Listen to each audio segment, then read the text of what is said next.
Today. I don't know why I look at the microphone when I talk to you guys, but I do. And I try to look at you guys. But I'm so bad at it.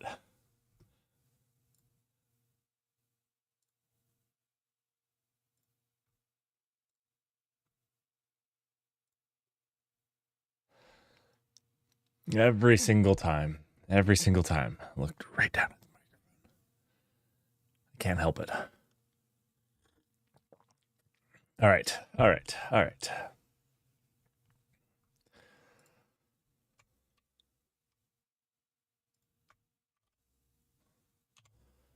Let's get going.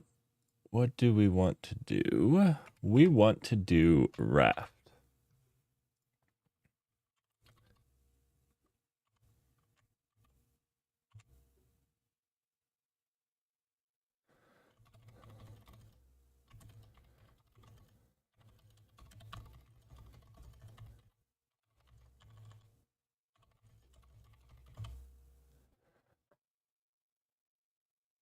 All right.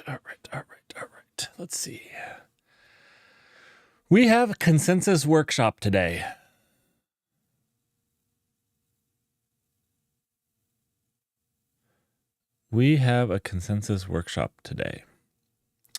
So today we're going to dig into Raft and how Raft deals with things.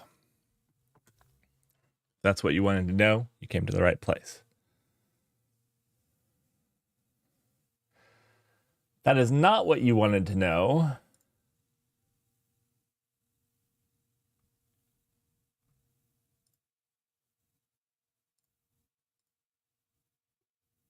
You're in the wrong place. But you're more than welcome to stay. I make education less fun and entertaining than the majority of people do. So you know it's probably really educating. Yeah. That's how you know. We'll give everybody just a little bit of time to filter in if they want to. We're going to start off with just walking through Raft elections. So if I know yesterday, we skipped yesterday. That was my bad. We skipped yesterday. But if you guys remember yesterday, or the day before, the last session, we talked about the types of consensus. And we talked about permissionless, or what I call unknown or open consensus protocols, and the more classical permissioned and known closed consensus protocols. And today we're going to talk about Raft specifically in this group of consensus protocols. We're looking at talking about Raft and understanding it. Now, maybe at some point we can do Paxos or Phase King out. I'm probably not going to do multi-Paxos ever. I don't know that I have enough time because it's notoriously hard. But single Paxos isn't too bad. So we could do single Paxos, so if you like this and want, like or subscribe and on whatever platform you're seeing this on, and let me know. Leave a comment. The other one is the Phase King algorithm, which is also notoriously difficult. So yeah, I don't know. We'll have to think about these. We'll have to think about what we do next in consensus. I don't plan on doing more than one thing in consensus a year.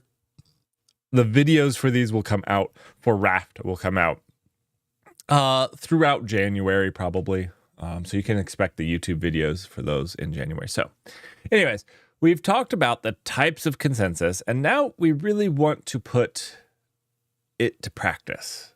We really want Raft. Not the game, the consensus. Now, Raft has a pretty good white paper, in my opinion. If you go and read it, it is only 18 pages long. It's not too bad. It is not too bad. we're not going to get, in the next 2 days, we're not going to get to implement everything in Raft, the entire protocol, but we'll get to a lot of it. So we're actually going to do basically the two different things here, the append entries and the request vote. So basically there's only two messages, two RPCs that are sent. There's actually a third. A lot of people will say there's only two, but there is actually a third if you come down here and look at this one right here, install snapshot RPC. And basically this is when a leader overwrites something in a follower. So there are actually three, but the third one we're not going to get to implement today. All right. So today what I wanted to look at was leader election. So hopefully the idea is today we do leader election. If we can actually successfully elect a leader, tomorrow we can do log replication. Does that sound good to everybody? Does that sound good?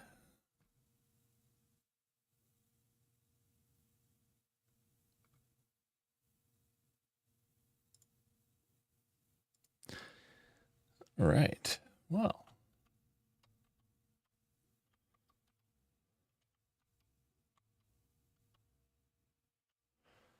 hopefully that sounds good. I'm just going to pull up some things really quickly, like Twitch chat. I have Twitch chat, but it's not in a convenient place to look right now. I have to kind of do this. Shows off my neck. I don't like showing off my neck. Start wearing turtlenecks, I guess. And then I was also thinking we could get some music.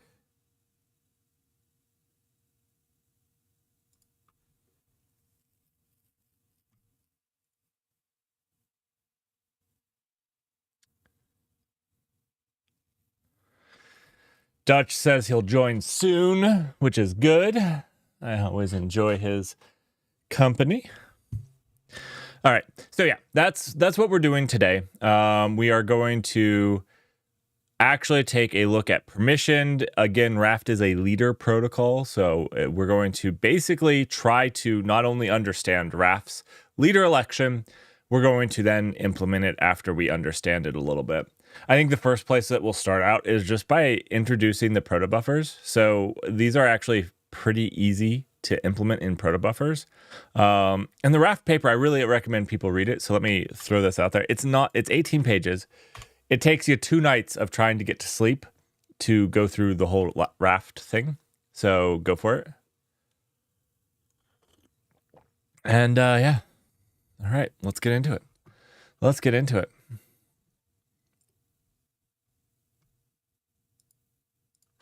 Actually, can I rearrange that? I know. Oh, not that. There we go.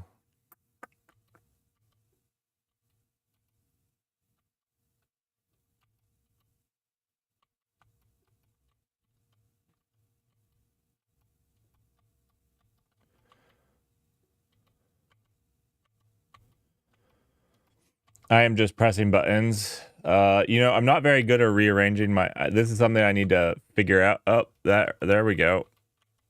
That is not at all what I meant to do. Yep. I'm not very good at rearranging my. Oh, that is not what I meant to do either. Okay. You know what? This is just easier to remove.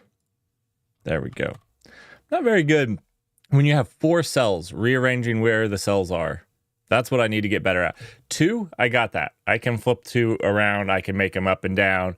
When you have 4, I need to just visually see it. That's what needs to happen. I need to visually see it, or else it gets a little rough for me. All right. Beautiful.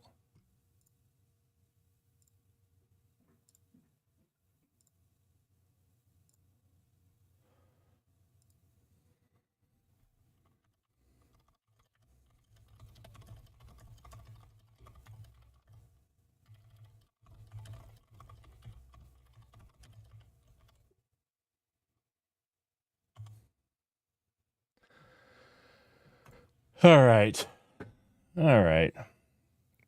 Let's get going on this. We'll implement this first. So these are the arguments. Let's just copy this. We want to request a vote and then reply to the vote. So that's what we're going to do first. Let's go ahead and get started. Actually, I guess we should go with we're going to talk about it first. All right. Let's talk about leader election first. Leader election. So in a Paxos leader election, where do we want to do this? Do we want to do it just right here?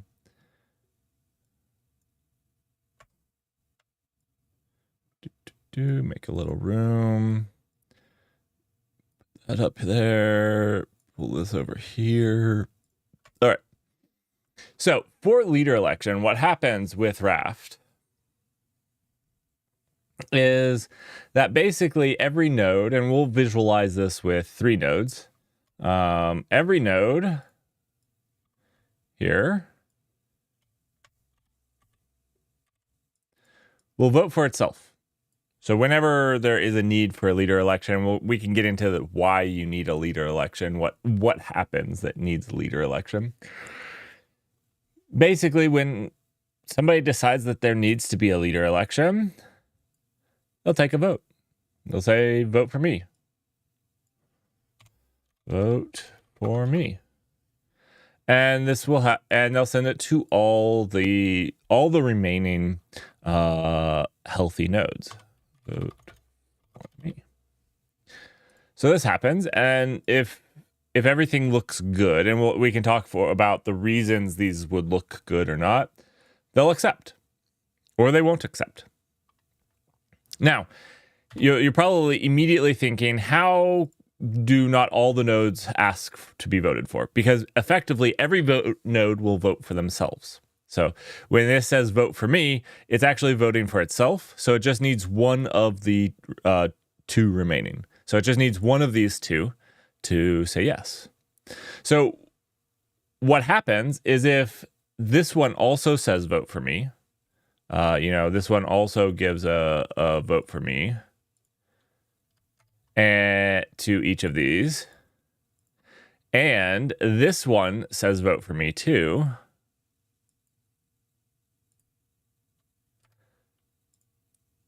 then the elections will fail and they'll retry. And you're probably thinking, with a system of machines, this would probably be pretty likely, and you'd get stuck in a voting loop, basically, where everybody's asking to be voted for, it's failing, then trying again. And that would be true, except that basically what's happened is that, and I've actually seen some little minor alterations to this as well, but this is what's reported in the paper. If you go and read the paper, is that there's just a bit of random time, a little bit of random time. So when this one decides that it wants to hold an election, so one of the times would be that it doesn't get a heartbeat from the leader in enough time. When it decides that it needs to hold an election, it will start a random timer from, we're going to do 1 to 5 seconds. We're going to keep it slow because it's easier to watch. So our elections will be slow because I want us to be able to watch our elections. But we'll do from 1 to 5 seconds, where it will wait to send the vote for me. And each one of these nodes will do that as well. So the likelihood that they do it at the exact same time is very small. And if they do it at the exact same time, the election fails and they reset those random timers. So the likelihood of having that happen again is also very small. And if you do these very quickly, because you don't need a ton of time, then it's fine.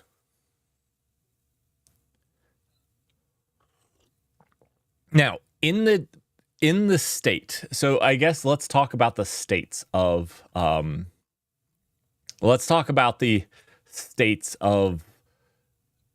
these nodes. So basically there's 2 states. There are a follower as one state. And then there's also a leader. You can be in the leader state, and you operate a little differently. Leader state. And then the third state is candidate state. I don't know how to spell candidate. One second. There we go. Candidate is the candidate state. Basically, the candidate state is when you have, put yourself up to be voted for. You're a candidate to become the leader because you've detected a failure with a leader or whatever reason happens to be.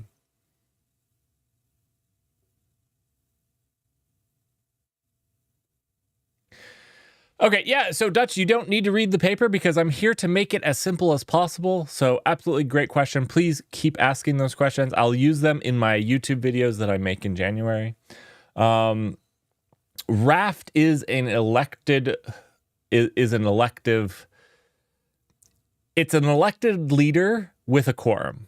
So we'll get into the quorum tomorrow when we're talking about log replication, but it is an elected leader, and the elected leader is how they reach linearizable consensus that reaches quorum after election. So basically, the election is the quorum. You have to have quorum to reach election. You also have to have quorum to write the logs. The leader is the one that gets to accept rights, though. So basically, how it happens is, in our 3 node right here, we'll take this out over here so this is voting.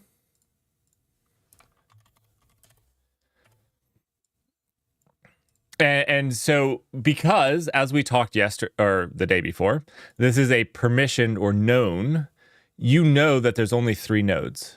So to be elected as the leader, you have to have at least one other node vote for you, because you're voting for yourself when you ask for an election.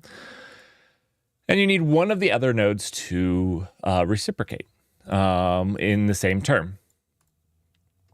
So that's the quorum on voting. The quorum on writing is a little differently. So let's say this is the leader here. This node here is the leader. So let's make this clear that this is log replication. So in our log replication scenario, the put request comes in here.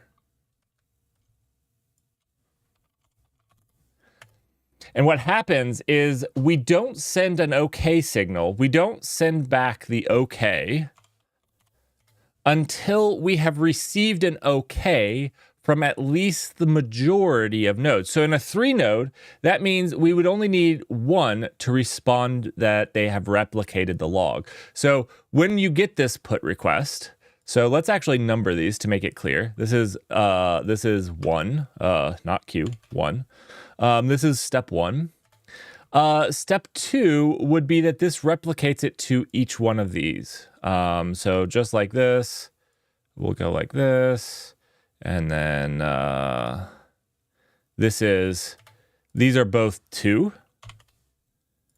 So replicating this out to the nodes is step 2. And then this OK is actually step 3, is that these respond back saying, we got it. Now, as soon as this one, we don't need to hear back from this node before responding OK. We don't have to hear back in this case. Now, if there was a 5-node cluster, we would have to hear back from 2. We'd have to hear back from 2. Again, we need a majority. We know that it's OK on the leader. We saved it here. We replicated it here. And now we're sending it out. So this is how that works. So there is still quorum. Right, N2 plus 1. N2 plus 1, yes. So it is a democracy election, but you still then reach quorum on everything. And this quorum is actually really important when you're talking about serializable. It's just easy because you have a leader. So in the original Paxos paper, it wasn't actually a leader. The Paxos paper is difficult in part because it leaves a lot of things open. A lot of the times there's single Paxos and then there's multi-Paxos, and we can do single Paxos. That's not too bad. But the multi-Paxos is where it gets really, really difficult. Oh, you know what? I don't have my camera plugged in. Let me plug my camera in really quickly so this battery doesn't die.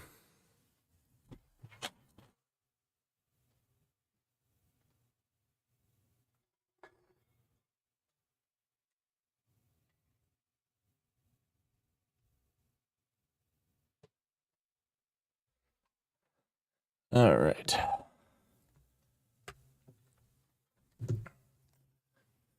Done.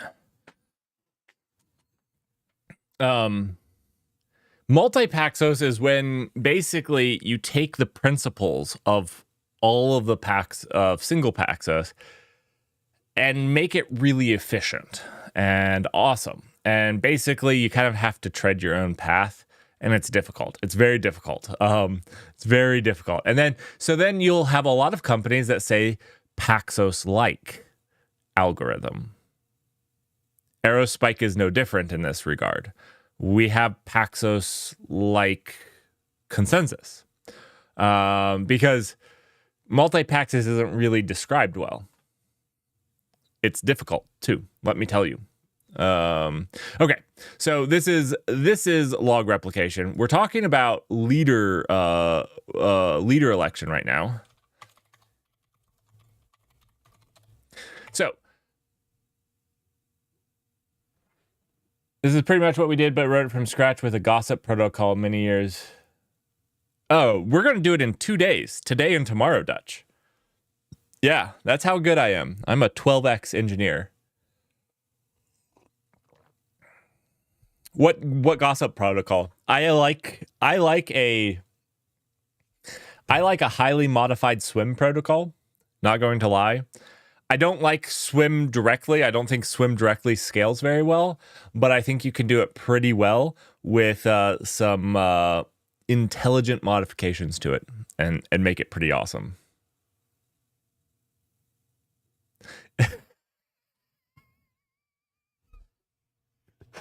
Thanks, Russell, for bringing in the politics. Awesome. Yes. So we have the Democrats down here, and no, I'm just okay. So no, what we're doing is we're talking about leader election here for consensus algorithms. Specifically, we're talking about how Raft works. Now, I highly recommend you read the Raft paper. I'm going to throw it in chat again if you want to know more. I am simplifying, but Raft is pretty simple. Raft is pretty simple. So really, you're probably not missing a ton, but you can go ahead and validate. One of the nice things is that they really literally only have 3 commands. They have the request for vote and they have append entries. We're going to talk about request for vote right now. We're going to do their voting today, and we're going to do their append entries tomorrow. What we're not going to get to is actually they have a third. Everybody says they only have 2, which isn't true. Basically, what the third one is for is if this node, this worker, it's not the leader, falls behind, there is a third message to fix its log. There's a third message to fix its log called install snapshot. I don't know why it's called install snapshot. It's worst terminology ever. But this is invoked by the leader to send chunks of a snapshot to a follower, basically to catch their log back up. Or if their log was corrupted, if there's a bad entry in it somehow, it will actually go back. We're not going to get to implementing this. This is more tedium than actually consensus. You actually achieve consensus with all of this, and this is just fixing a bad node. So I'm happy to do it. It's not going to be in the 2 days that we have planned for this. Okay. So let's, this is leader election. Let's actually go ahead and implement the gRPC for elections. So I guess we should talk about the steps. There is, in each one of these, you'll see a term. The term is very important. the term. So each time a leader asks for a vote, so every single time there's a vote, we up the term. So let's do the steps of an election here. Steps of elections. So first, a node has to discover that there needs to be an election. Effectively, when the server starts, it will think that there needs to be, it will check for a leader. But when all three start, there will be no heartbeat from a leader. And because there's no heartbeat, because there's no node in the state of leader, our three states here, our follower, leader, and candidate states. These are the states of Raft. States of Raft. Because there is no leader, the node won't get a leader heartbeat. And as soon as it doesn't get a heartbeat within the enough amount of time, it's going to request an election. And it's going to vote for itself. So the steps of the election are, when it does this, when it asks for the vote, it increments the term. So basically, this integer is which term, the 2024, we do it by year. That's the term of our president. This is just an integer. And this helps us to make sure, this actually protects us in a couple of different ways when our log replication is older. So basically, what happens is if this says vote for me, and the last term it saw was 2, and these two say, and this one sees it, but the last term it saw was 3, effectively this one is behind and lagging, it will reject this. It will vote no for this node because you only need, in this case, this didn't replicate the log. These were the only 2 that were up to date. And this is really important because this one's not up to date. So if it asks for election, it has to be rejected because it's behind. It doesn't have the full log. And so terms are very important. All right. So we then request to vote. So we'll vote request. And this request vote will actually have the new term in it. It will have our term that we're asking for. Then it will get the requests, the responses back. And at this point, if it gets a majority of these nodes up here, if it gets a majority, so in this case with just 3, it needs 1 response of acceptance, it will become the new leader, and it will start doing the leader heartbeats to all of the nodes in the known quorum. So again, this is a known. Raft is a known or permissioned consensus algorithm, which means they know the entire roster at the start. They know the entire roster at the start. And this is important. It's kind of what separates you from the blockchain ones. The blockchain ones they'll say permissionless. I really hate that, but they're an unknown roster or they're an open roster, meaning that they don't really know. So because it's very easy to know what quorum is. So it's very easy for them to know what the responses are. Now, if there's a split vote, so let's say these 2 asked for votes at the exact same time and you can't reach quorum because they're both voting for themselves. This can't happen because this node would break the split vote, whichever one this responded back to. But let's say all 3 of them asked to vote at the same time, a perfect split vote. What happens is that they just revote and each one of them picks a random time. In our case, it's going to be between 1 and 5 seconds. In that time, hopefully they don't hit perfectly again. That's the idea. Very likely. We can modify this. We can do something a little bit more intelligent. I think we can do something a little bit more intelligent, but we can think about that later. All right. Any major questions about that?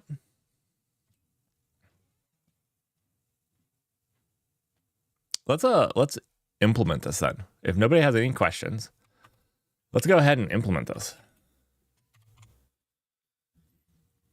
We're just doing the leader election today. I mean, unless we blow through this, then we'll do more. Now, I did do some changes Okay, so yesterday I worked on two things, and I didn't stream them because I was super frustrated.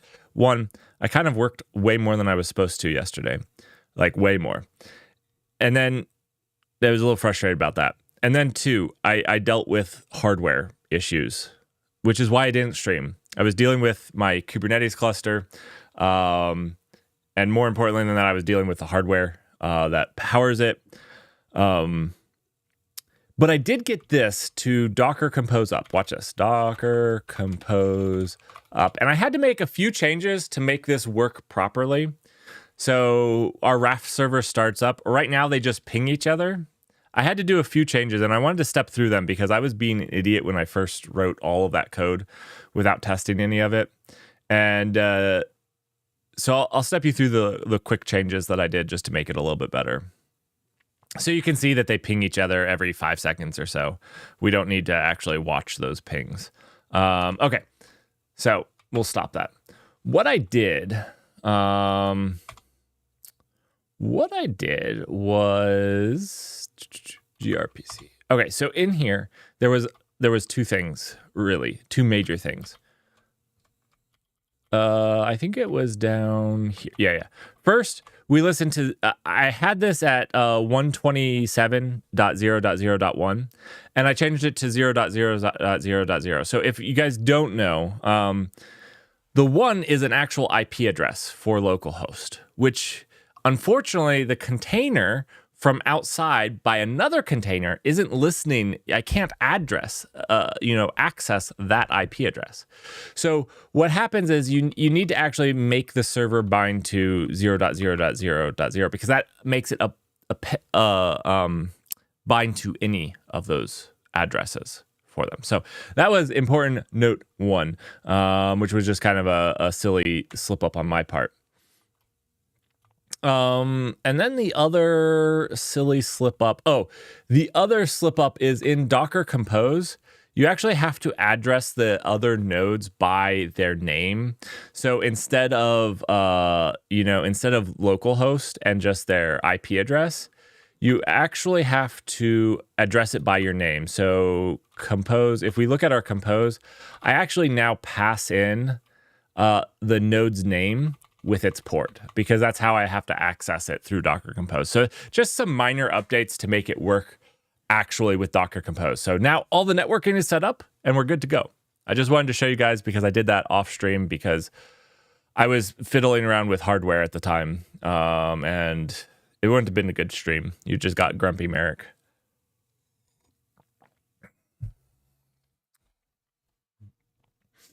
Okay. So let's jump over and make our protobuffer files.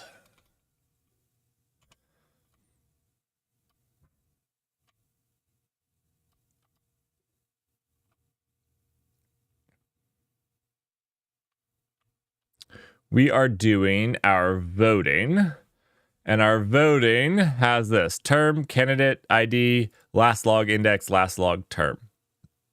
Again, this is making sure. So when a candidate votes for you, if they haven't requested a vote themselves, they will vote for you as long as your last log index and last log term were the same as theirs.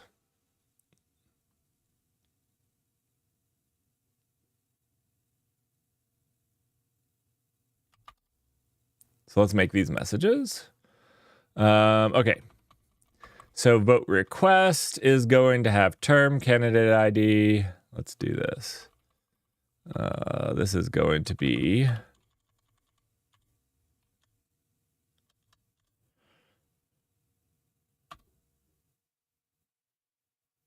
oh, look at that. Come on. Oh, our term is also going to be an int 32. It's going to be a 2. Why didn't it do it? Come on. Come on. Oh, my goodness. ChatGPT does so well at reading research papers. Okay, perfect. Wait. We don't need message. That was just from me. It was learning from me. Okay, beautiful. There's our vote. Vote granted. I think that's it. Yep. That's it. So those are when this paper says results, that's the results of the RPC request. All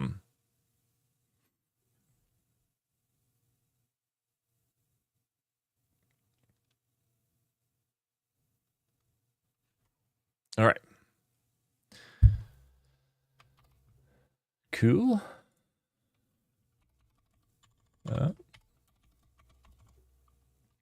All right, so now we have our RPC calls. We're using gRPC, but yeah, it's fine. Now what we need to do is basically when the server starts up, we need to have a timeout. So let's we don't have a Raft section. This is maybe where we need to clean up a little bit. So right now we did everything in gRPC. And we made this implementation of Raft. So let's actually move this to a Raft file. Because this feels bad to me. Actually, we're going to move this into a folder called Raft. Raft mod. R.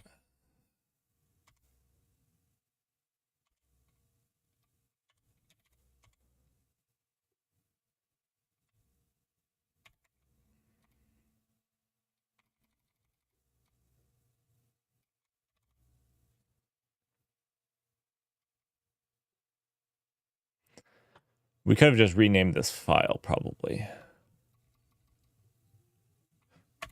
I'm thinking.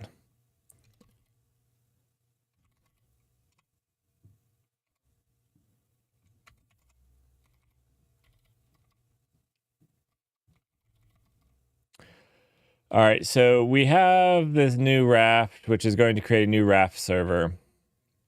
The naming, I haven't come up with any better naming. And the only thing that I've done is I've called this struct, our struct, Raft. And then I just fully qualified their, so like their Raft stuff.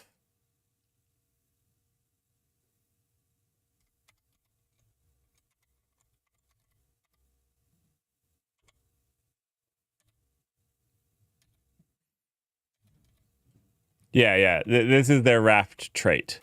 So that gets generated. So I just had them, I just fully qualified it. I don't know that it's great because now we have two things called Raft. So it's a little confusing. But this is the gRPC generated interface.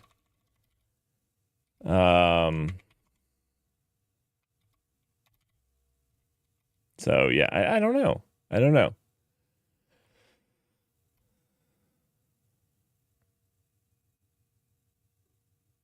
Oh, Dutch, I'm so sorry. This is Rust. I'm so sorry. You know what? We can probably flip over and implement this in Go right after we're done implementing in the superior language. Yeah.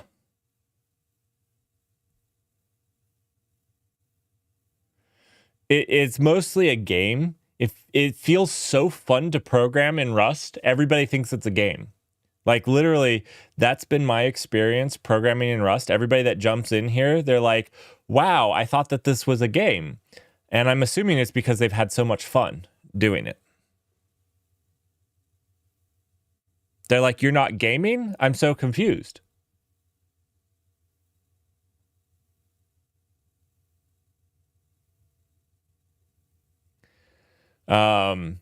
So yeah.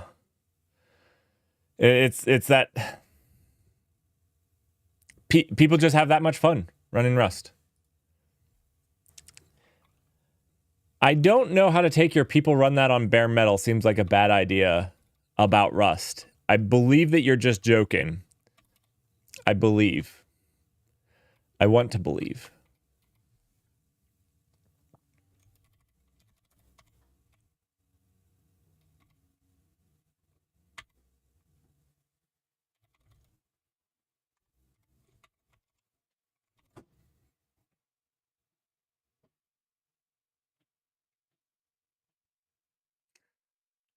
Oh, I got it. I got it. Touche. Touche. You obviously are not a fan of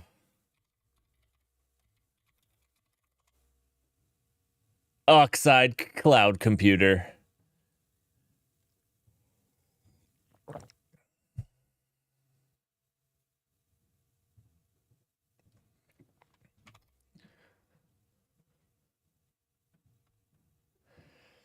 Dutch, to be honest, I don't think that I've learned Vim well enough to walk away from it. I'm just starting to get dangerous with it.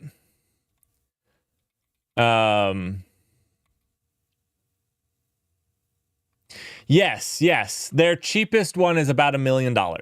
Their cheapest one is about $1 million.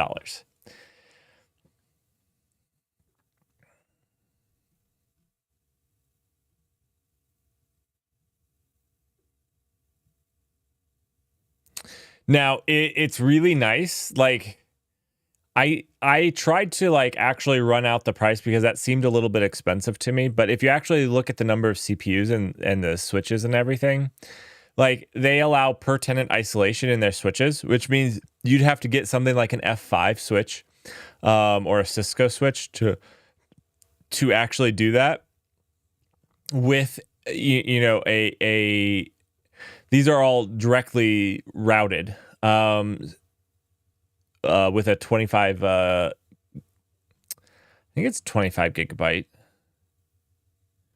per machine. Anyways, if you go and actually price out everything that would be in a rack to do this, it's really not expensive. I just wish they sold half racks. That's what I'm saving all my sub money for. Literally all my sub money is going for this. I just got up to $50 and they're like, you can take your money out. And I was like, no, I have about $1 million left of sub money to go. Literally, I would put this in my basement. It runs on 3-phase electricity though. So I'd like have to run new electricity to my house and 3-phase power, 220, maybe we won't run this in my home. When we get this, I will splurge to get it in a data center. I don't know that I have enough power in my house to run that. I do believe that is a statement that that is acceptable. I don't think I have enough power to run it. That would be the hope, that if I had the money to buy this, I would have the money to... that's not always true. Not always true. But that would be the hope. My wife would also kill me. Hey, babe, guess what I just spent our retirement plan on? A server rack. It's amazing. I would die. I would die. All right. These are wrong now since we've updated it. Our voting. I don't know why we have this append entries with a vote request. That's asinine. We should have, yeah, 2. Okay, so we have a vote request and we should have a vote response. I guess the server is just responding, so we'll just leave it as vote request. I don't know why we made both of these. That's dumb. I think it was probably ChatGPT recommending stuff.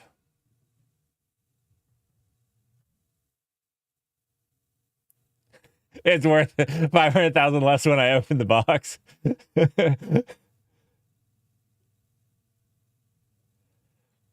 Oh, no. I'm dropping frames. I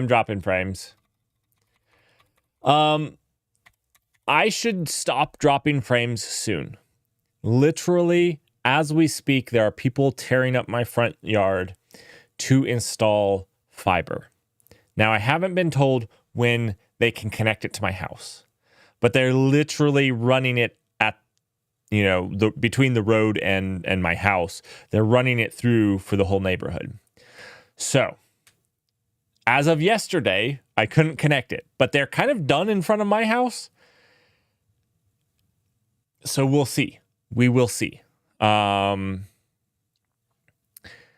hope and goal is to get it the day I'm able to get it. 2 gigabyte fiber. 2 gig fiber.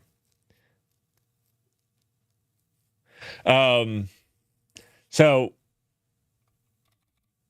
you know, I'll pay the same price for their 2 gig fiber that I'm paying for my 100 megs cable. And the 2 gig fiber gives me 2 gigs up too, which is one of the things that's been struggling for me because I only have 10 megs up. Because with the 2 gigs up, I'm actually going to be able to stream in 2K, like the 1440, which is awesome because text is hard to read.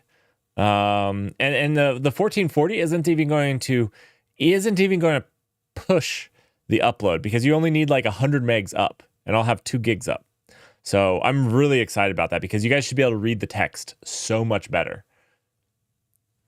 At least that's the idea.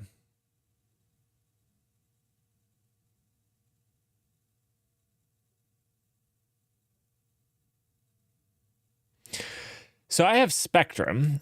You know what? Honestly, I don't mind Spectrum. They've not done me poorly. Their internet service just sucks.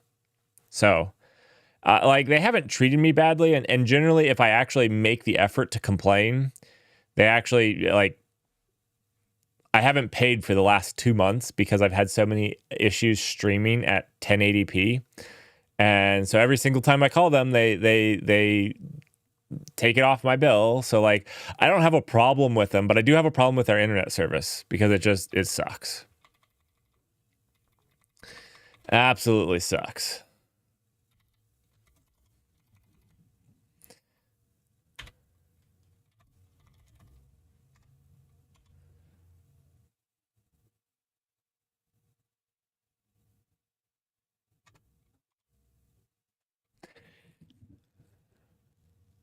So it's going to be AT&T.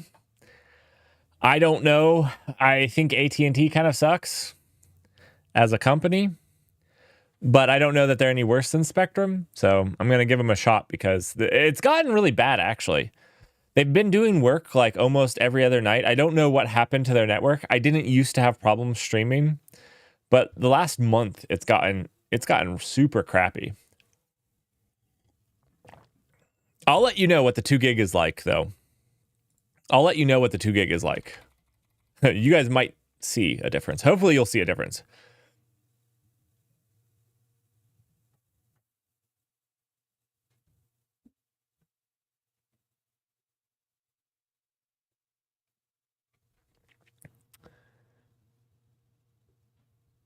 That's fantastic. That sounds like an AT&T thing.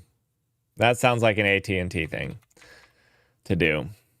My goodness. All right. So you know what I think I'm going to do is I think I'm going to do I know that you're going to die, Dutch, but this is the power of Rust. I think instead of making this a struct like this, we're going to make this an enum because this is going to be our state machine. Right? And when it's, yeah, this is going to be amazing. Let's just do this.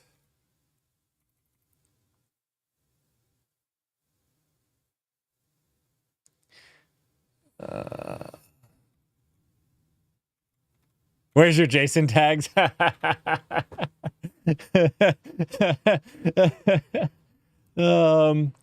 I actually like how Surdy serializes better than the built-in Go, but I do appreciate that Go has a built-in and I don't have to go get a library. I can appreciate both.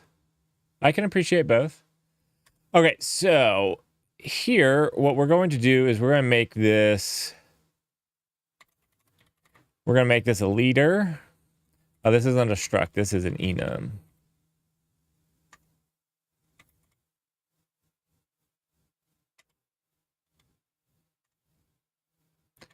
Oh my goodness, I want to accept that. Raft, oh my gosh. Follower, candidate, leader. Beautiful.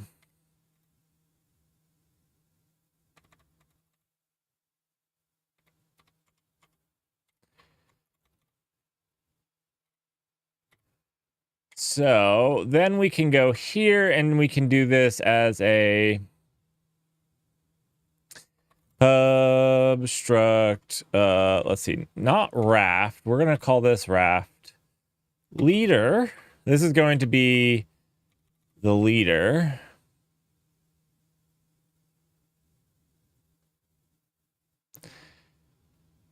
And this is where we're going to break this out a little bit. So what we'll do here is this is going to be the raft leader, and this is going to be a raft candidate, and this is going to be a raft follower. Beautiful.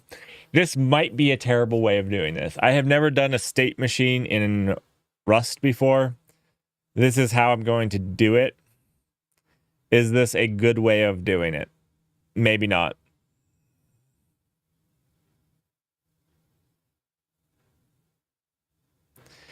Yeah, no, you're right. This is bad. This is bad. Good call.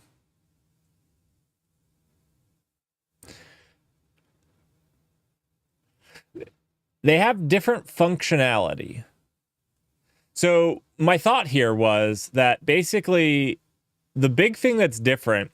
So I was going to use composition here effectively so that there wasn't a translation.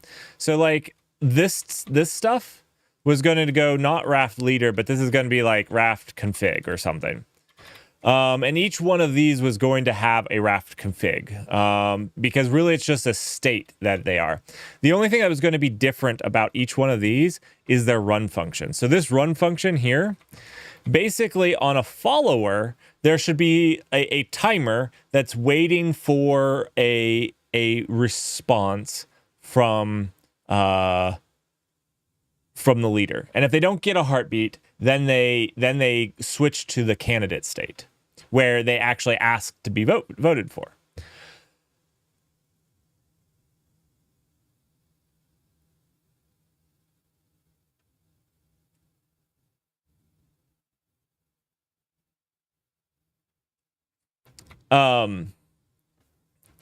So that actually,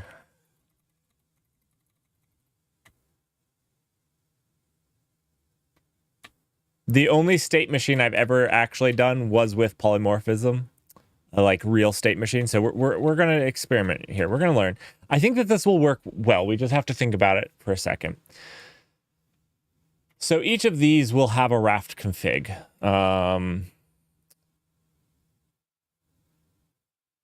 They're not changing the data that they have. They just change how they operate. Now we could make this a tuple in here of raft config and the thing. You know what? I should have done this beforehand. Rust state machine. I just want to see what somebody else has done.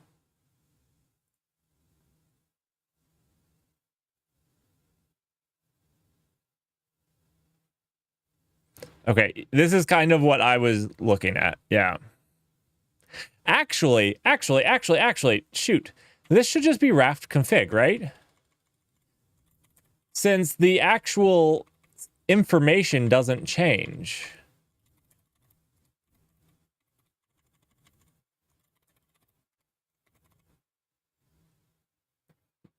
Yeah, okay, this is making sense. This is making sense.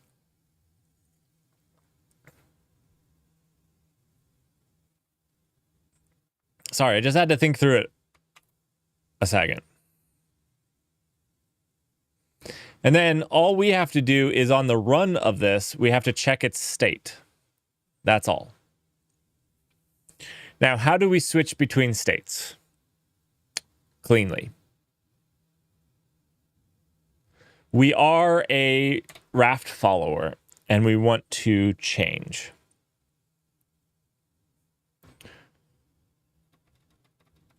Let me think about that for a second. So this will be a implementation for a raft config. This is the weird part, is the Raft config contains... You know what? We're going to get in Rust. This is going to be a ownership nightmare. This is going to be an ownership nightmare. I almost guarantee you it. I almost guarantee you it.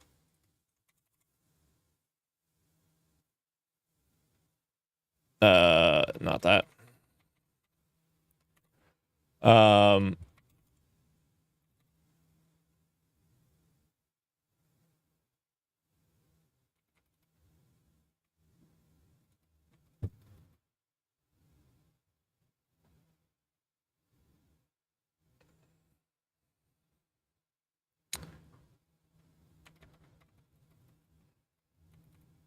How are we going to switch states? Let's look through here a little bit more. This is kind of what we're doing. This is a state. They have a struct that wraps the state, and so they just switch the state. Okay.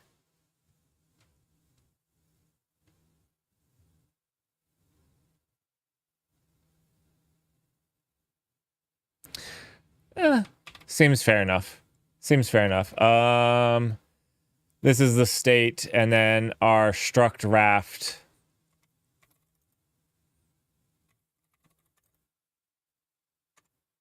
takes a state. We can do an impl on the raft. Okay. Okay. I think this will work. I think this will work really beautifully once we figure it out. All right. In that case, let's break this out a little bit. It's starting to get a little cramped in here, I'm going to say. Let's see. We have 120 lines.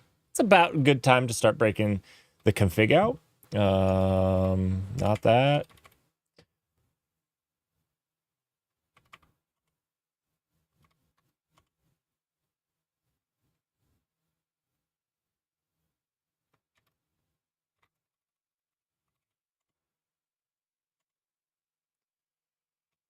Let's see. We're going to just drop everything here, there.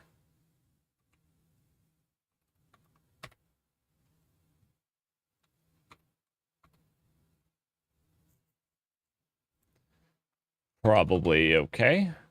We're going to have to work on imports. What we'll do is we'll just flip back here. We're going to put all these imports there, and then we'll just we'll have Rust format solve it for us.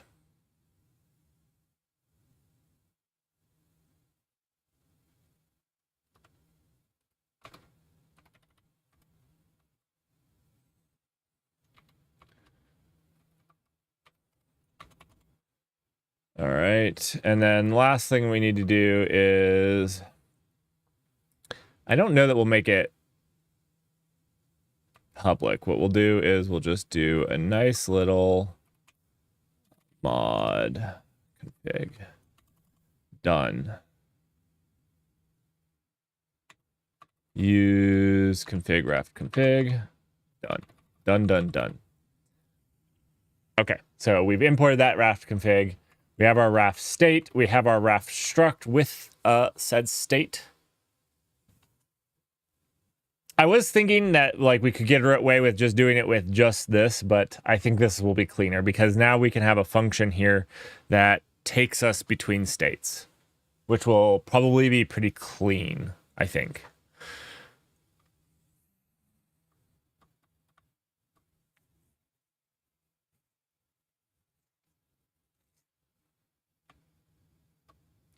Don't worry, Dutch. Don't worry.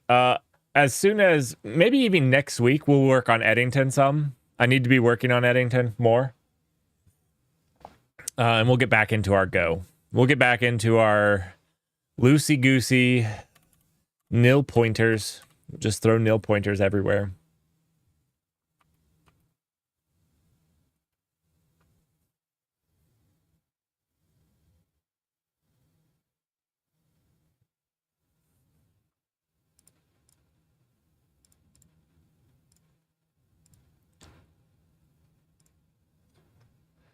All right. So let's do All right, we got our config out.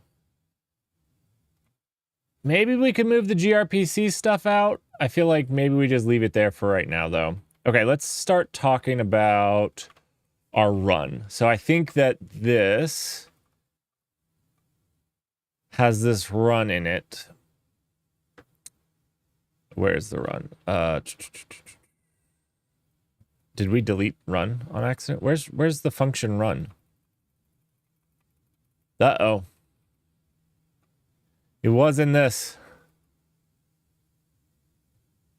I think I deleted something. We have vote and ping, and we'll delete ping. We don't need ping anymore. I must have deleted it on accident. That's okay, though, because I actually saved it in gRPC, because this has the whole thing.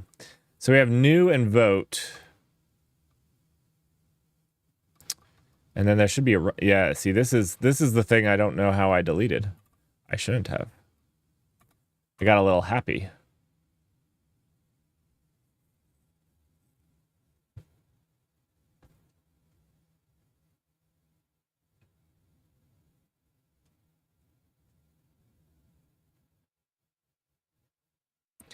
One second.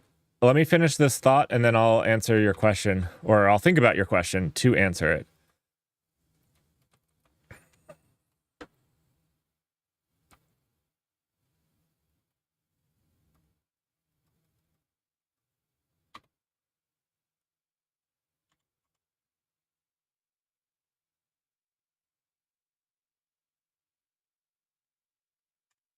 That actually looks really good.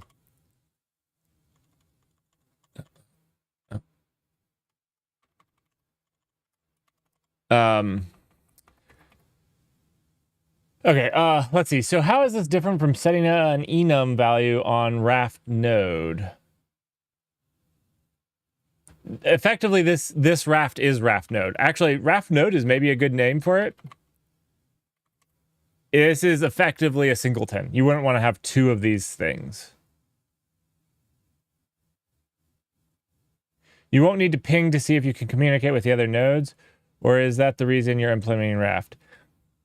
I mean, we're implementing Raft to learn about consensus algorithms. That's why we're implementing Raft. And because in the null.db, we need, we could call this Raft node. I'm okay with that. In the null database, one of the things that we have to do is have a replicated database. We need to make it so that it has consistency across nodes. So one of the next steps in our database videos, which, by the way, did you watch the latest one, Dutch? If you could give me feedback. I know I needed a few more animations, especially towards the end. I ran out of time, and I wanted to post it before I went on my work trip, so I had to post. So if I waited until it was perfect, things would never get posted. So, but let me know what you think about it.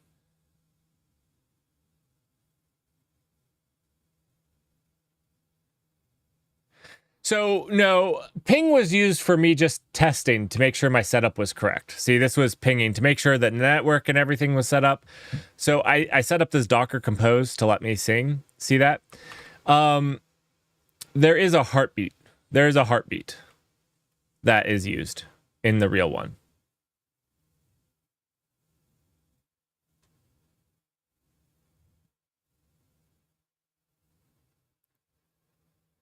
So in this, the heartbeat is actually append entries with an empty entries list. That's the heartbeat. They don't have a different heartbeat message. This is literally the thing that powers etcd. Yeah, sorry. The ping was me getting it all set up, making sure that networking between them, like I made sure that, our gRPC clients were connecting and got it set up to work in this container Docker Compose world. That was just me testing it. Sorry.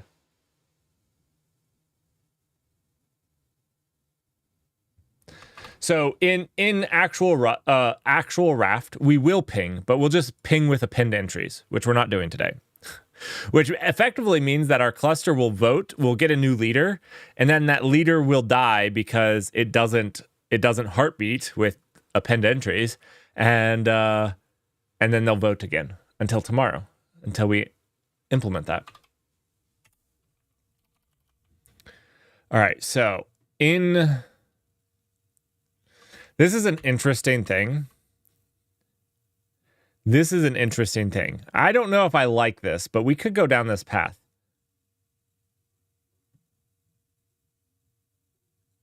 Append entries is the method that writes to etcd. Yes. Yes. 100%. Dutch, you're actually learning about the stuff you use. This is actually etcd. This is literally what powers Kubernetes, this algorithm.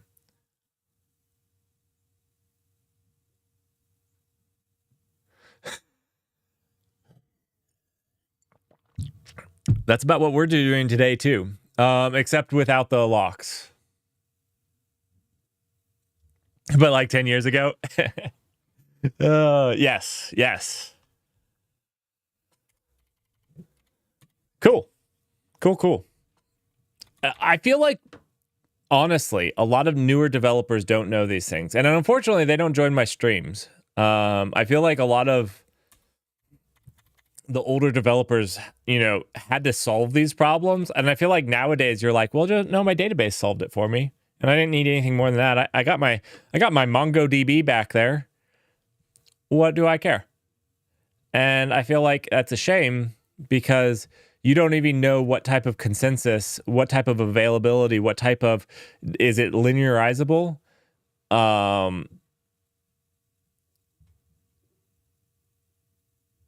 Your database gives you, or why you might want to care.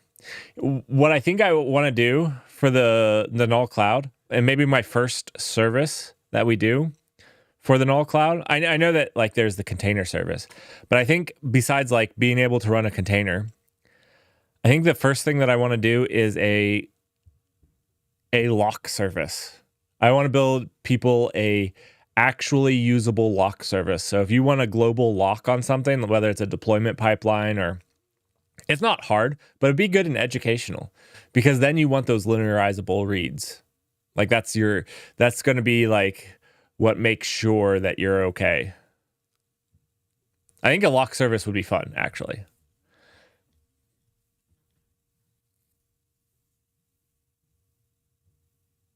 And maybe useful to people. Maybe. I don't know.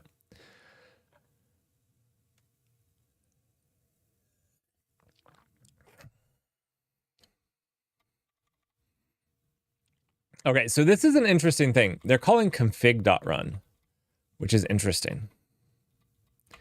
I think that's because our config does have a run. But I was thinking about removing it from config.run. And just, let's see. Maybe we just want to do it this way. Maybe this is a really nice way of doing it. I'm tempted of doing it this way, and that way no, config, it doesn't change. So that would be if each of these had its own different config, but its config is the exact same.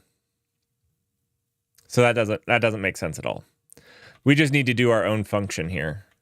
This doesn't make sense. Because we said config stayed the same.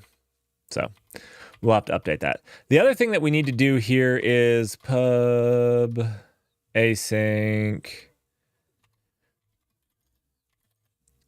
We don't want to request a vote. I mean, we do need to write this actually at some point. What we need is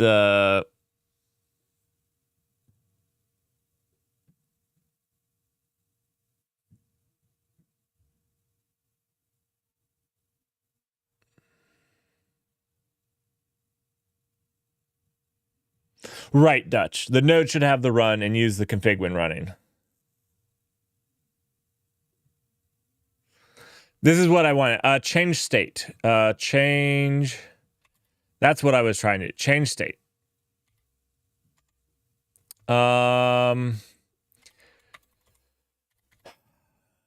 So.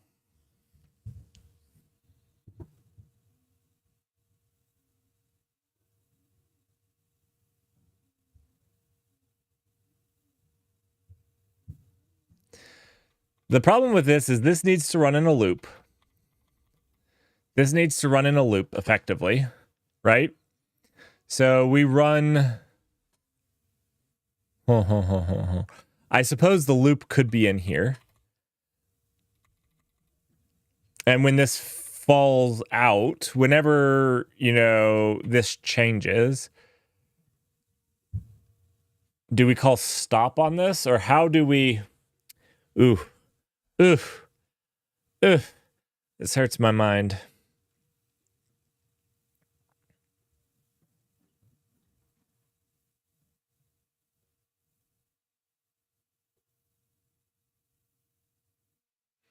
I feel like we need to call stop on this, right? I was trying to do it cleanly, where like you didn't have to worry about that. You could just change state. But if this is running, because like when in follower, you need to be actually paying attention.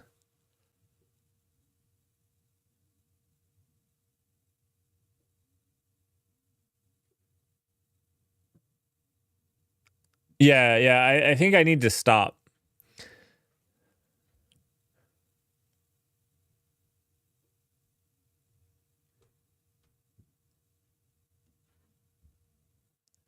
Right, this would cause so many problems because this is actively running. Do we want to change to a different style then? Because I feel like just changing a property would be better. Right. Well, one second. Let's actually update this because this is not what we want to do here.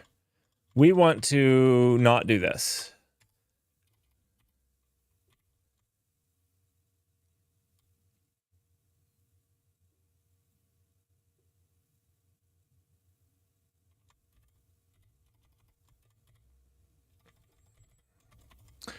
What do we want to do here? I feel like the answer is that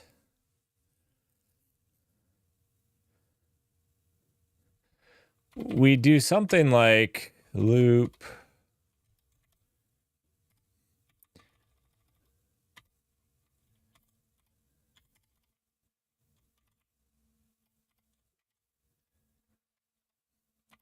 So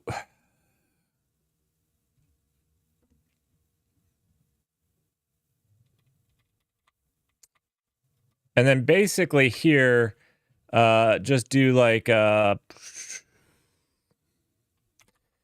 some sort of a function like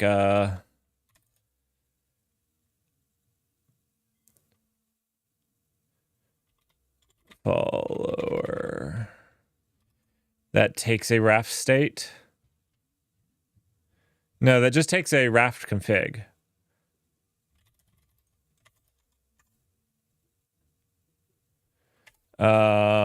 No, this is not what I wanted. I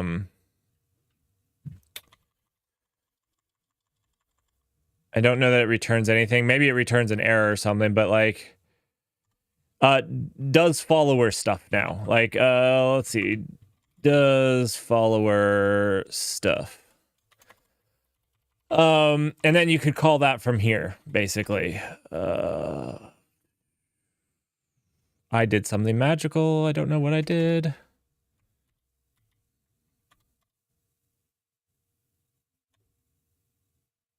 Wait, did I change files somehow? What did I hit? Okay. All right, so then we could just call follower.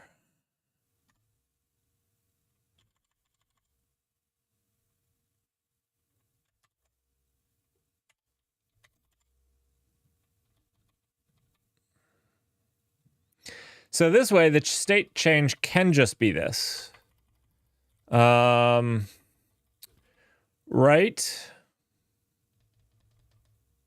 The state machine could be just on raftnode.state. Right, that's what I'm doing. Right?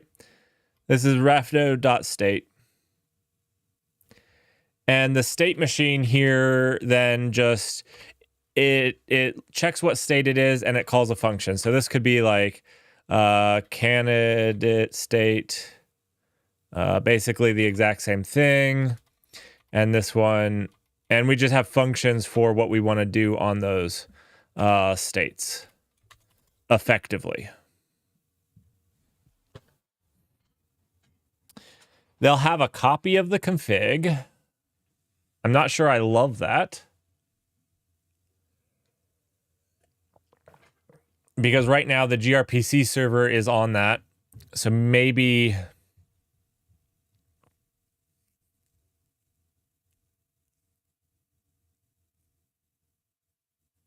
right.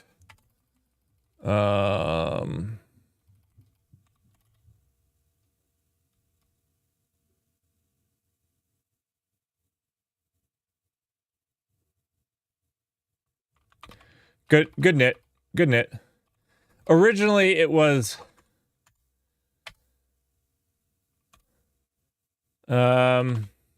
originally it was just Raft, but we did change it.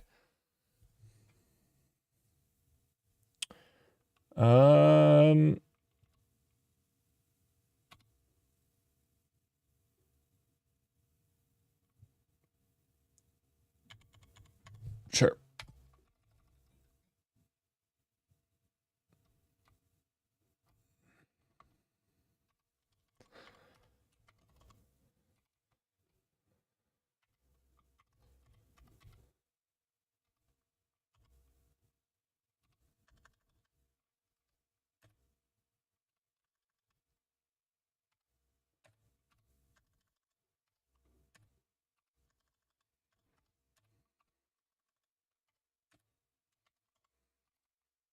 All right.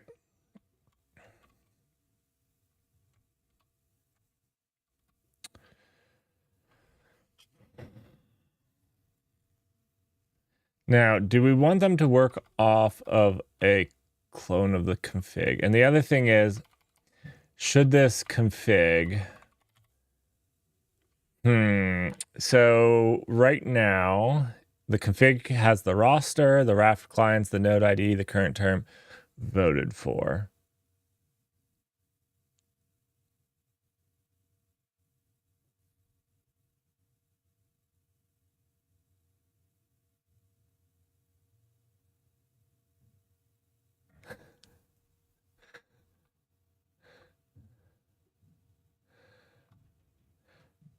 I think it's saying that because I don't have a break statement. So this right here, this is literally a loop with no condition, which means it's going to loop until there's a break. So if I put like a break, it would stop complaining. Because this is possibly reachable. At this point, there is actually no reachability there. Because there's no break in this loop.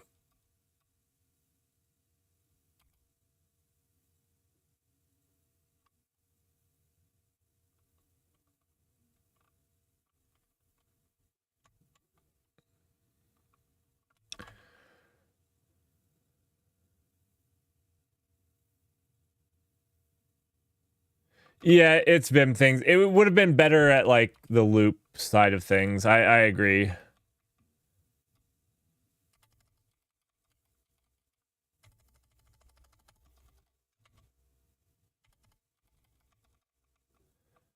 I can't.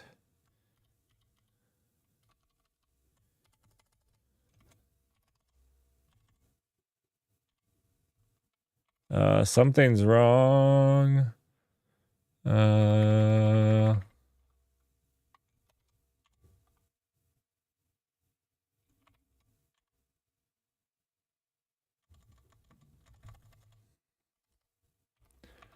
Okay, something, not sure what happened there. I think I got on a different layer on my keyboard, but it wasn't saying I was on a different layer. But switching back to the first layer worked. Monta, what's up?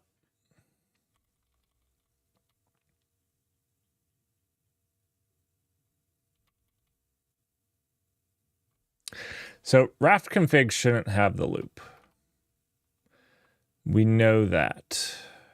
This is the dumb loop, so we'll just delete it for the time being. It doesn't really help us with anything. It was just to test that everything was working. Just send those pings out. All right, so the Raft config does have this stuff here where the Raft config was able, it keeps all the clients. So effectively, this is how the config has all of the gRPC clients. This is gross, I think. I think that this shouldn't be here. I think the gRPC clients should be in the state machine.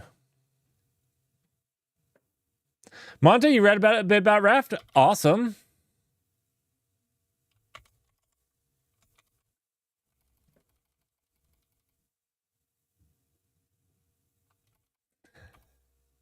I'm no leader here. I'm no leader here.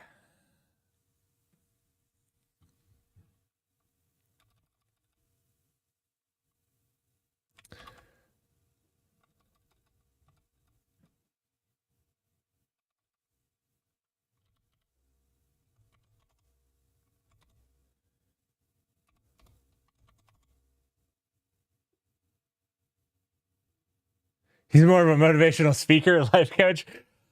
I'm like one of those opposite life coaches. I show you how not to live your life and the consequences you will receive if you live it like I do. I'm like those, like, I'm motivational in a sense because you're like, yeah, I don't want to be like that bum. All right, I see that's a bad move. Let's move on. Show me another thing not to do, Merrick. I will show you in code exactly how not to make a state machine. Do as I say, not as I do. I will show you why you don't want to do as I do.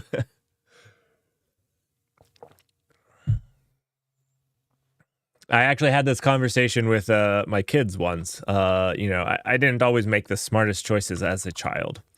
And they know some of the things that I've done as a young person. And they're like, well, if you did it, why do you tell us not to do it? And I was like, because I did it. And I know. I am aware now of why it wasn't great. Let's talk about it.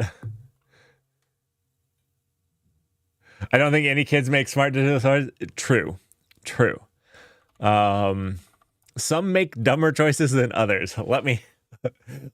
Let's put it in that perspective. Yeah. I am, again, and it's where it's like, yeah, I mean, I don't do those things now, and this is why I tell you not to do them myself. Been there, done that.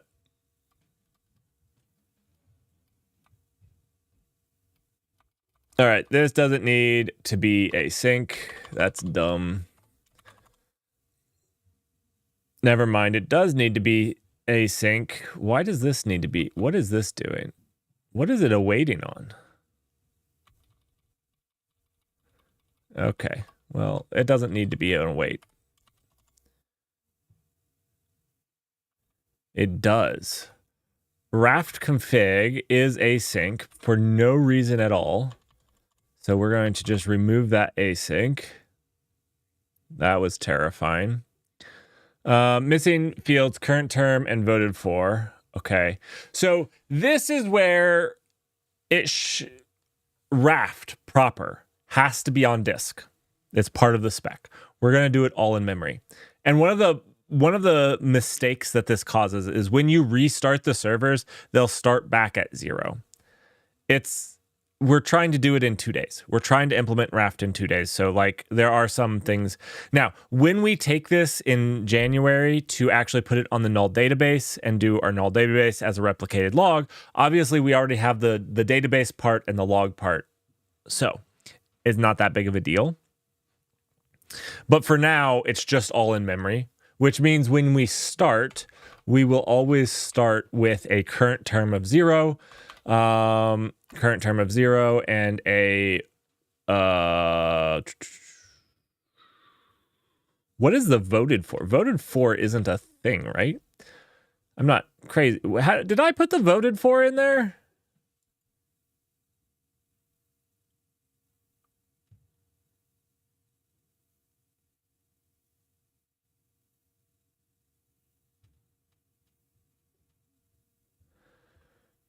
Yeah, I was smoking something. 1 second. Okay. My goodness. That was. Let's, you know what? Because we're going to do the educational videos off of this, let's also update this to candidate ID instead of node ID.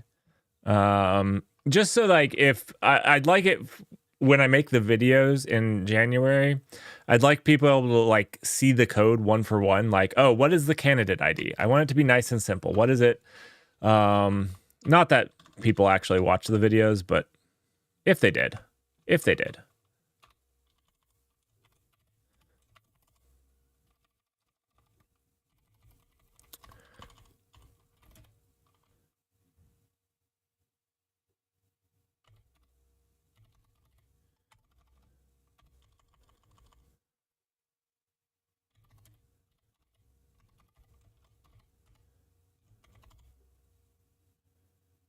Wait. One of these is misspelled. Which one did I misspell? I hate. Oh, this is a candidate ID. All right. Whew.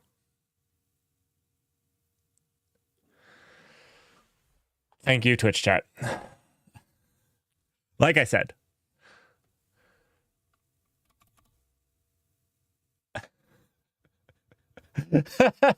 A candidate. Getting a little too political here with my code.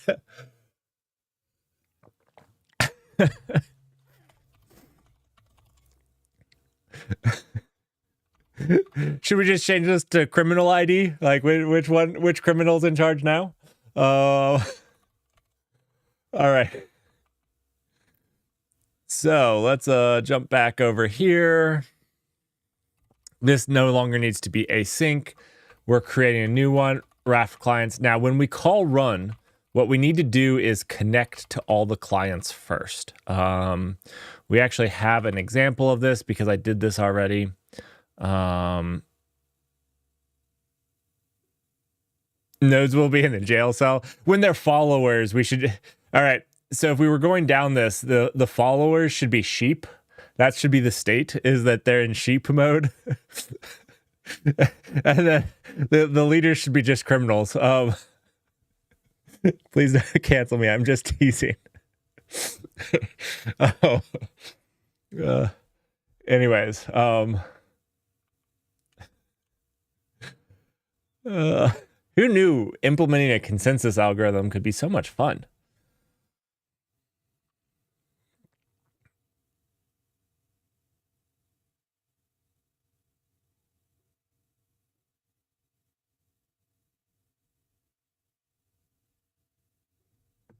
Building a gang with Raft. A literal gang. All right. So... Oh, I was going to look up gRPC. Here we have how to... We start the server here. And then we start the clients.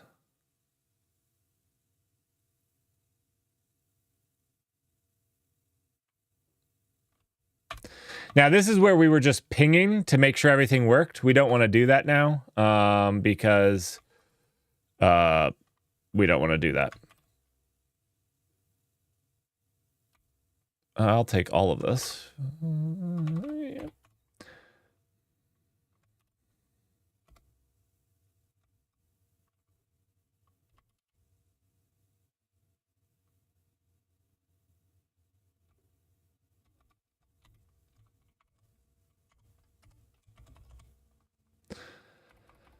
All right. There's another... actually, we need to just put this in our definition of run. So this should go here. This should just be at the start.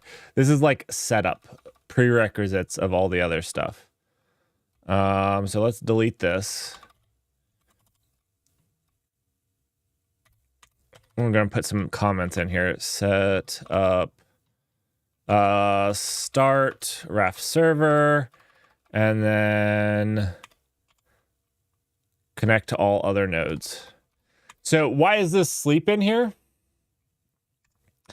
Basically, there's a couple ways you could handle this, and you can consider them just to be offline, which is the better way of doing it. For right now, we're keeping it simple. We're going to wait for all the servers to be online before we start, which with Docker Compose, this was 20 seconds, but it's like a couple seconds of each other. So we're just going to wait to make sure all the servers are up and ready. In the future, there should be like a reconnect and whatnot, but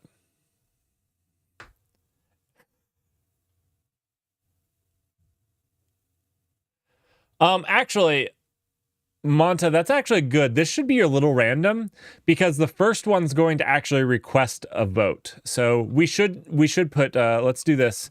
Let's do a nice to do here. To do, make this better. Make this random between 1 and 5 seconds. We have to import a library for that. I don't know how to do it off the top of my head. So for right now, we have a lot of red stuff to fix.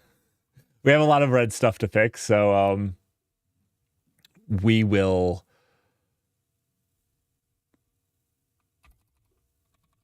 Yeah. Insert hair flip. All right. Ads are in progress.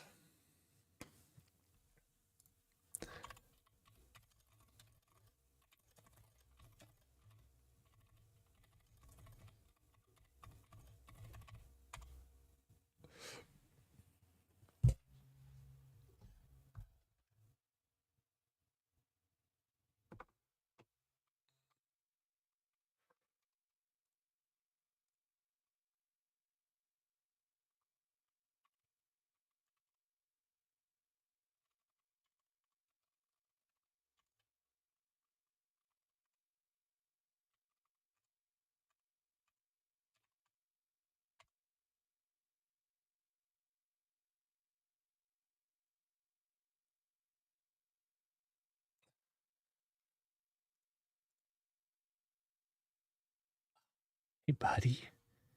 Buddy. Good boy. Good boy. You're being a good boy.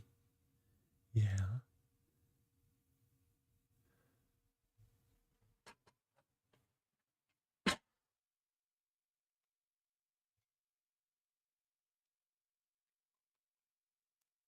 Want up? No? Okay.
Yeah, that's random.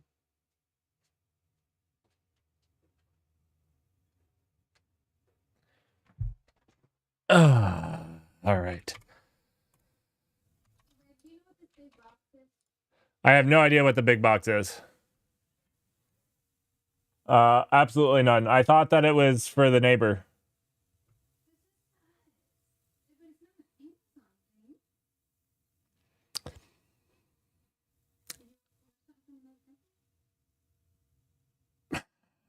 Not that I can remember. Maybe just bring it down here. All right. Sorry. Back. Oh, I've had some things to talk over. All right. Where were we? Getting coffee. Getting coffee. I got some coffee. How's everybody's day going?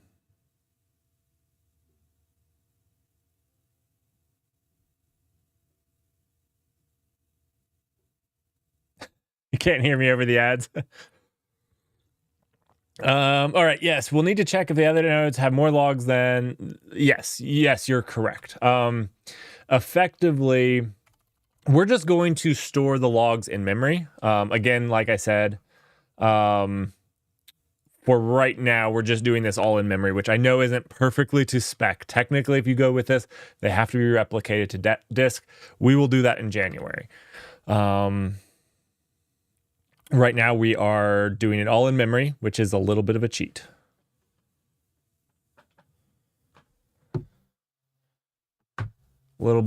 Okay. So also another thing that you were saying, there was another thing. Dutch, you wanted me to rename something. And I'll do it. But I don't remember what it was. So I won't do it right now. All right. Let's see. What were we working on? Oh, we're working on our run. So our run, we need some randomness. Then we're going to actually make the connection. Again, we're going to assume that we can connect to all of them.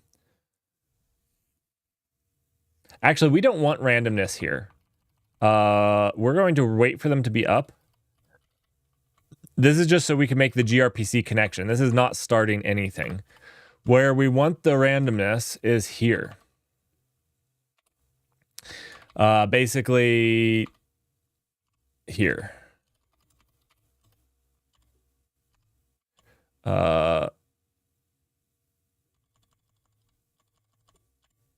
Add some random amount of time before we start the election.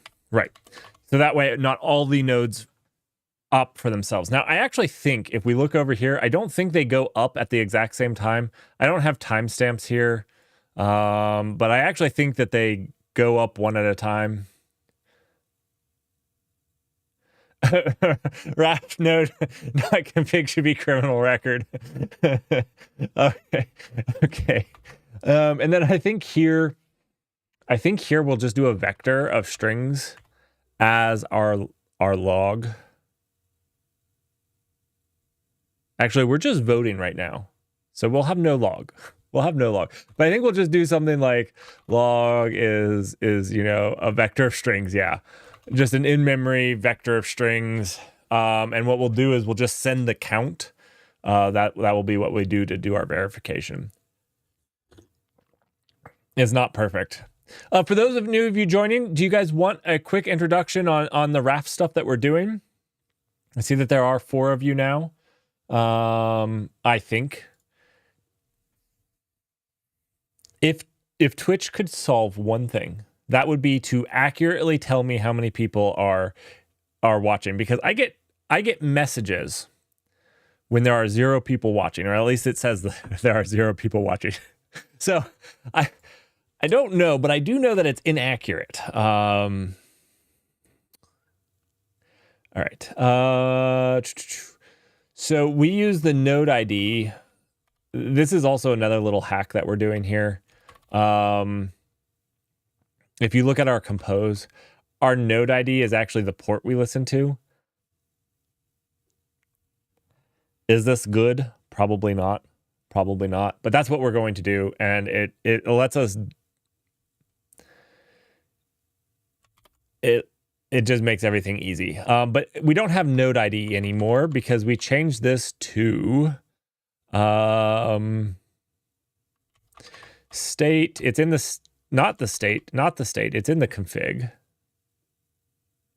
Oh, it's in the config. Do we need the node ID in our node? We do, don't we? We need our node ID. That's fine. Okay.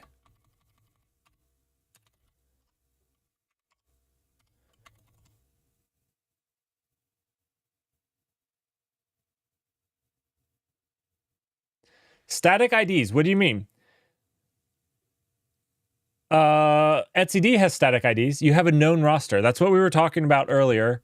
Whereas you have a static known roster. That's what this permissioned or known. You know the entire roster beforehand. If you look at your Kubernetes etcd configuration, they have all of their nodes statically known at the start. That's how you know you have quorum. If this didn't know about these two statically, then it would know that it was leader, and it wouldn't know who to vote with. That's kind of like the whole thing between these two different ones. And when the leader dies, if this leader dies, then you vote for a new leader. And when you bring this leader 0 back on line, it starts as a follower.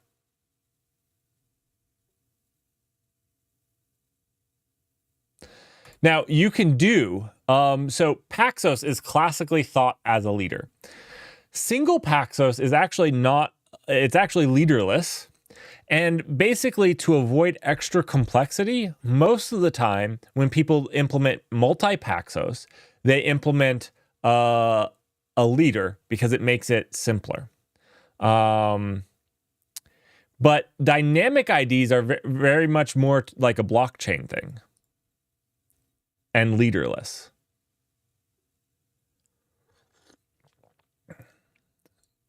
You had dynamic IDs. That's hard. So you had how did you do consensus with an open? Because that's what like proof of work, proof of stake, DPoS, and this is my idiom, the POTE. It's the proof of time. They tried to solve the open or unknown consensus problem. You just had a lot of complexity. Okay, fair enough. We're doing it simply and hopefully in 2 days. Hopefully in 2 days and simply. So, I'm open to trying to do some like more like multi-Paxos stuff later. But for this year, for today and tomorrow, we're doing simple. We're trying. Or trying.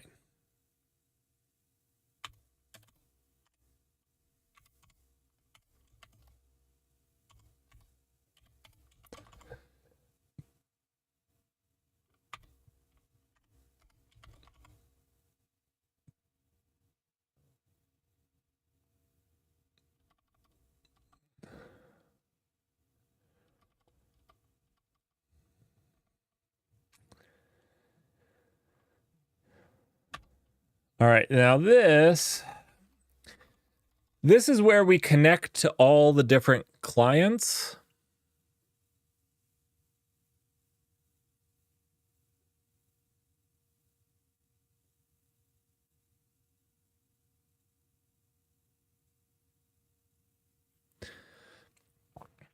So Dutch, that's kind of what I want to implement for Legion.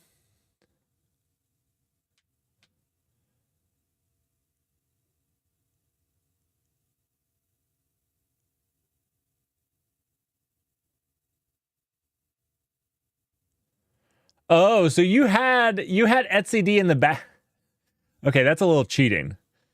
Now, I do want to make a clear differentiation between clustering algorithms and consensus algorithms. And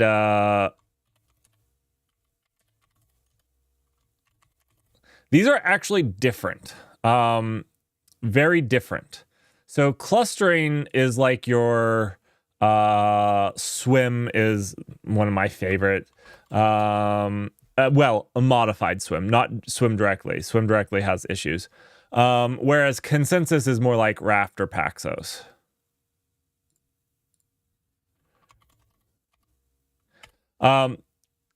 Clustering algorithms are for groups of machines and getting them to work together, whereas consensus algorithms are how we come to agree on a single value that's true.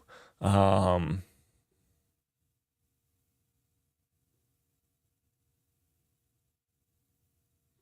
have to think about that statement. Our consensus was used for the data on disk, clustering for the metadata in etcd. Well, if it was in etcd, it was on disk as well. I'll have to think about that statement, but generally clustering and swim is more like metadata, not on disk. It's like your current cluster and whatnot. Whereas a consensus algorithm is going to tell you what data is actually true, what changes were actually true.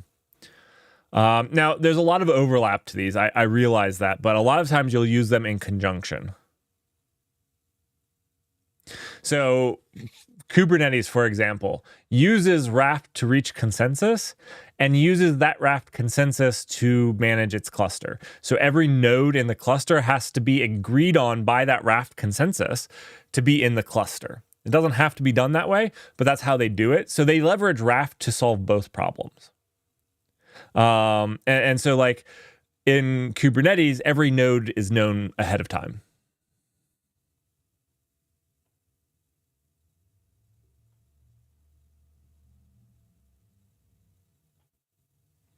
Okay, Dutch. I get what you're saying. I get what you're saying. I understand. I think that makes sense. I think that makes sense.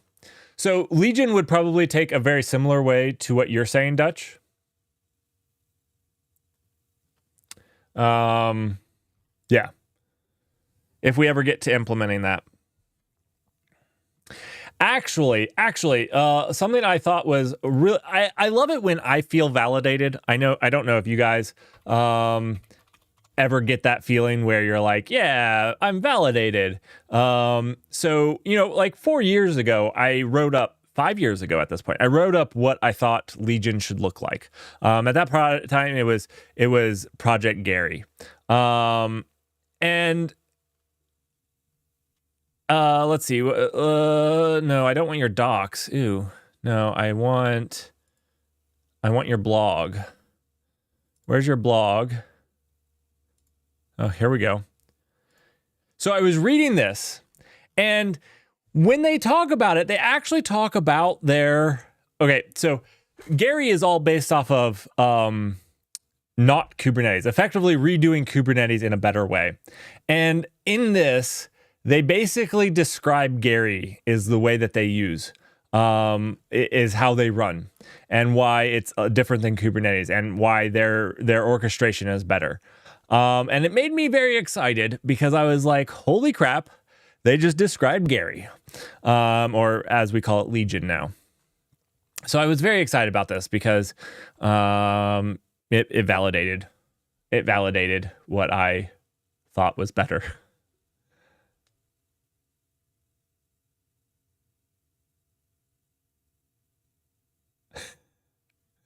Fly.io? I always just say fly.io. You could say Flyo. I don't know. Anyhow, I was very excited about that. Very good. Very good. I enjoy being validated. All right. Oh, here we go. Our roster.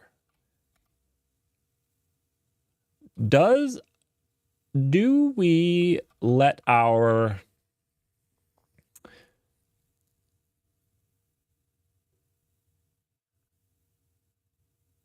I feel like I screwed this up. We have our Raft config, but this is really our Raft state config. It's the thing for each thing. Honestly, I feel like we're working on this. We're changing as we go. I actually think that our Raft config should be here.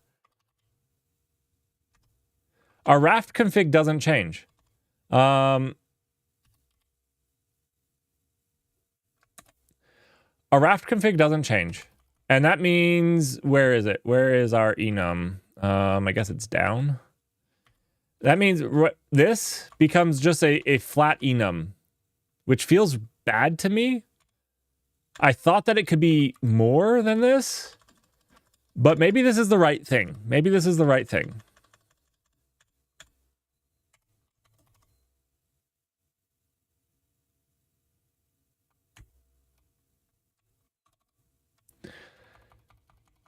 Because the config doesn't change, right? This Raft config, what, just is the roster, the candidate ID, and the current term?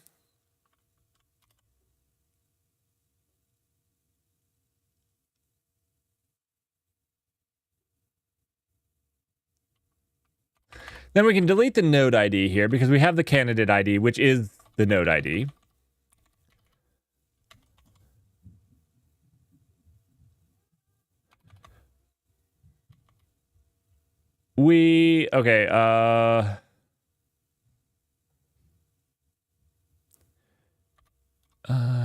Inside delete.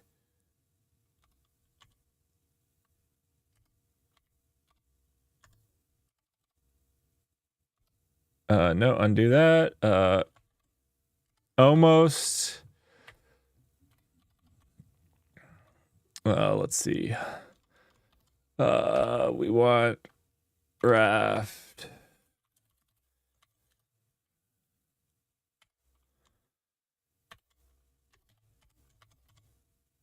Okay.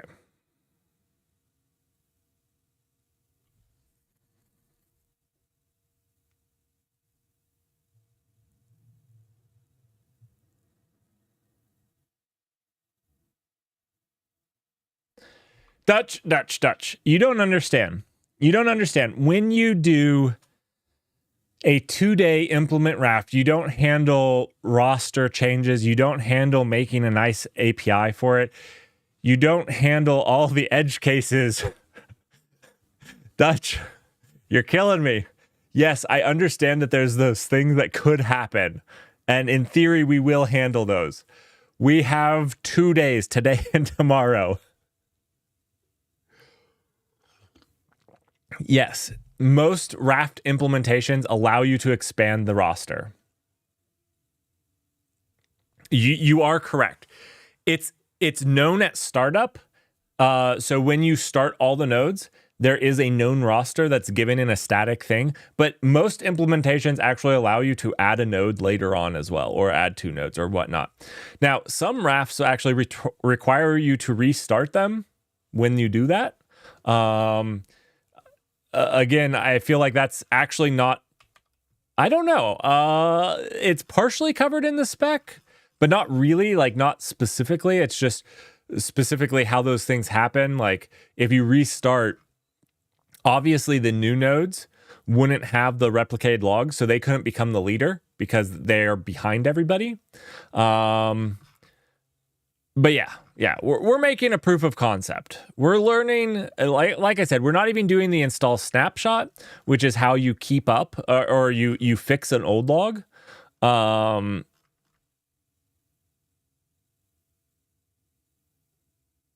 this is pretty cool.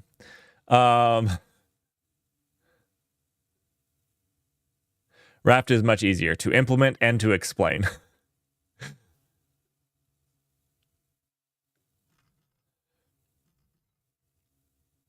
But yeah, the Paxos itself doesn't or Raft doesn't actually go in like how do you do roster changes and whatnot. That's usually an implementation detail. And we're just really focused on right now the actual consensus. Like, can we come to consensus on something with 3 things? I build a lot of stuff with duct tape, and I only replace the duct tape when it fails. More surprising than not, sometimes the duct tape just works. and you move on to other things. And then you say, please don't look at that because it's terrible, but it works. And so we don't touch it. That's never happened to me. I always replace the duct tape. Always. Remember, do as I say, not as I do. Okay. So now the config is just a flat config. Our functionality is handled through that. The node itself has this config, and the state, which is what it's currently doing, right now doesn't have any information in it. I believe we could have some information in these if we wanted to, but it's not needed right now. All right, let's do this. Let's see. Let's start fixing some of these errors. We don't have to pass this config either anymore.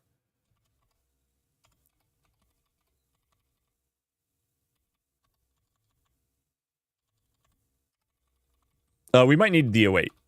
Sorry.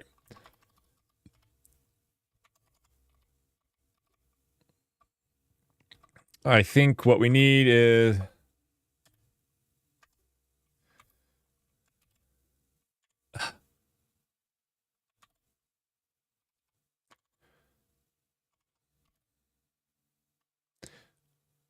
We need to actually implement these. These should be asynchronous.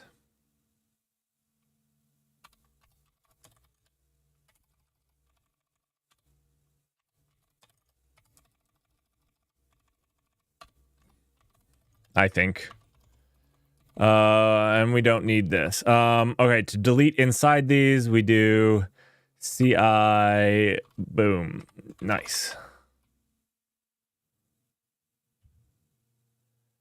Yes, the null cloud is actually at this point mostly duct tape. The null cloud is mostly duct tape and very little not duct tape. Actually, we invested in 3M before we started making the null cloud.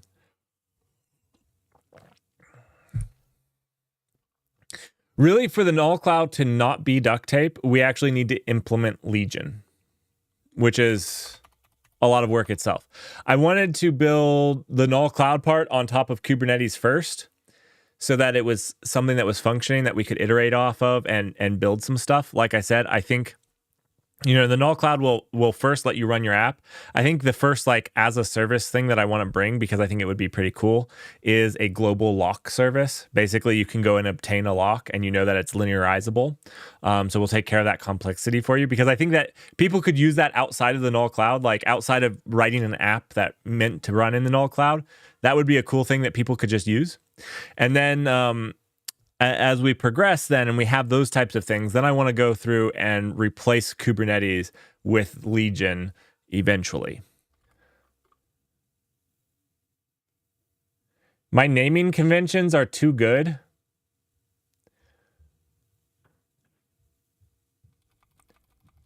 I think you're making fun of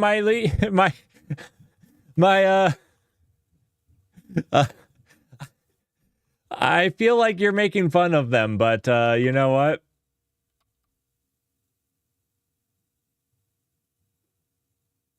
Null Cloud Legion? What's so bad about them? I like them. We are Legion. Legion is managing large machines and the work that they're supposed to be doing and orchestrating. What is a better name than Legion? I don't know of one. Other than orchestrator, which is kind of lame. So I'm sorry. Null Cloud, I mean, it's the Null channel or Null Labs. And yeah, maybe that one's not as good, but I like it. It's better than Binary Star Cloud. That was my other choice.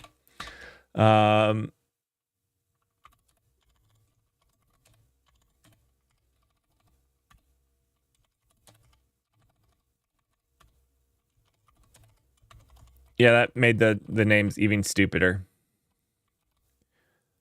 Well, this naming is not great. We'll come up with better naming for this in a second.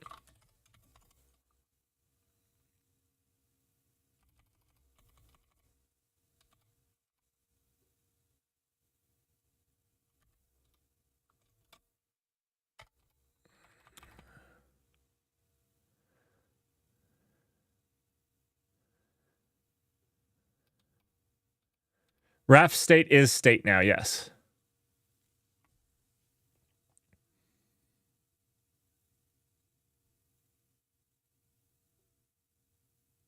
Null database will never be a database. For many reasons.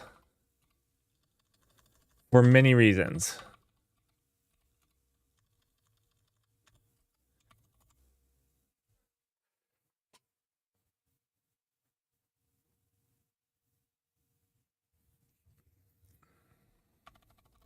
I don't believe in making something unless if you're to actually try to solve a purpose.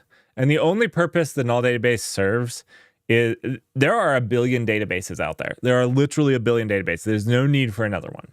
That's 100% my opinion. Unless if you come up with something completely unique that's not solved somewhere else. So, you know, like the first vector database, maybe that's an applicable reason to make another database. But the thing is, other than like doing something like that, there's no reason for something like the null database. I also wouldn't create the null database because it's a conflict of interest for me. So there, like I will never make a database like that. The whole purpose of the null database is for educational purposes. Help people understand the things that go into that type of stuff. Oh, I see what you're talking about, Raft State here.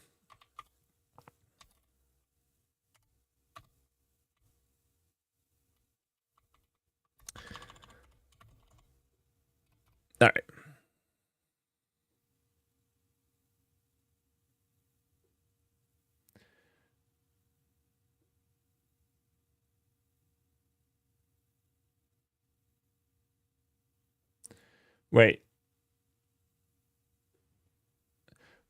Wait, what is this? Is this your global lock as a service? Is that what this is?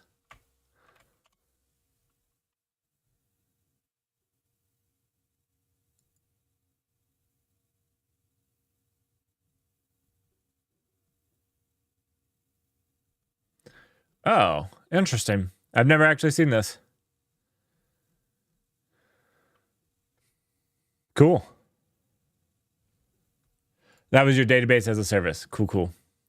Yeah, I don't think that I would provide in the null cloud a database as a service, and the only thing that I would do is I would provide another database as a service, like either like somebody else's managed solution or like Postgres as a service. Like that would be fine. I'm not another database though. Again, unless if you could tell me there is a niche that is not solved, but I would probably argue that you just don't know the databases that are out there right at this moment. And the niche has to be strong enough. Like, it doesn't mean that, like, so you could say that Postgres isn't good at X, but you can probably do it in that. I mean niche as in, like, it's impossible to do without a database like X. So unless if you can give me that, where we actually solve a problem that can't be solved with the other ones, then there's no reason to create another database. Not a single reason. Let's solve a different problem. The reason I make the null database is for us to learn something. Hopefully learn something. I'm going to rename this to config because I don't like repeating myself.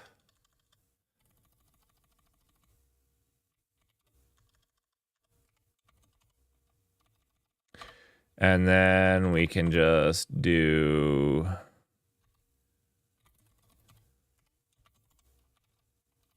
this is candidate ID, isn't it?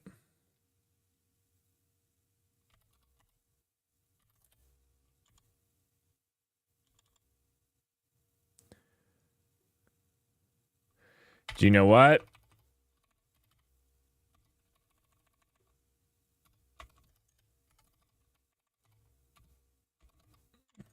Maybe we should do like an access pattern, but nah, this is duct tape mode right now.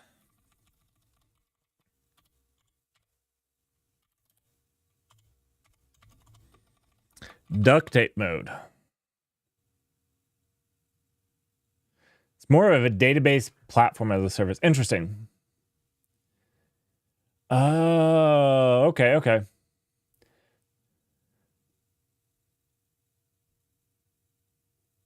That's cool. That's we do something kind of simpler with like it's not going to be the exact same, but if you want we do something similar with our Kubernetes operator. Um Similar. Not the exact same as what you're saying, but we do some similar stuff.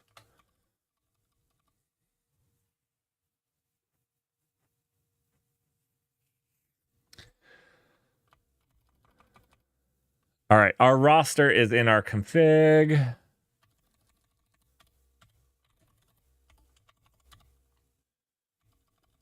All right, so we connect to all the other nodes. We wait now that we're all connected and talking through gRPC. We add some random amount of time, and now we can loop through our states. Beautiful.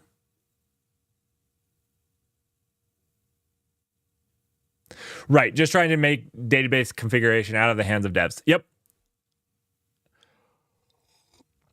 I do think that configuration should stay in Git, though. I still think it should be like configuration as code, which is actually why I like things like the Kubernetes operator, because you define that deployment as code, like what you want. I want it to have 20 gigabytes of storage. I want it to have 3 nodes. I want it to have X, Y, and Z. And then you can use GitOps to control it. So I do like this way of doing it. I don't know about the Portworx. Like, obviously that might be the same possibility, but yeah, this is actually I have a love-hate relationship with operators because I feel like sometimes they add extra complexity that you excuse me, that you don't need. But I also love them because of that. You're moving all of them to GitOps? That's awesome. I really like GitOps. And I actually tend to call them source ops. Nobody knows what I'm talking about.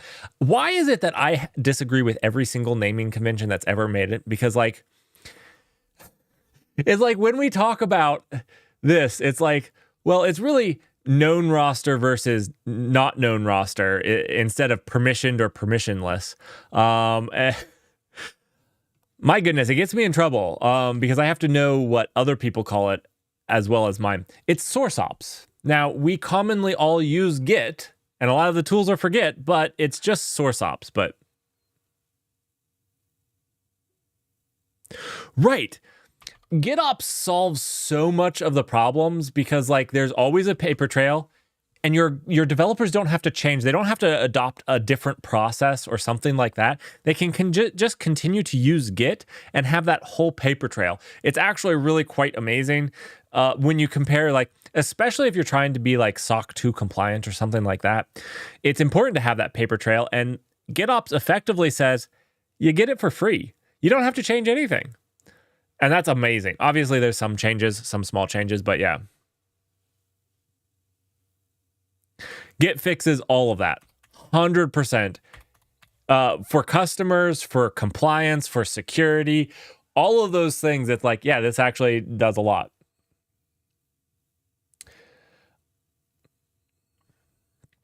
Yep. Audit logs cover some, but they don't cover everything. The cool thing with Git is like you can also get in a place where you just automatically sign your commits, like cryptographically sign your commits, and like then you can actually prove who changed what and why. It's pretty nice. I love it. I love it. Obviously, I'm a little bit biased. I like it. All right. These should actually be part of. I put them out here, and this was wrong because we're gonna need like the clients and stuff. So, they should definitely be in here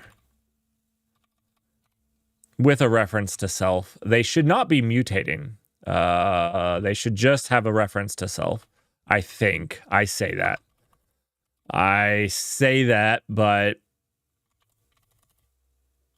that was not at all what I meant to do.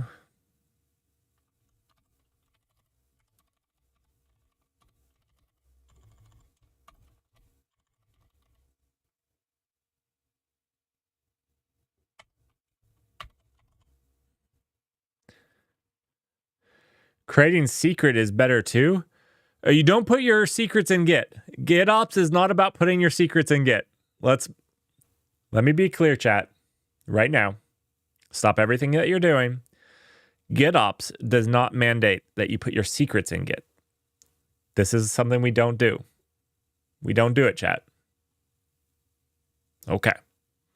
There are many things like Vault, Bayou, Bitwarden that you can put your secrets in. Not Git. Not Git.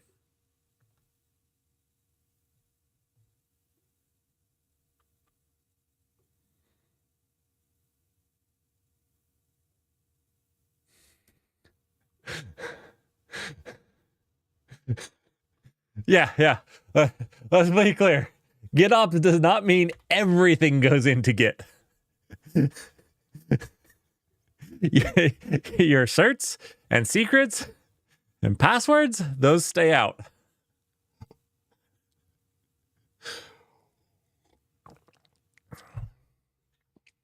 All right. It's all fun and games.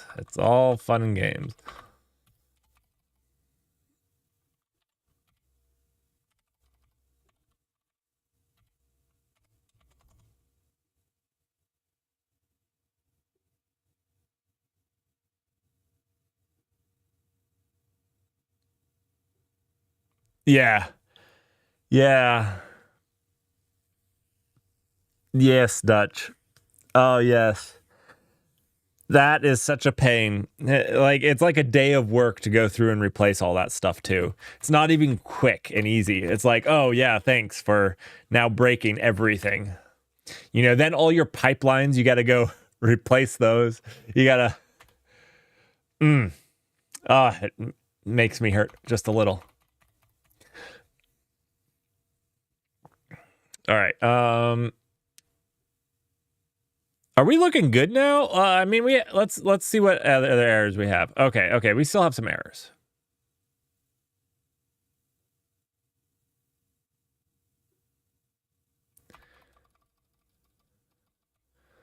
All right, so our Raft server. Oh, okay. This is what we do when we vote.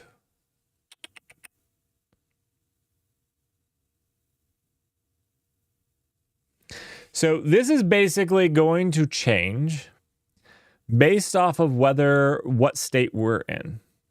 If we're a candidate, we're going to reply no if our current state is a candidate. If our current state is not a candidate, then we're going to vote yes. How we're going to do this, I have to think about, because this is now on a different thread than our state machine. So I think what needs to happen is we're going to pass in a channel to this to send back to the state machine.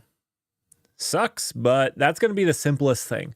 Could we do this in a non-channel message passing way? Probably.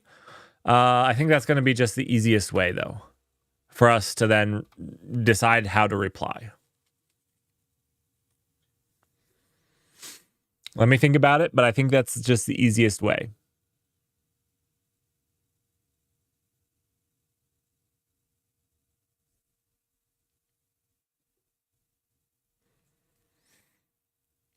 We could arc.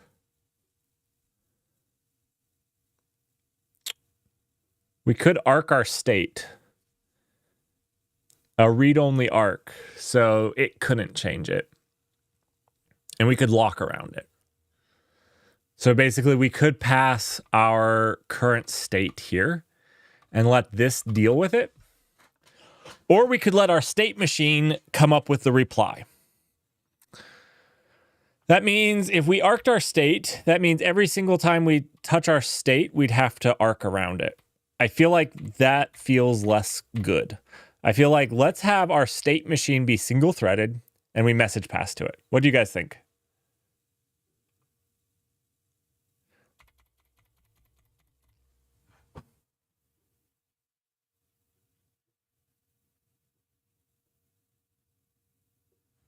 So effectively what we're trying to solve here is this here. When we when we get a vote request. No, this is sending a vote. Let's just delete all this garbage. Anyways, we're going to implement Raft server. And we've got to implement the things that we... Oh my gosh. That are in our proto buffer. So we have these two, vote request and vote reply. We also have these, which we're going to delete these. We don't need our ping messages anymore. That was just, that was just testing stuff out. All right, so we have our vote request and our vote reply.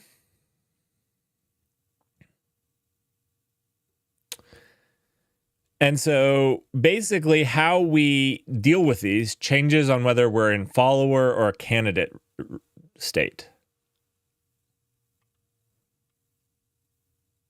Or if we're in leader. If we're in leader, we vote no. If we're in follower, we vote yes. If we're in candidate state, we vote no.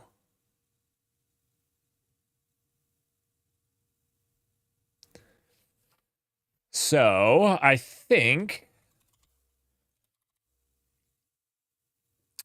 if we jump over where, let's just jump back over here.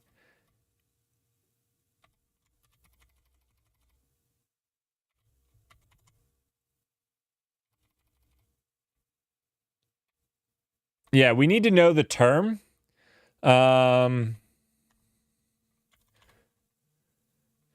We need to know the term. We need data from our current state. So I think we'll just do this with message passing.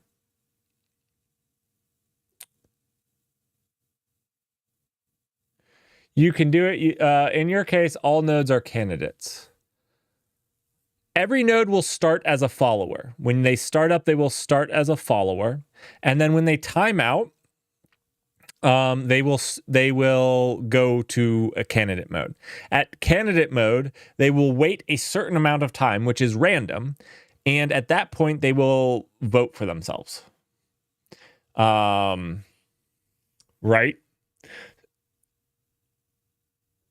Or let me rephrase that. In follower mode, they will wait after their heartbeat dies, which we don't have a heartbeat at this point. They will wait a random amount of time before switching to candidate mode, in which they vote for themselves. Greppington, we are not gaming. I know that this is so much fun, it feels like a game, but it's not gaming, Greppington.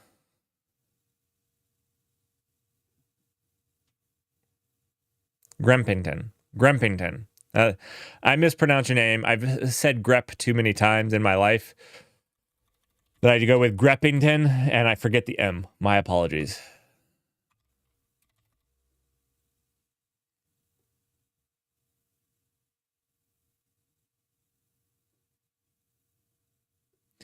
And if two nodes get at the same random time, the third node will respond yes to one first.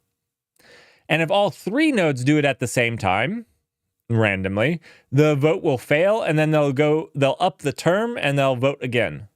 And they'll all get random times again. So the first one should get the majority vote. Again, we can do it a little smarter than that in the future if we wanted to, but that's all that's required per spec. I think etcd actually does have a little bit smarter of logic there to help avoid collisions.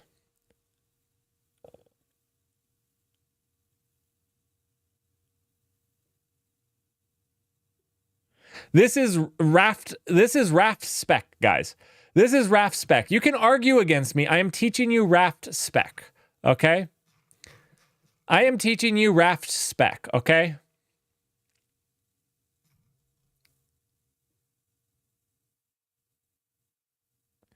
Right. Grempington is correct. It should be rare because you have these random timeouts. So the idea is that these conflicts where there is no emerging leader, this term 3, should be rare because they'd have to all have the random same timeout would be the idea.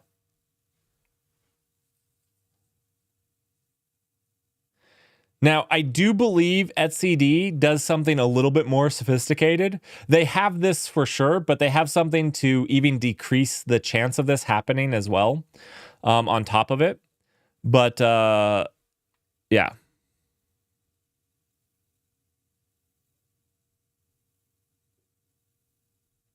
So yeah, this is the starts up. You start up as a follower.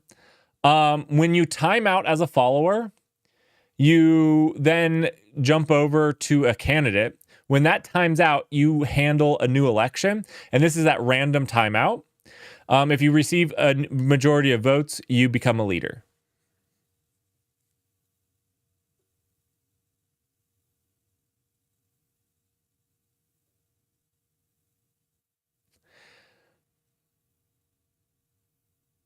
I don't even know that it's that slow because I think the times that it conflicts are very rare. Think about it. An election takes, let's say it takes 50 milliseconds, which on a data center in a local network shouldn't take 50 milliseconds. But let's say it takes 50 milliseconds. And let's say your randomness is between 1 whole second. That means the amount of time overlap that you'd have to have in those timers and let's another thing to make clear here is that if you had 3 nodes, it means all three would have to actually be within that 50 milliseconds of voting. All 3 of these would have to have a random timer in that 1 second that was the exact same. So you're saying the startup would take about a second. All 3 of them would have to. Because if just these 2 voted at the same time, this one would be the tiebreaker. It would vote for one. It would get the request for one because it's getting serialized before the others. Oh,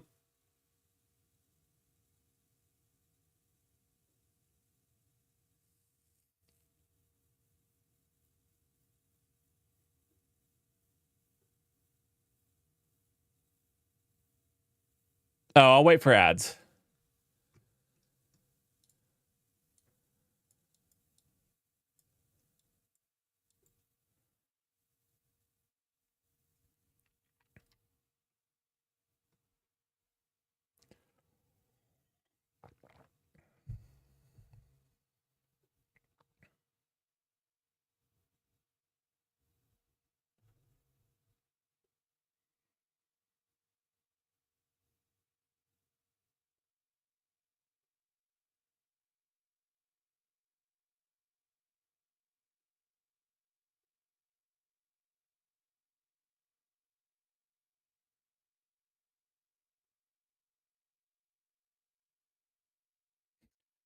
Wanda.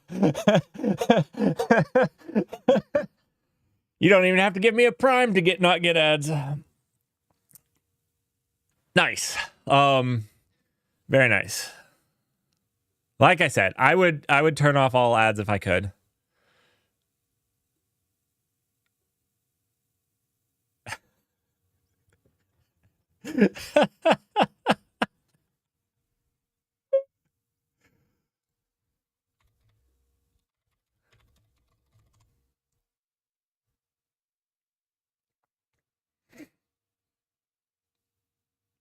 That's right. That's right. So for everybody that doesn't know, every ad that you watch gets me a, if you watch an ad, it's probably actually 15 cents is an exaggeration. It's probably like 1. If you're in the US, it might be 5 cents. Every ad round that we have, I am 5 cents closer to my Oxide cloud computer. No, it's probably 1 penny. It's 1 penny. If you're not in the US, it's half a penny if you even got an ad. But you're 1 step closer to us getting an Oxide cloud computer to run the null cloud on. This is the end goal. I am saving every single penny on this. So just think, every single time you watch an ad, we're getting closer to owning one of these bad boys. And if I own one, it means we all get to play around with it. I will literally let everybody have a chance. Yep. One step closer. Okay, so let's go back to this. Dutch, I completely agree with you. Your statement was that if they have the entire schema, they have their entire roster, will I be alive to see it? I don't know. We need a much bigger community before any of us would be alive to see it. But, that's why you need to like and subscribe. I guess it's not really a Twitch thing. You need to follow and then tell your friends. But we're all nerds, so we don't have friends. So that's not a great way of doing publicity.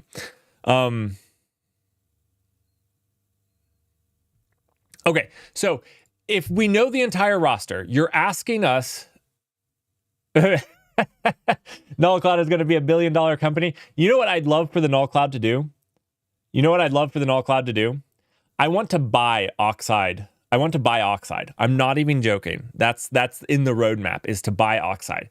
Because what I'd love is for you to be able to buy a rack and have the whole Null Cloud stack that also connects to my Null Cloud. So like you can use it as an overflow. So you have your data center plus my data center that's automatically connected if you want it to be. That would be like a configuration that you could just be like connect to the Null Cloud.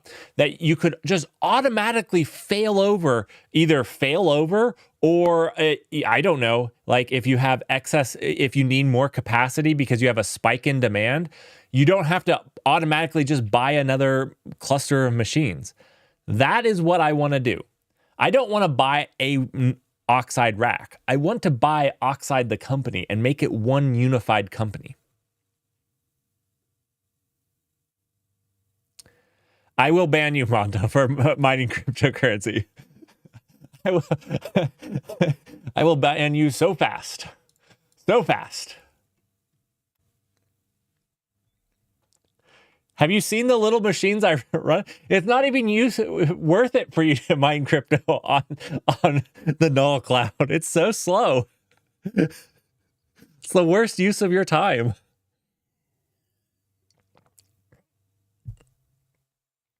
All right, so let me get back on track. Dutch, you asked, if we know the whole roster, can't we just communicate and figure out who the leader is? And my response to you is that is exactly what we're doing. We are communicating and finding out who the leader is. There's a couple things that we have to take into consideration when doing this. Let me find a little bit of a blank area. So what you have to take into consideration is we can't have two leaders. And so we have to have some form of communication back and forth to finally all agree on one leader. And that's literally what this voting is doing. And basically, the first person that says vote for me gets it. If by chance that happens at the exact same time for a majority of the nodes, remember it has to be a majority, then, so in this case, it would have to happen for all three, not just two of them. I mean like all of them. Then there would be a revote. But that's exactly what we're doing. 100%. You've got it, and that's the mechanism we're using to come to agreement with who the leader is.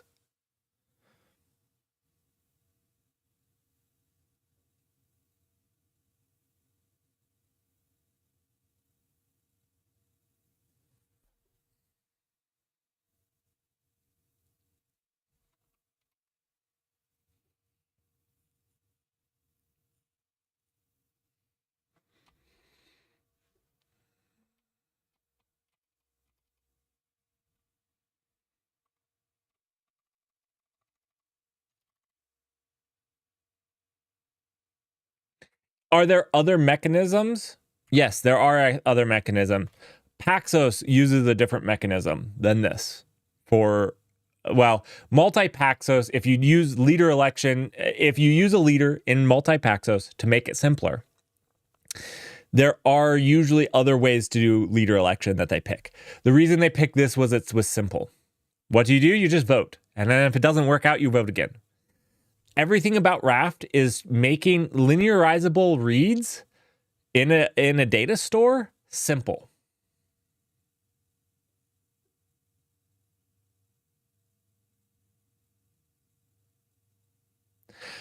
I will welcome it, Dutch. Can't wait to see the Docker containers in the null cloud that are secretly abusing his hardware. I will welcome it. The only thing that I ask is if you do it, you welcome. You do a video with me. That's what I'll do while we're testing things and making stuff. That will be the requirement. If you want to try to do something like that, that's fantastic. Let's make a video about it. Let's come up with like lessons learned and how to avoid that. Because one of the things right now about the null cloud is we're all learning about how to do that type of stuff. And so if you're able to do it, it's a learning experience for everyone. So I'll give people permission, especially on the beta. You know, if we ever go to like production, that will change. There'll be another place. But absolutely, I will welcome hacking on it.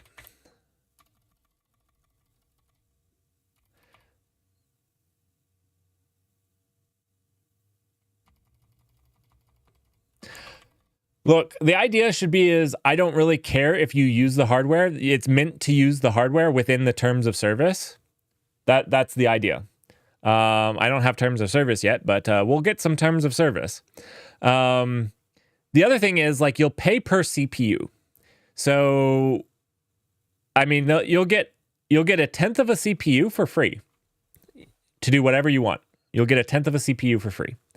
If you want to mine Bitcoin, I probably don't care if you mine Bitcoin with a tenth of a CPU. You're never going to do anything, but I probably also wouldn't care. I don't think. And if you pay me for 200 CPUs, I don't think I would care if you mined Bitcoin with it. I'm just not going to care. I will care if you try to do illegal things with it. 100%. 100%.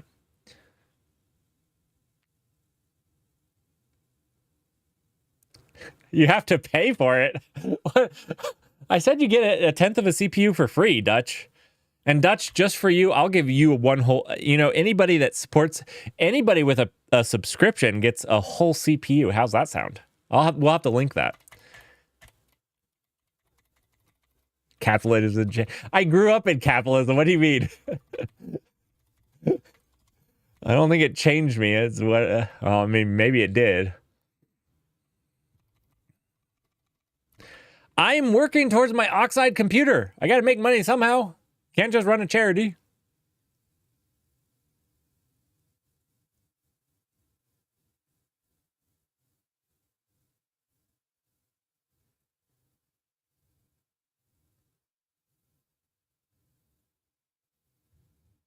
Your sub badge is invisible. I'm not pressuring anybody to subscribe, please. I'm just joking around. I'm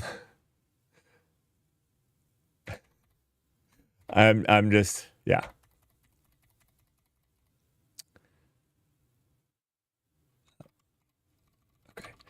Okay. Oh, that being said,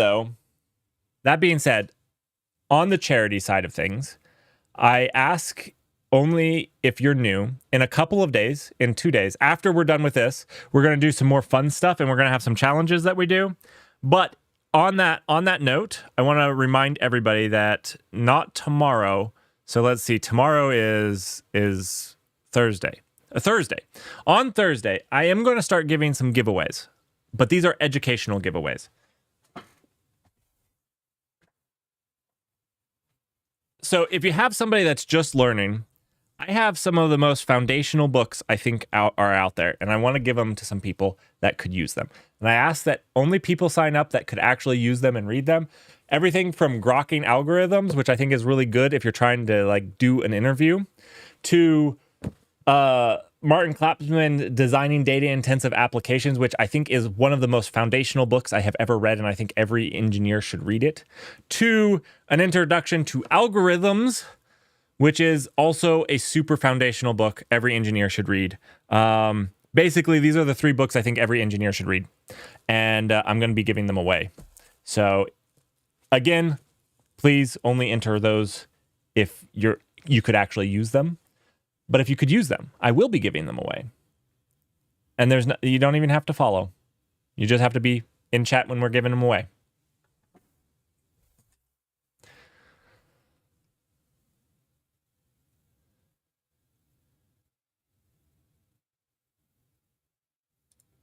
Yeah, international shipping. I will put it this way. I will try if I'm capable of shipping it to you.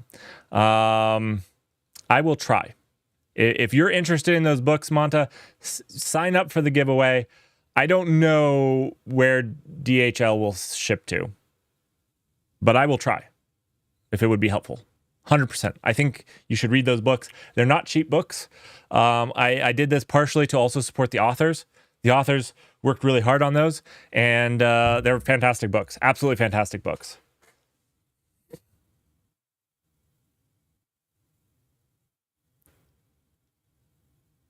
I will. Okay, if that would be good, I will also reference them where you can buy them. Greppington, I will do that. Because I do think, honestly, I tried to read a lot of books on topics and learn from them, and I think those are just really good foundational. Like, everybody should read them. The grepping algorithms probably is the least useful in day-to-day life, but it's really useful for getting a job. So I think it's still foundational because we all kind of want to get a job. So like, for better or for worse, it's really good for getting a job. Whereas the designing data intensive algorithms or applications is just like foundational. If you don't know the information in that book, I wouldn't hire you. It's so good for designing applications at scale. Yeah.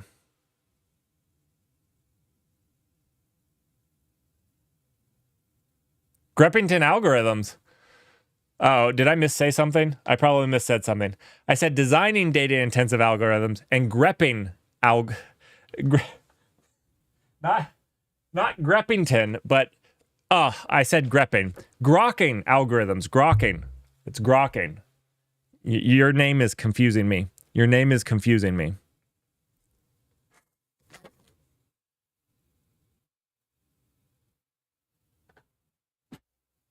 Your name is killing me.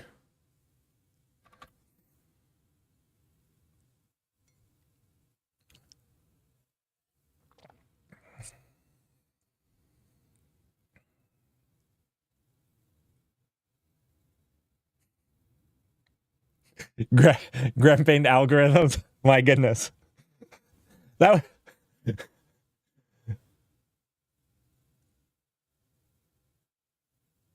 Write everything in for loops. All right. Can anybody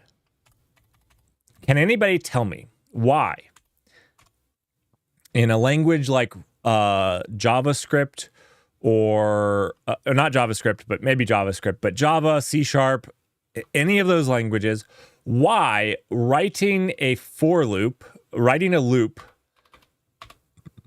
is faster than writing a recursive algorithm that does the same thing?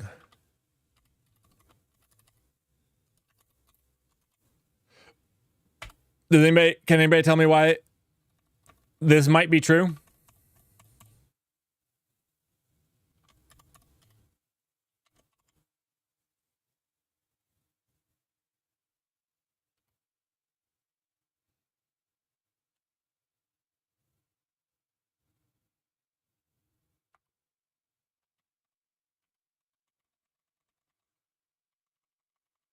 It's a little bit dependent on language and implementation. A lot of languages have this, though. Dutch is not wrong when he says you write everything in for loops. And that just made me think about it.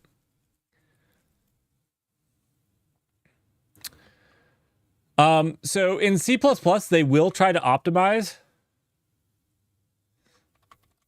There's a lot of overhead for stack pointers for function calls. And then if you're in something like Haskell, you actually have to copy the data, where you don't have to in a loop for that function call. I'm not saying to write everything in a loop, but there's actually quite a bit of overhead for a function call. And memory is faster. You allocate more memory, that's a performance cost. It will make you slower. You deallocate memory, that's a performance cost. You put a stack pointer for your function, that's also a cost. So, this isn't me arguing against recursive calls or anything. Just a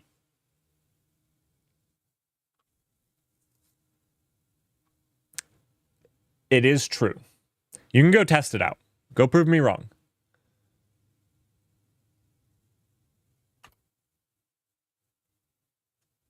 I specifically called out Java because they're particularly bad about it.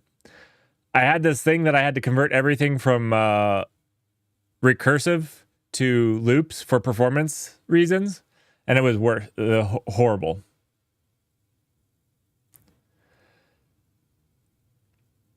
Maybe it's cached in L1. Maybe. Not always. Depends on what you're doing and how big your L1 cache is. Also, the overhead of a function, of the function pointer on the stack, isn't part of the L1 cache.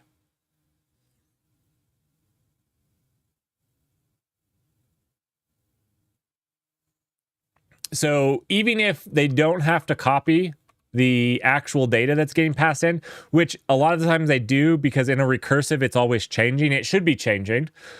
But if you can avoid that and keep it in L1 cache, you still have the overhead of the function call pointer, which can't be cached because it's a new function call pointer. You're actually going one step in and expanding that. So there's overhead to it. Again, I'm not arguing for or against it. It's just something to be aware of. It's a thing. We can prove it one of these streams if we'd like. We can go and dig down into it. For all of you doubters. All right. Where were we? All right. So this is our run. We connect. And now basically we're going to jump into a follower. We don't need to have this because we're just going to start as a follower. Our base state is follower. So we're going to do follower and then we're going to do run follower. Beautiful. All right. Not going to prove it in Elixir. One, I don't know how Elixir works, so I can't promise you. Although I can pretty much guarantee because you have to keep function calls somewhere. But I'm not doing it in Elixir.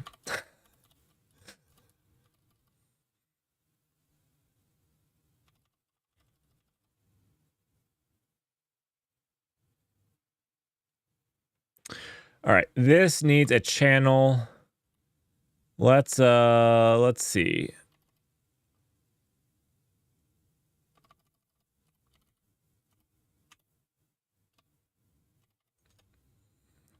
It's Tokyo.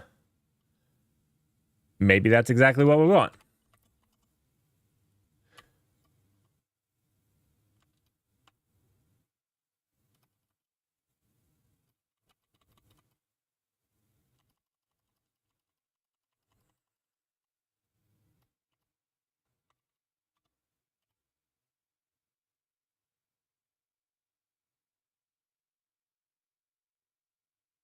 Like I said, I don't know Elixir. They use recursion.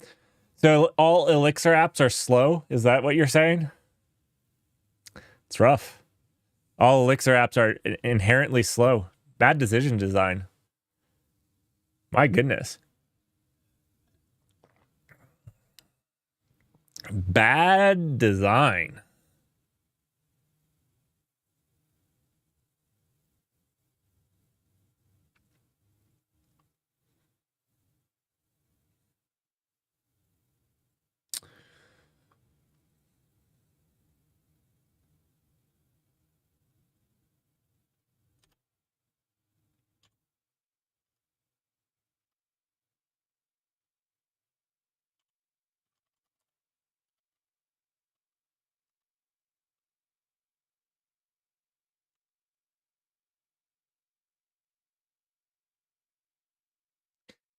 Yes. Okay. So I was saying bad design, but you can. So like C++ notoriously tries to inline as much as stuff as they can. And that's literally the problem inlining is trying to solve.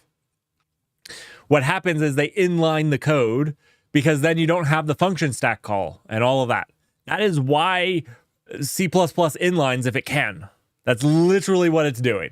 And so if you told me that Elixir had some way to do it at the language level where they inlined or made those into loops or whatnot and how they handled it, that would be great. And I mean, Java does the same thing. I pulled out Java because not everything is inlineable, but if it is, oh man, my frames are dropping like crazy. But if it is inlineable, then it's great. And it's awesome. But yes, that is why they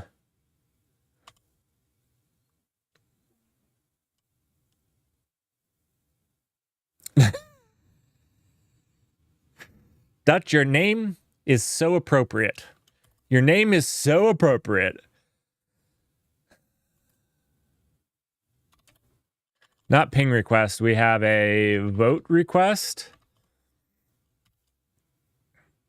Shoot. This is a name. Let's see.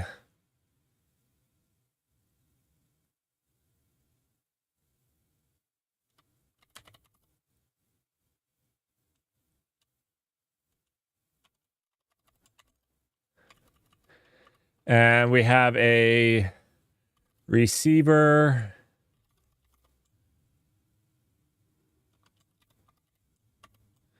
And this will be a receiver.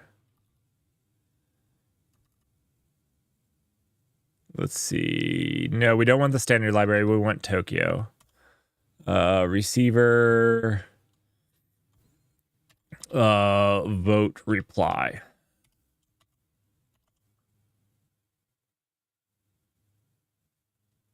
I don't think you've told me how you got your screen name. I don't think you do, but let me tell you, I feel like I know. I feel intimately prepared to tell you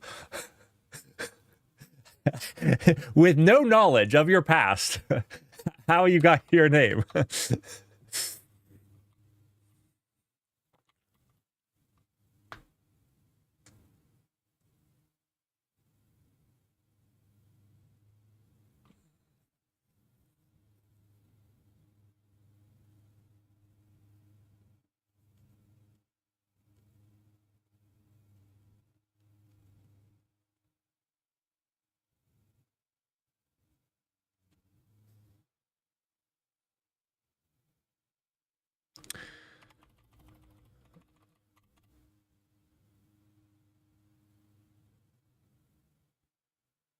I don't even know what am I doing here?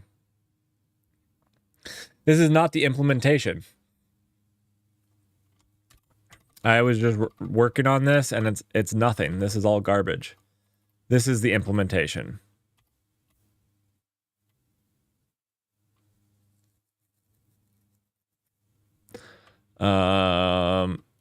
This is garbage.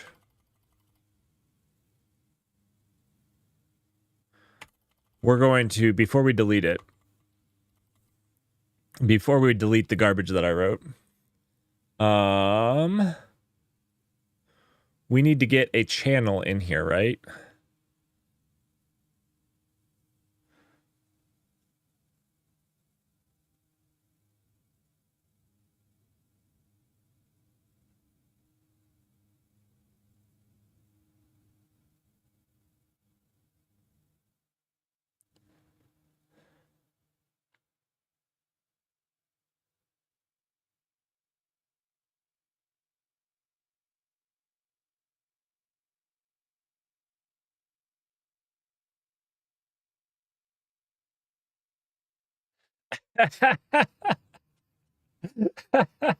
That's a great way of getting your screen name.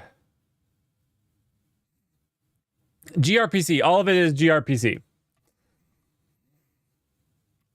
Actually, the spec for this calls out RPC. So this is not actually, all of this is RPC, remote procedural call. I'm using specifically gRPC just because it's easy.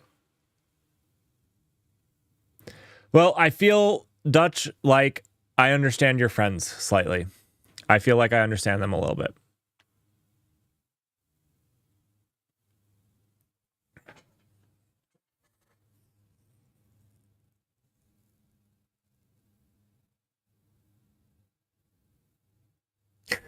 Dutchian. Wait. Dutch. How do you pronounce that? How do you pronounce a Dutch person's like nationality? You know, it's American.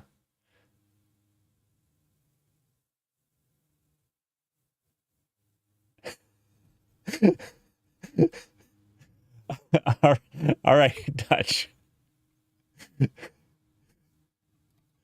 Okay, so I almost think that we actually don't want to do this.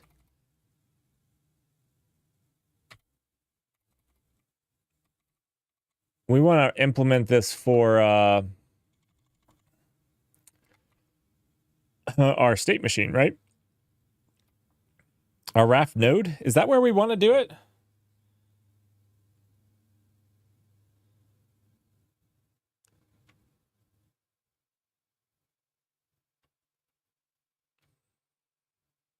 I don't know exactly what we're doing right now.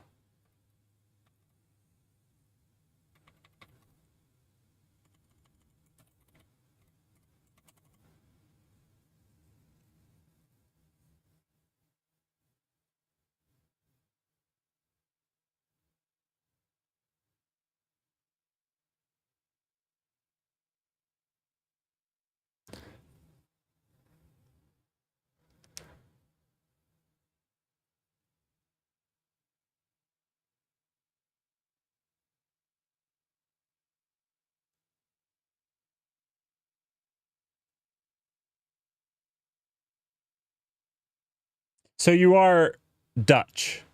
Yeah, that makes sense. Everything from the Netherlands makes sense. Thank you for clearing that up.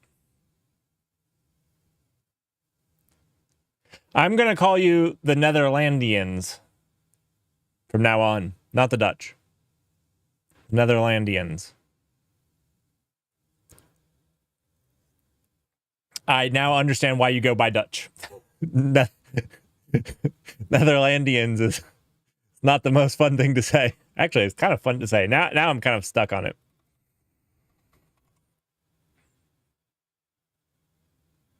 The Thander, I mean, like it works. It works. You know, if it works, it works. Don't change it.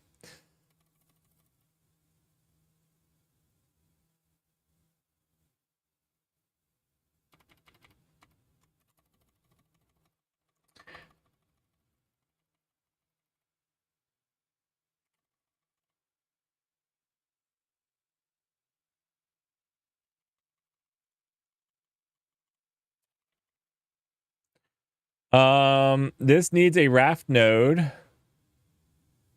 Okay.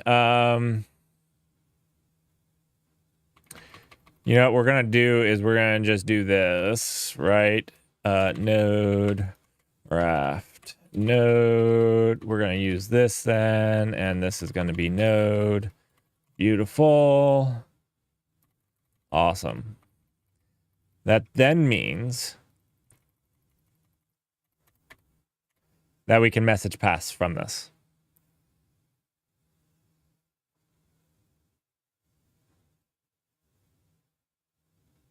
Netherlandian sounds so like Waterworld or something.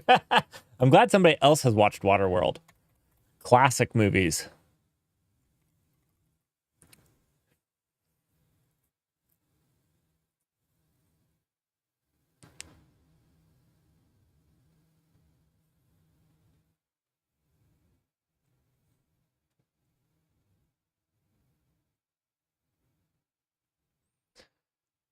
All right. Let's delete this.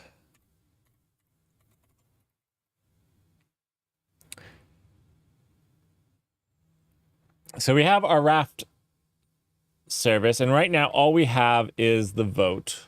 That's all we have in our thing. And we reply to votes for the server. And right now we're just doing granted equals true. And now we need some way to get the state.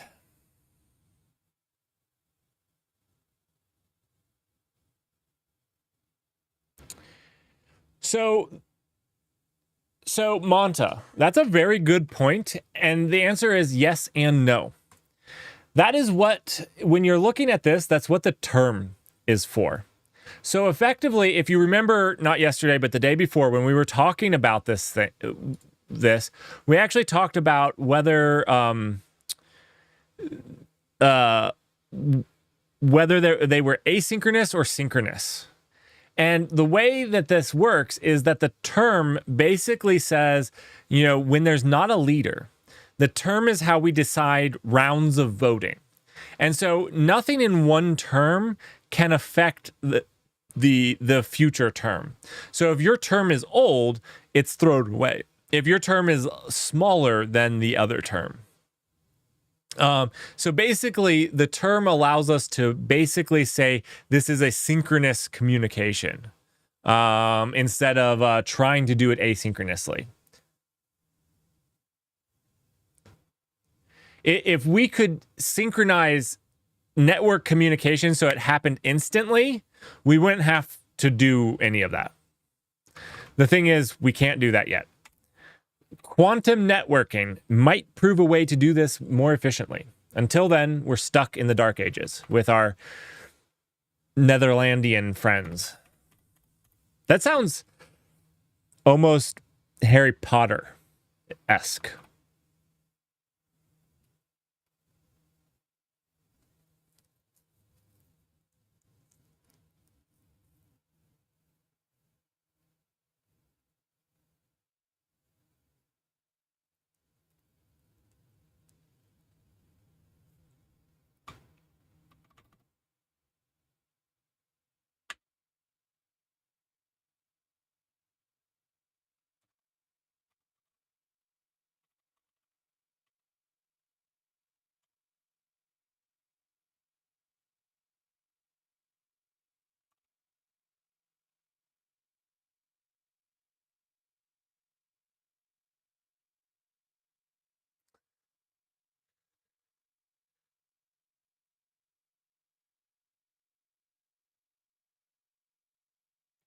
I have never been Dutch. I would love to, though. I would love to. Never been, though.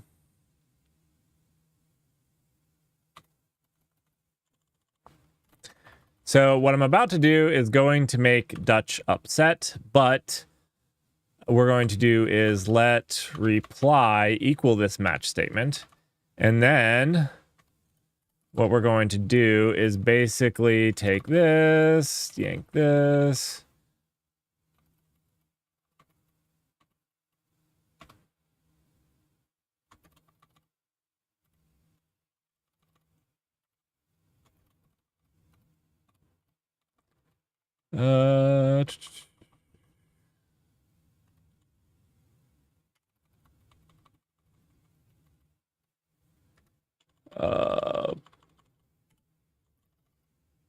Yank that, and now we'll just slap that in there. And basically, if we're the leader, we'll respond with false. We'll respond with false if we're also thinking we're a candidate. And we'll respond with true if we, yeah. And then here we'll do self dot config. Current term shouldn't be in the config. We should just have current term here.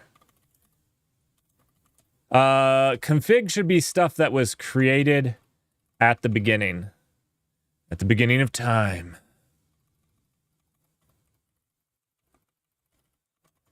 Basically our static configuration. I think, yeah. Yeah, we're starting to rock and roll now. Code duplication, never. Never.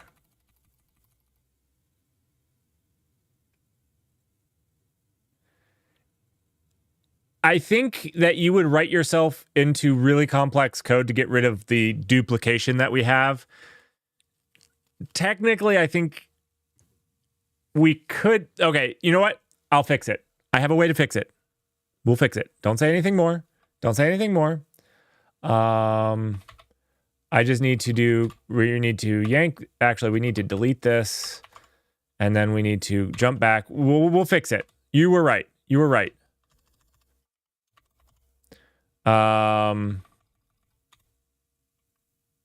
We'll fix it, Dutch. No. I got it. I got it right now. These two are the same.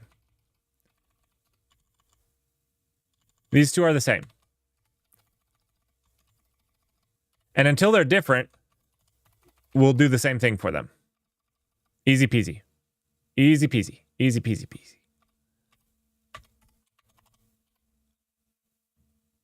You have a freaking semicolon. What did I miss? I missed something. This is right. Oh, no. It was confused. Sometimes it gets confused. All right. So there you go. So basically now for the other two, I don't like these as much because, you know, this is just a catch-all. This is a catch-all in the match. A catch-all in the match. Right? So this is a match statement up here. So it's saying match for these. And this is saying match is like a switch, except it's actually matching. Kind of like its name says. So if our state is follow leader, can we do a double match here? I've never done this. One second. Rust match double.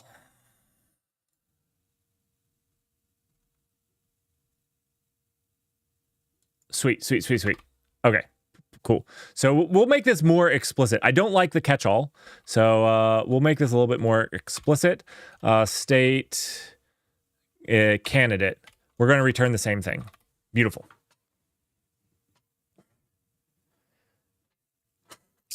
A switch.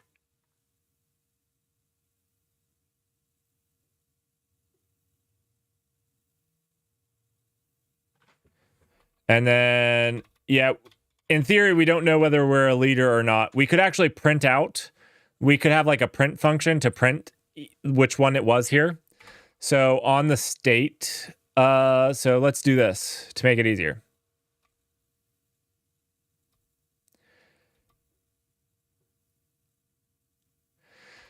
So a match will error if it isn't complete. So check this out. See, there's no error now, Dutch. If we delete this one, it now errors because it's missing a match arm. Candidate not covered. Now, you can do a default. You can do a default, which is that underscore, which will match everything. But the other thing that I think match tries to solve here, unlike switch, is there is no such thing as a fall through because it's a match and not a switch. So match is literally matching one and moving on. Weeby Wizard, good afternoon. How are you? So if it matches multiple, it will just hit the first match and go for it. This is a type safety thing instead of switch. You can think of a match as a switch. That's fine. Like that's fine if it helps you conceptualize. It's slightly different. But you can think of it that way.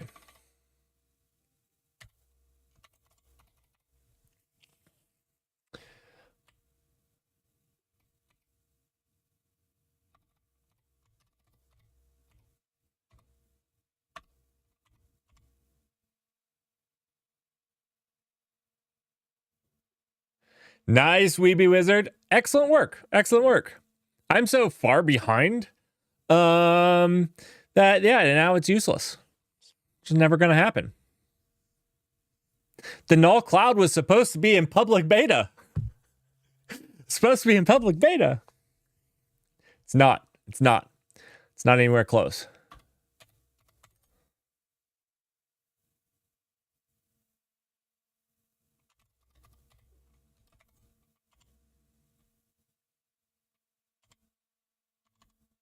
That's actually exactly what I wanted. ToString. Oh gosh. All right. So to help with this, what you were saying, Monta, what you were saying is what we'll do here is we'll do this. We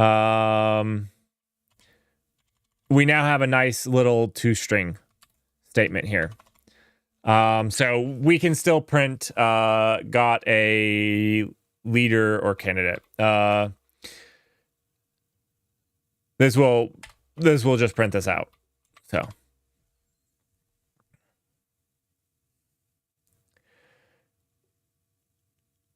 release now and call it early access. In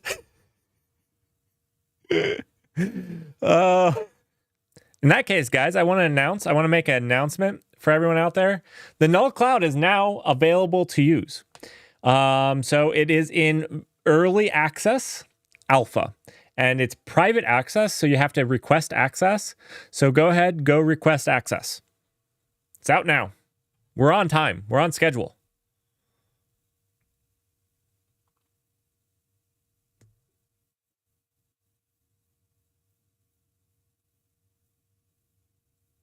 You know what, Dutch? Take your Golang and get out of here. We'll be writing Golang next week. Next week will be Golang. All right? Get your Golang statements out of here. Do you know what's different about this than Golang? Is we know that... Check this out, Dutch. You want to know what's different? Check this out. It's complaining. In Golang, you can't actually tell if you've iterated over everything in it because they're just constant iotas. Oh my gosh.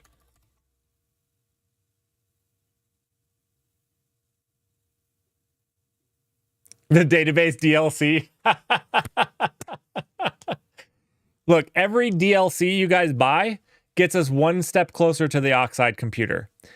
Roughly $1 million. They said a little less than, they didn't give me a final statement. They said a little less than $1 million, or just under $1 million. So that's what we're going to. So understand, every ad that you watch, every Prime subscription goes towards this bad boy. Right, write bugless comments, Dutch. Yeah, how about that?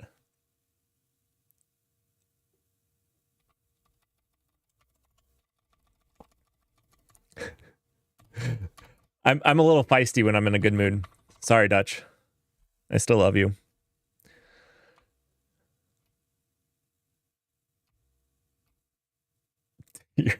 Man, I can't pick on you if you're a foreigner. How's my Dutch?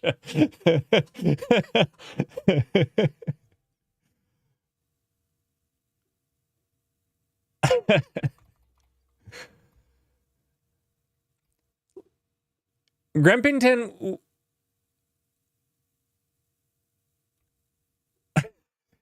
This is so fun to write. It's like a game. That's what we've all come to the conclusion. This is the game.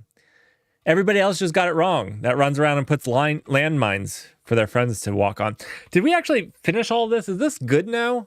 My goodness, I feel like I've been doing random stuff without compiling code. All right, we do have we haven't actually implemented the states, but that's second. We have the connecting to nodes. We're waiting for the servers to start. Oh, we don't have a port here? This would be what? Self.config dot candidate ID. That's our port.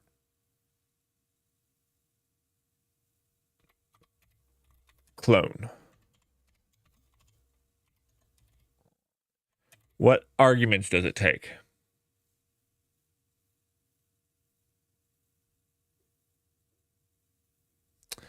We pass our self into this. Why does it need 2 arguments then if we have self? Oh, because we get the port, but the port is literally just this. So we're just, okay, dumb.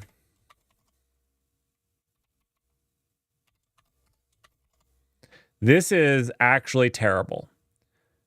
This is terrible. Right. Yeah, we're going to put self here. This is bad. Don't everybody stop looking for just a little bit and let me fix this. Pretend I didn't write this code for just a little bit.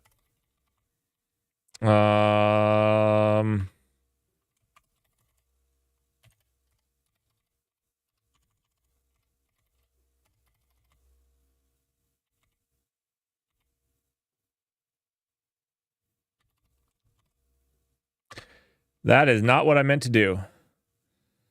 I'm going to do it the old school way. I thought I was going to get fancy. I did the opposite of fancy. All right.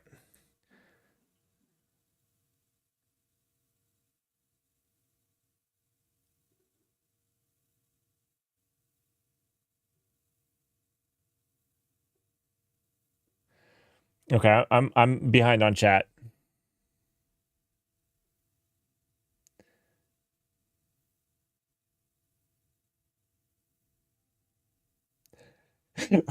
Rust the video game is pretty much like writing Enterprise Golang code. Okay, that's pretty good. Why learn Rust when you can literally go and plant landmines in your code for yourself, for your future self?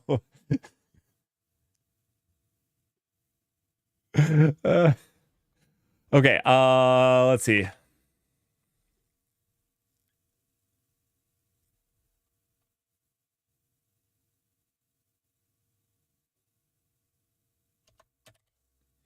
The trait bound Raft node is not satisfied. Oh, okay.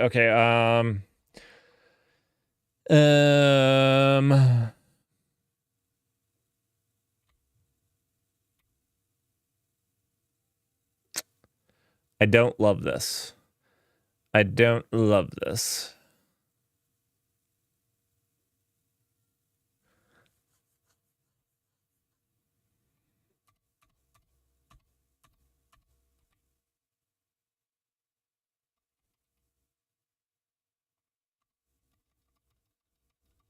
Let me think.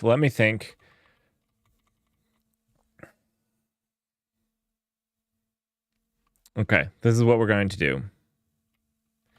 This is going to turn to start Raft server. This is going to return a Raft node.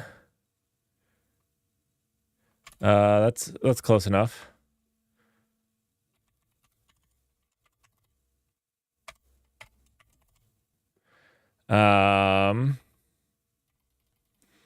We are going to call let node this one. We will not pass in a Raft node. We will pass in a config, which will be a Raft config. We'll do that. We can use, we'll just call this node.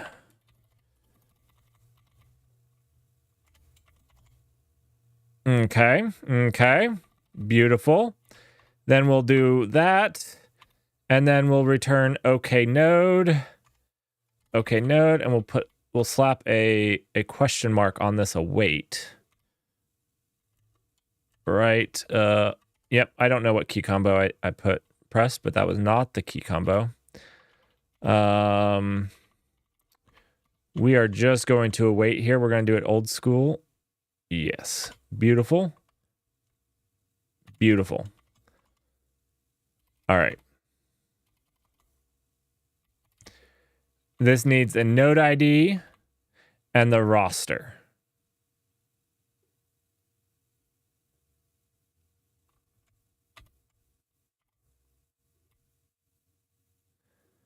Oh. Okay. We build the config in here in the new. We'll just pass the config in that already has the roster. That sounds better to me, right? Yeah. Config. Raft. I'm sorry, guys. I have not been very good with this. I feel like I have jumped all over the place. This doesn't exist anymore.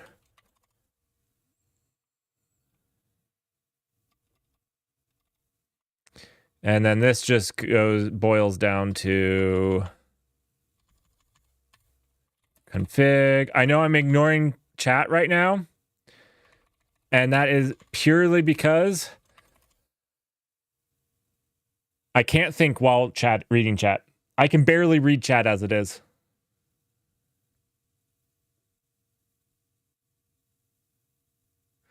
I can barely read English.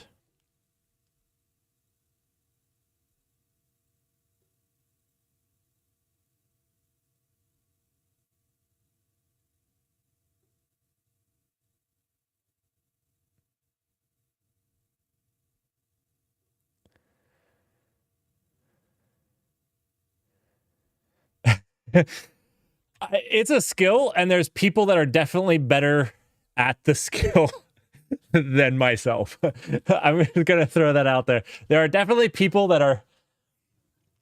I definitely like. Okay, so there are definitely things that I like solving off stream because I haven't gotten good enough at coding on stream to like really handle the difficult things.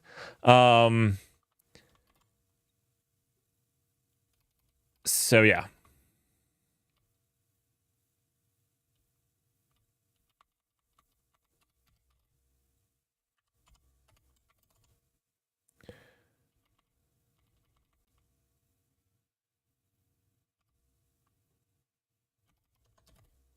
Move occurs because node has type Raft node, which is okay. Oh shoot. And we can't pass a reference here. This actually wants to consume it. Oh.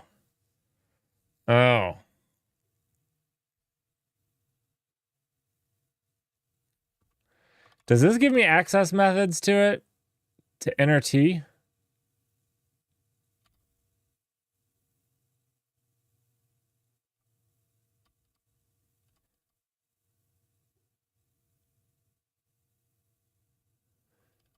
No.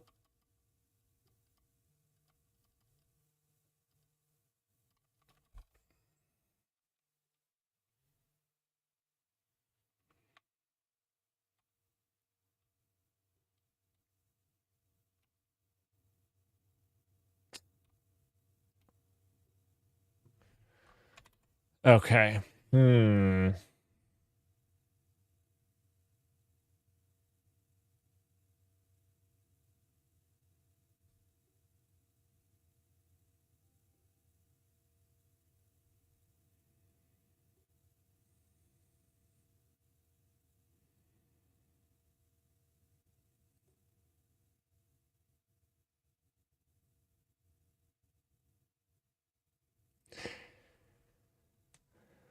I tend to agree, Grimpington. I haven't worked in an office for 7 years at this point. But when I am in the office, well, at this point, when I'm in the office, I'm not there to sit there and code or anything like that, but there for team meetings and stuff. But when I was in an office and it was like really close, you just put headphones on and listen to music. You isolate yourself. And then yeah, people have to get your attention somehow, and that's fine. It's fine.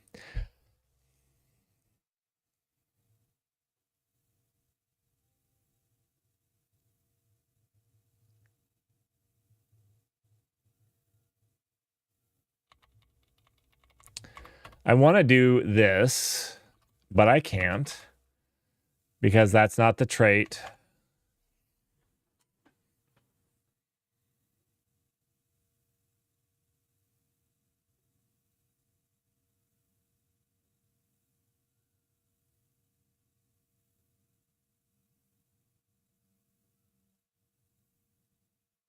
This is unfortunately generated code.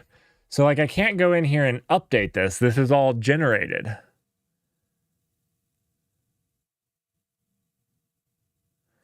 They're using an arc internally.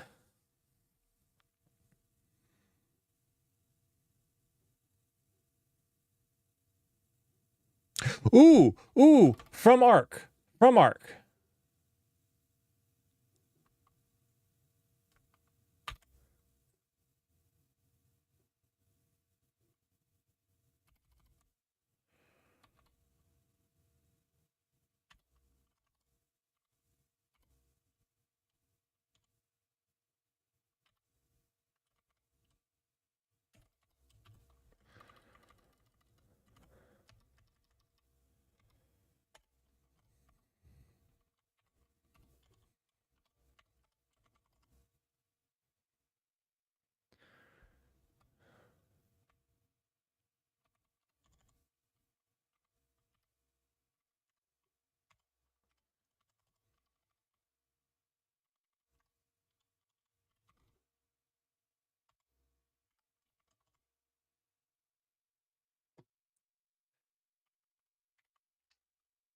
We just solved the problem.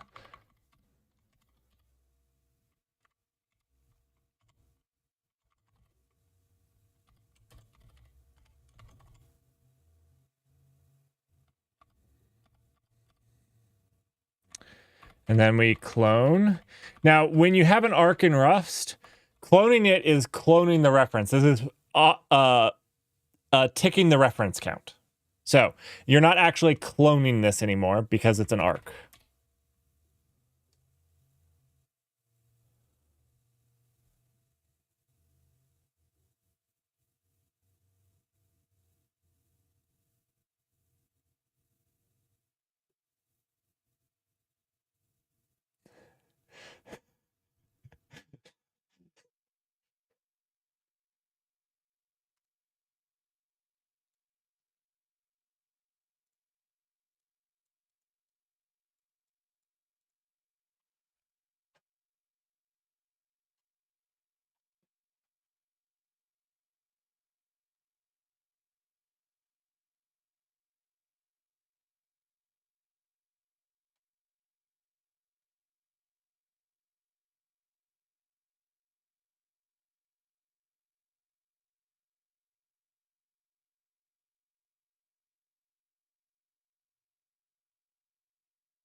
Are the ads done? No. I got back in time. Perfect.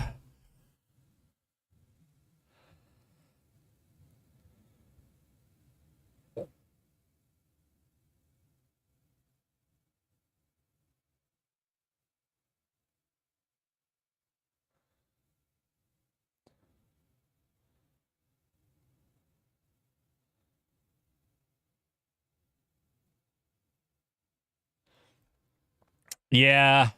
So there is a privilege. There is a very real privilege of not being in the US or Europe and watching Twitch. Everybody that's not in the US or Europe that watches Twitch also doesn't seem to get ads.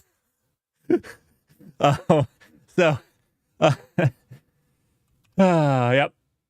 Good for you guys. I do try to stop. And actually, I've been trying to like stand up during those times when you guys are getting ads, just to stretch a little bit myself. Okay. So what I was saying was that with an arc, when you clone an arc, you're not actually copying it. This is a reference count. So you're upping the reference count. That's what you're doing.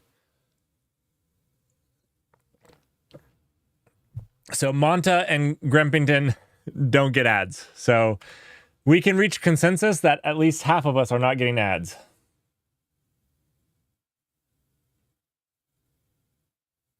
This feels like... Well, so, Dutch, you are the only person contributing to the Oxide cloud computer goal. So, you know what? Thank you, Dutch. You just committed another penny to the Oxide cloud. Hold on, we didn't vote?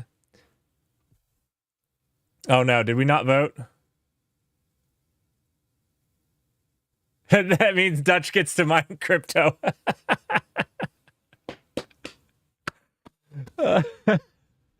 Touche. Okay. So I'm not sure if I like this. And you know what, Dutch? I am realizing that it might be a 2-week project. It's not going to be a 2-week project. We're going to get it done. We're going to get it done. Oh, ye of little faith, we will get it done. Easy. I don't even need 2 days. Don't even need 2 days.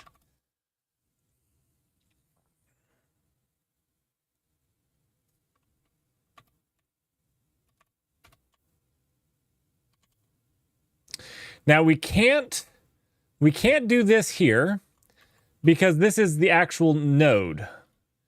This is our thing. Somewhere else is going to have to call new and then call run. And the server will already be started when run gets called. Kind of a little gross, but it's okay for right now. Yeah, kind of a little gross, but it's okay for now.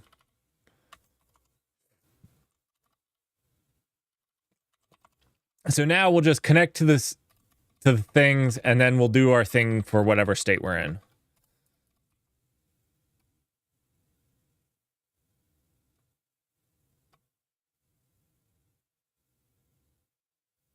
All right, this is how we reach consensus. I want everybody in chat right now to say vote for me, and whoever says it first will vote for that person. Go.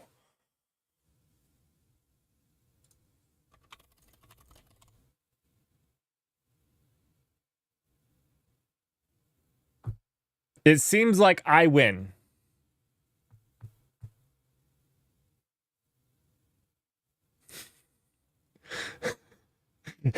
Dutch put some emphasis on it. Oh. Vote rejected. The cruel life, Dutch. That's how Raft works. Cruel life. You were slower.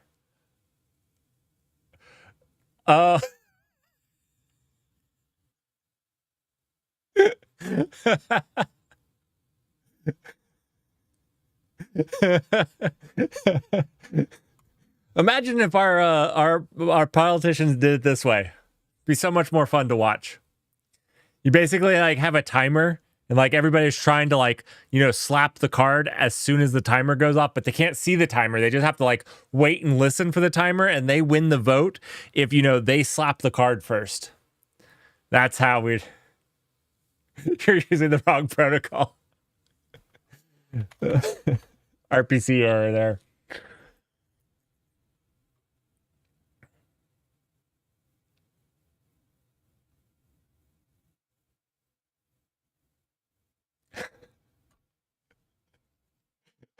We get much younger presidents.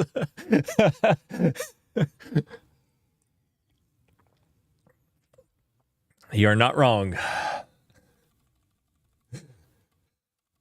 All right.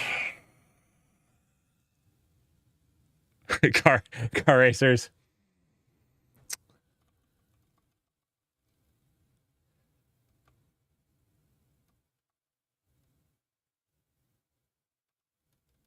This is looking kind of good.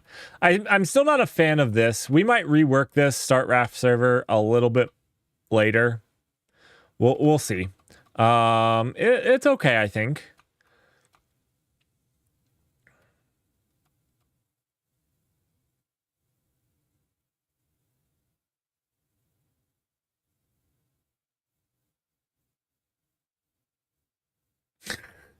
The voting protocols on this stream will be orange. Okay. I don't even know how to do colors on here. So I'll never win anymore because I can't change the colors of mine, but that's fine. Voting is orange.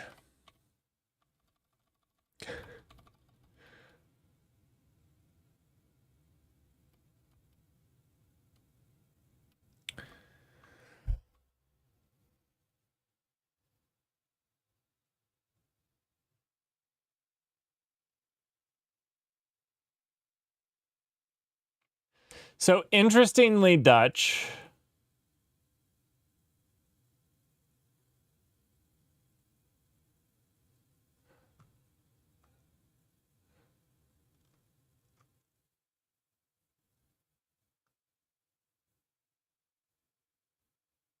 Wait. I'm not getting auto mod stuff. Why am I not getting the auto mod?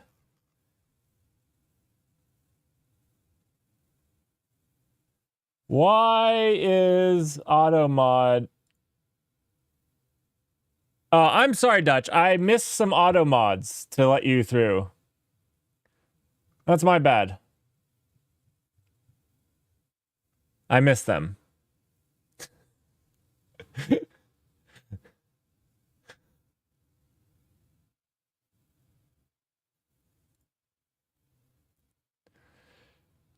Yeah, auto mod has not yet once actually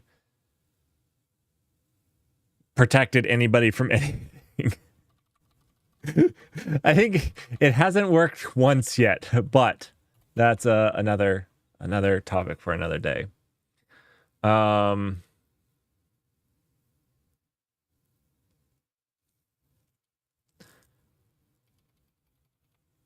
Oh, see, Fly.io is definitely in league with Twitch, auto modding that for you. Okay, so this all looks good, except we don't actually do anything in these, and that's what we really need to do next, is actually do stuff. If we're a follower, we should wait for our heartbeat.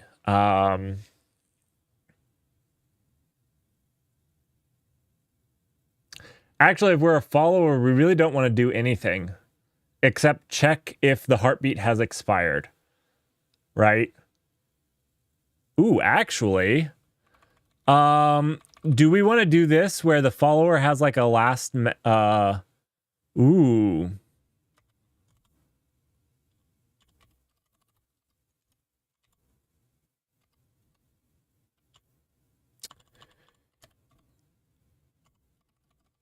Does follower want to have like a date? I really don't want to do a date time.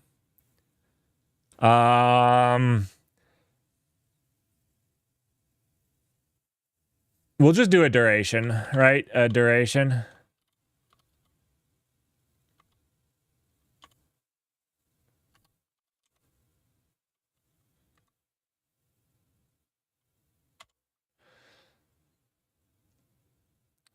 So basically, whenever we get, as a follower, whenever we get a message, we have to update the last time. So this will just be, I have an example of this, don't I? Yes, I do. Actually, it's in the database. Never mind, I don't have to go over there. Never mind, I think it's in the CLI.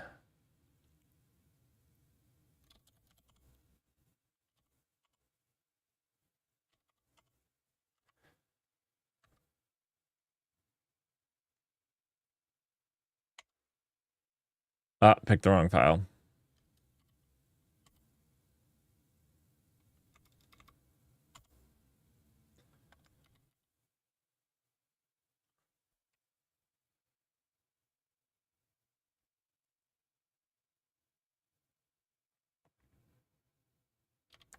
Yeah, we'll just do like this. When we get a thing, we'll just do this.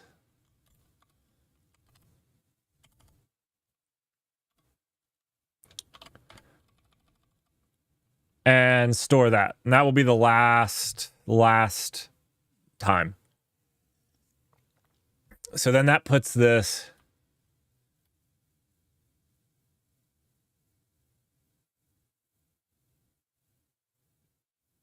Correct. Greppington, you're correct. 100%. Oh, we're over here.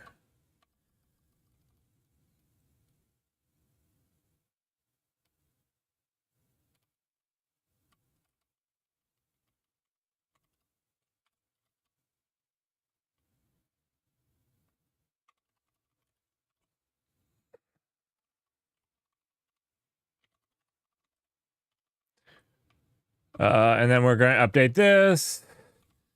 Follower run to have the duration.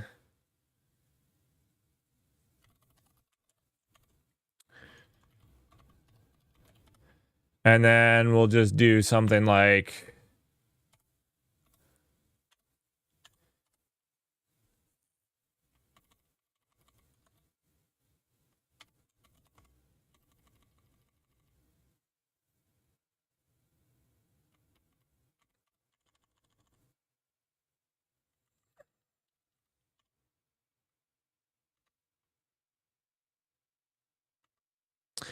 What is the difference between opaque and useful only with duration?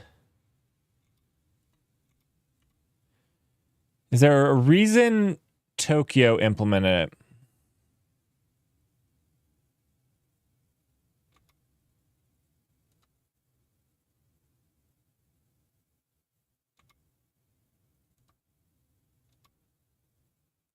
Just going to use the standard libraries instance.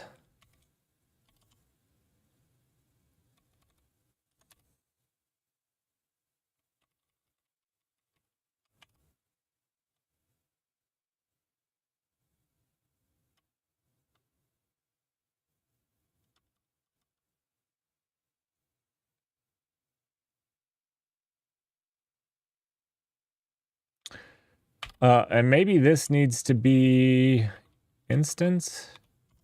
I don't know. Let's do, this is now. Now. We probably should have a...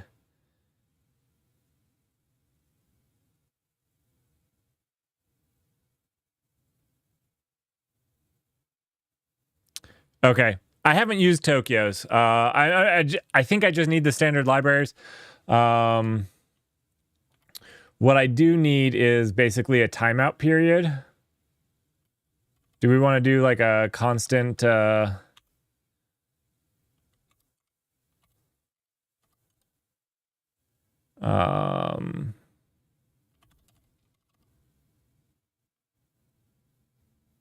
just say 5 seconds. Yeah, this is a const.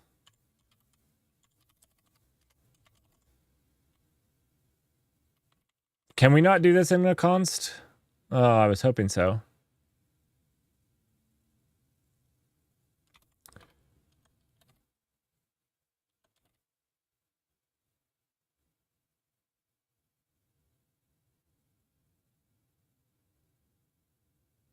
Oh, do we have to do... Okay. Do we have to give a type? Okay, that's fine.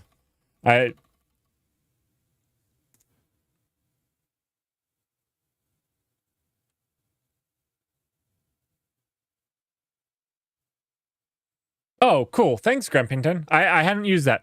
I used Tokyo lightly, but I should get better at it. I haven't used it in anything really big before, so...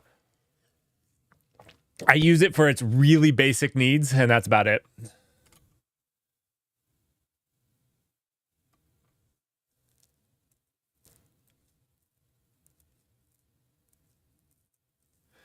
So, in Raft, the heartbeat is this append entries.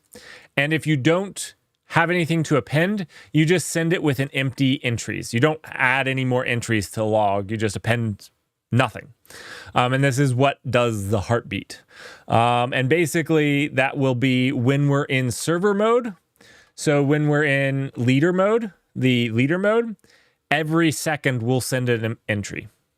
If you're talking about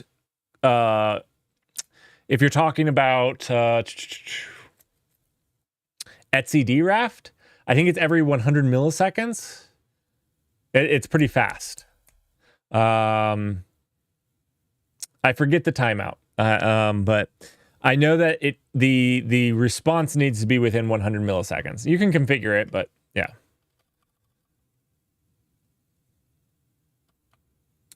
So where were we? Right here.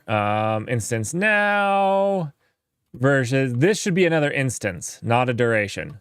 This should be instant. And this should be then. And now we need to update this to to be then and then this needs to be updated. Where is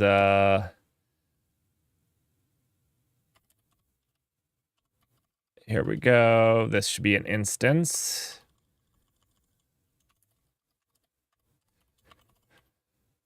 And now we can do instance now, and then we can say something like if,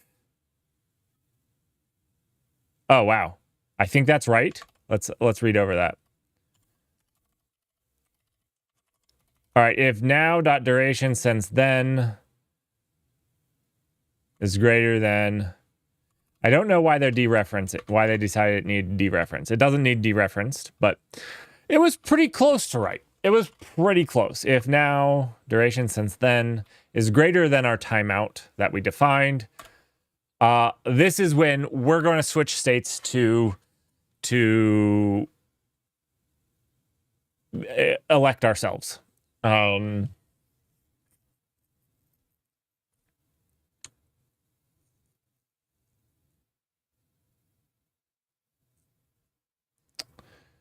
So now we need to change states to self.change state, state.candidate.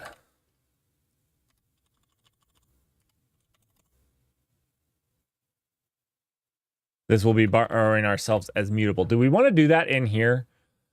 Do we want to do that in here? Or do we want to return from follow or run?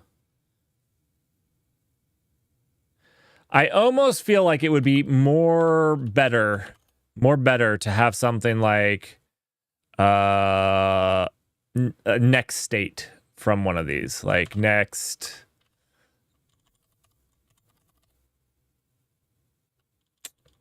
Let's see. I don't want to do this. That feels gross.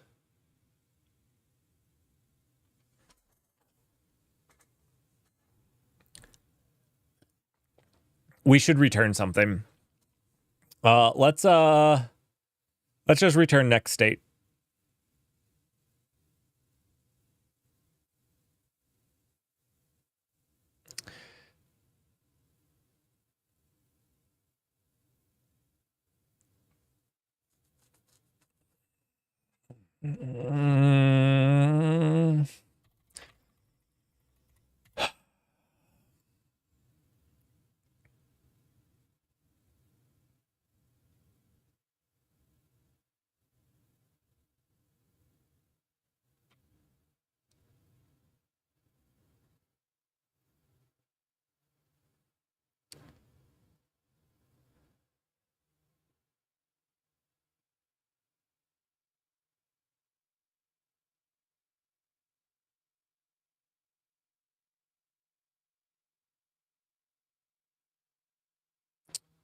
Do we just... Oh. Do we just return...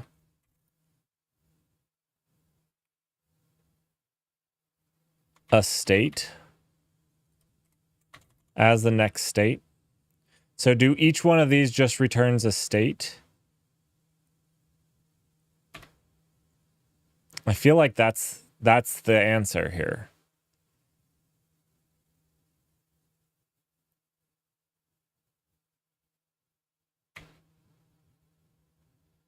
Yeah, each one of these are in the run, which is mutable. So I guess maybe it doesn't matter. I was just trying to think about making it clean. And I feel like we could run this match and then we could do something for the next state. Sorry, I'm just trying to think. So I was kind of thinking we could do something like if all of these returned, like we could do like let next state equals this, then all of these would return the next state to go into. And then we could, you know, do something with that if we needed to like stop something or wait for something. And then, you know, each of these can just return state. I think you're right. It shouldn't matter. The only thing that I was thinking was maybe less than ideal in this was that if we change state inside of these functions, it gets confusing as where state changes. And I feel like it would be simpler just to have state change after this. I think. I've never implemented a state change in Rust, so I could be wrong.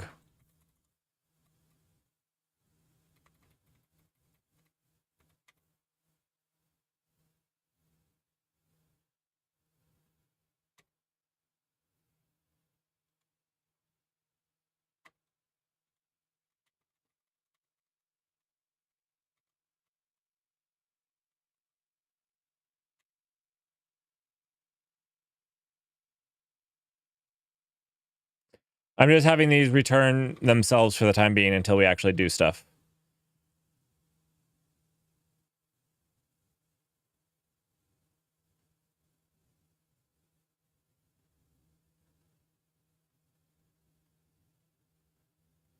Why is programming talk so bombastic? I wasn't trying to make it bombastic. I was just trying to think.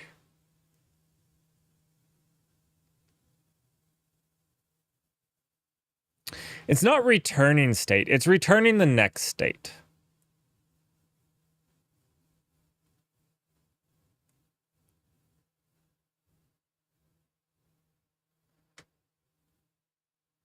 I was just thinking it was cleaner if we change state in one place instead of randomly throughout.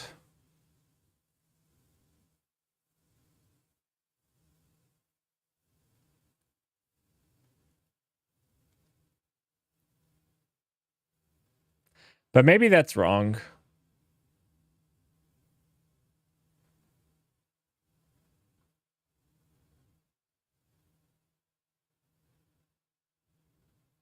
I thought each running state was able to change state more than once. Should it? I don't know. I've never implemented Raft or a state machine in Rust, so I don't know. What? One state shouldn't be able to change its state more than once, right? Because once it's changed its state, it needs to restart, right? It needs to call run of the other state. So, like, once this changes state, anything else here is invalid, right? It shouldn't keep running. It should just return the next state that it wants to go through. So it should continue to run in leader until it's not the leader anymore. And so, like, we should have a loop inside of this leader run, and it should run as leader until it gets somebody that says, hey, look, there was a network partition. You were on the minority. We continue to run with a new leader, and you have an old record. Now you should be a follower. And so the state change should be the follower then. But it shouldn't do anything more in leader after it changed state to leader or follower. So we could make this mutable in here. You're right. We could have a mutable reference here. But I don't know that would make this any cleaner. Let me follow down this path. I'm trying to think about it. Keep this in mind and hold my feet to the fire, because maybe it would be cleaner. Maybe it would be cleaner. Because then basically I was thinking here, do these need to be async? I don't think so. I don't think so. I think you're right.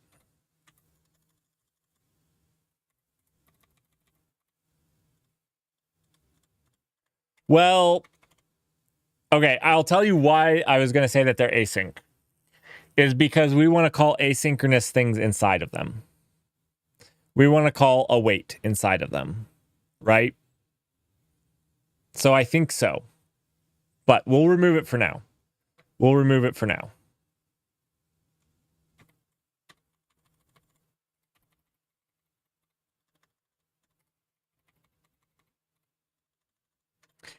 No reason to put them on there before you need them.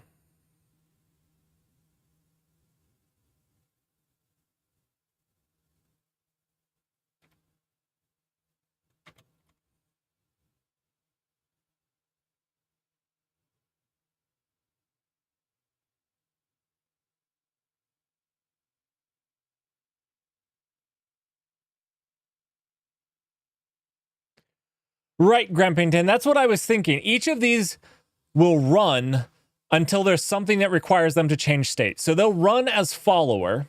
They'll sit here and run as follower until it stops getting a heartbeat. As soon as it stops getting a heartbeat, this will return a next state of candidate. And then it will run this until it either is elected or it returns to follower because somebody else was elected. And then it will run as leader until it falls behind, which it would only fall behind because of network or a crash, a network partition or a crash. So if there was a network partition and then unpartition, it would go from leader to follower. But the idea is that it would always stay in that, it's always going to run this until there's a reason to change state, which then it will return next state. And, basically we'll loop. We'll update the state here. We'll do whatever logic to change state, whatever we need to. I don't think we'll have a lot to change the state. And then we'll loop through and do this again with the new state. I guess that's why I thought this would be simple and clean and clear. I could be wrong. I'm thinking while programming in front of 4 people, which is more stressful than it sounds, especially when you know all 4 of them. I feel like it would be better if I didn't know any of you, but I feel like I know all of you. So there you go.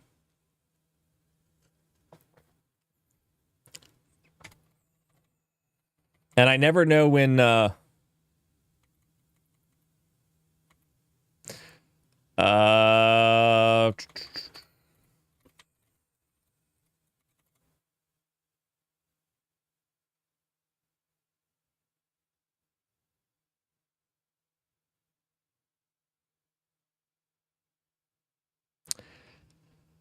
why not just override the iterator for the enum state and the next state?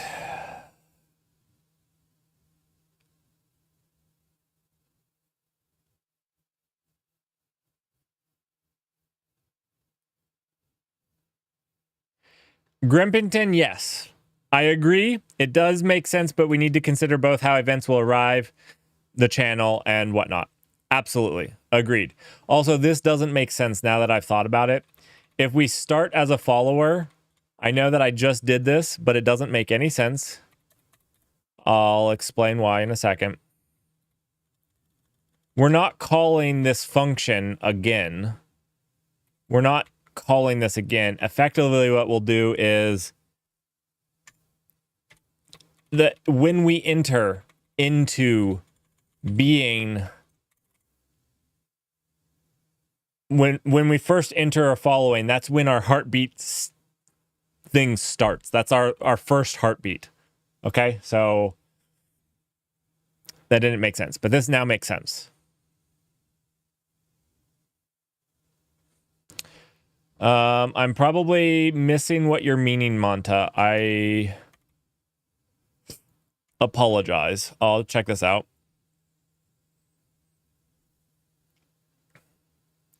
I don't need to iterate over my enum.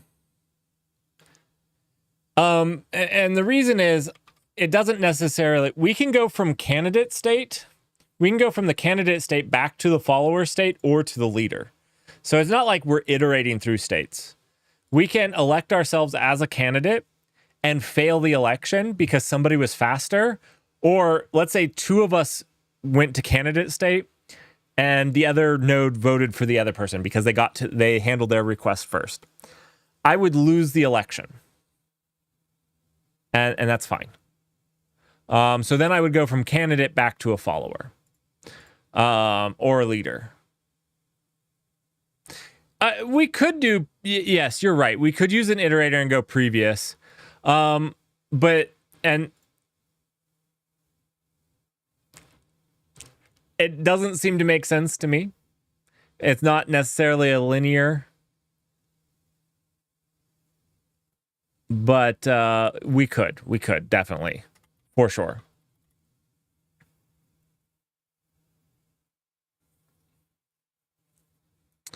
For right now, we're just going to do this.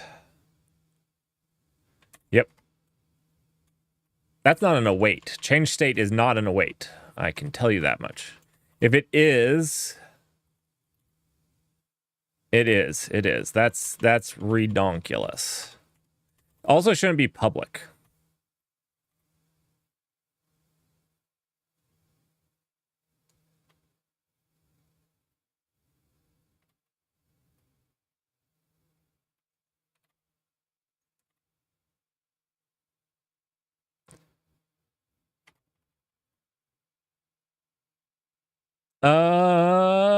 Why does it not think that we're... Oh, I see. We're not actually returning these. I hate implicit returns. I wish I had the return statement. Clippy will complain at me if I slap a return statement on here. I really hate implicit concerns. No, Monta. No. Do not say my bad.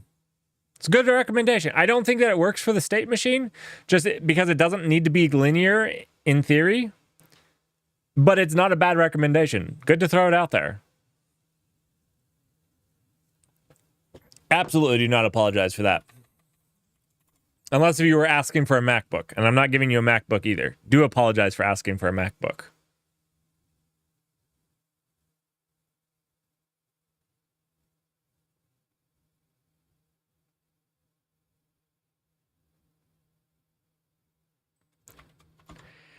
Yeah, this is actually one thing that I would either return or yield. I agree.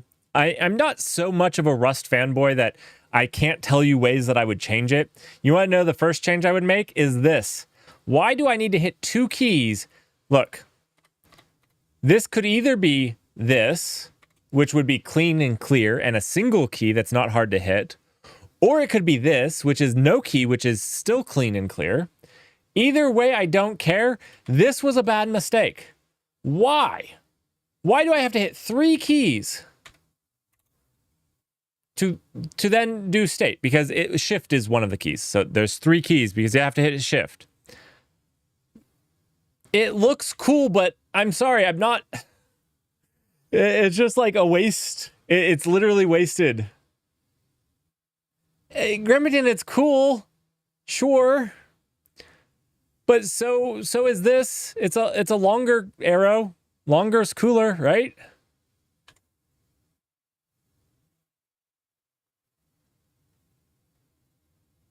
And look at this. It's an arrow with a feather. It's a feathered arrow, but we don't do that either because it would be a waste of typing.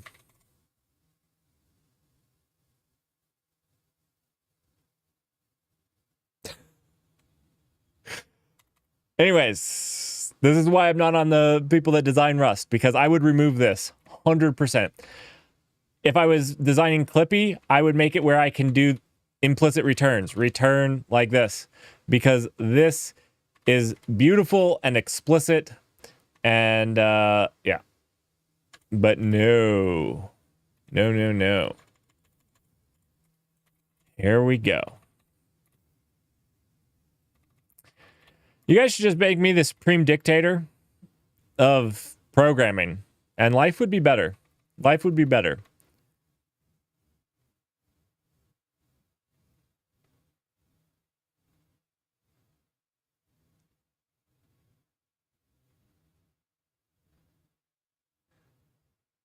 You're thinking of Microsoft Clippy, Dutch? Very, very wrong. Very incorrect what you're thinking. Very incorrect.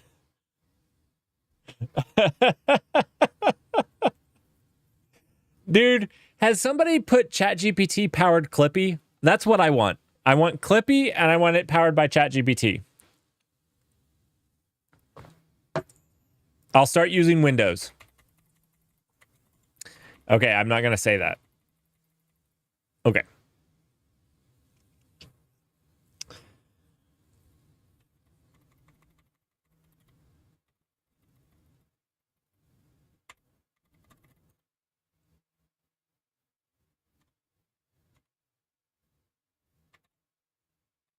Oh, that didn't work out very well.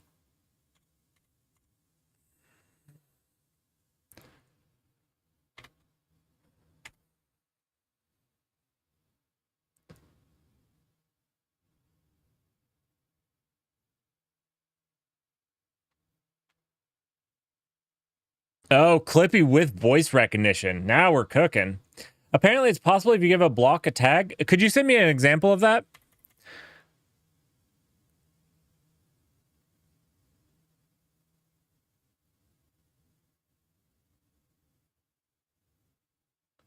Oh, okay.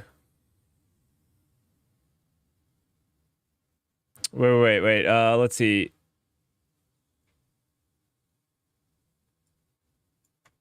Thank you.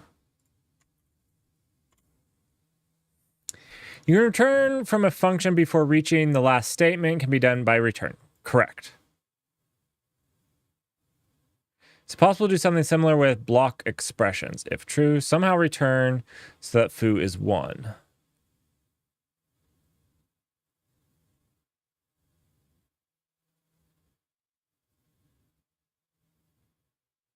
So we just use break.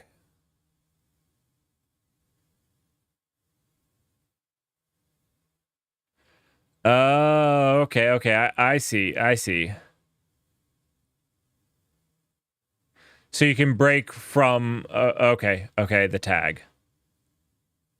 It is a bit verbose. This is good to know, though. I feel like it's not, I feel like if you're getting into this, it's almost a code smell. And I think that when I say a code smell, people think I mean that it is bad. It means that you have screwed up. I mean that it means you might have screwed up before this part of your thing. Not that you have, because there's always unique conditions. There's always unique conditions. I know I get in arguments because I say that like 85% of mocking is a code smell. I didn't say all mocking, just a lot of mocking. If you found that you're mocking, you probably made a mistake somewhere and coupled something that shouldn't be coupled.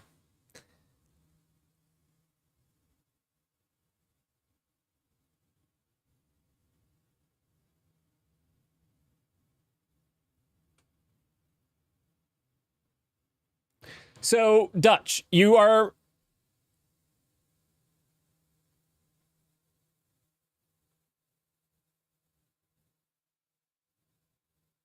So, Dutch, you are missing a point here.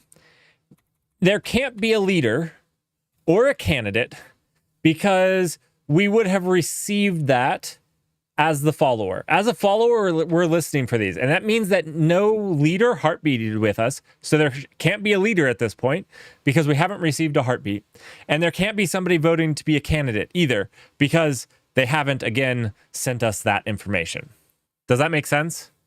So by definition, if we fall out of being a follower, if the timeout hasn't happened, if we haven't gotten a message from somebody else, now it could be that we are isolated. It could be that we were the partition. So let's say it partitioned right here, and this is the node. It could be that these two are going on, and we suffered a network partition. And then we'll send out a candidate, but nobody will respond to it because we're partitioned. And so we'll never have the majority because we know our roster. And so we'll sit there as a candidate, upping our term each term. No, we won't up our term each term. We'll just keep asking for it. And nothing will happen. We'll be in a failed state.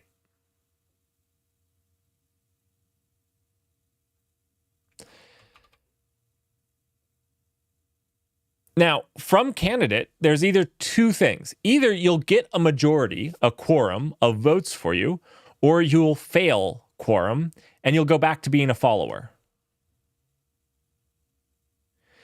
I can't remember. Do we... So, Grimpington, if Let me be clear here. There's one case I know, and then the other case we'll have to read and understand. So if we vote and all three of us vote, but let's say we all three vote for ourselves, we up a term then. So that is the case of this right here. They have an example of that right here. Basically, there was no emerging leader, and so we had a new term. But let me put a but in there. What if this happens right here, where this one? Now, these would vote, and they would elect a new leader between these two. And then they would go on progressing. If this upped a term every single time, it would actually have the higher term when it met these two, right?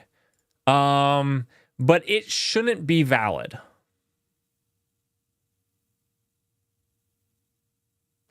Right?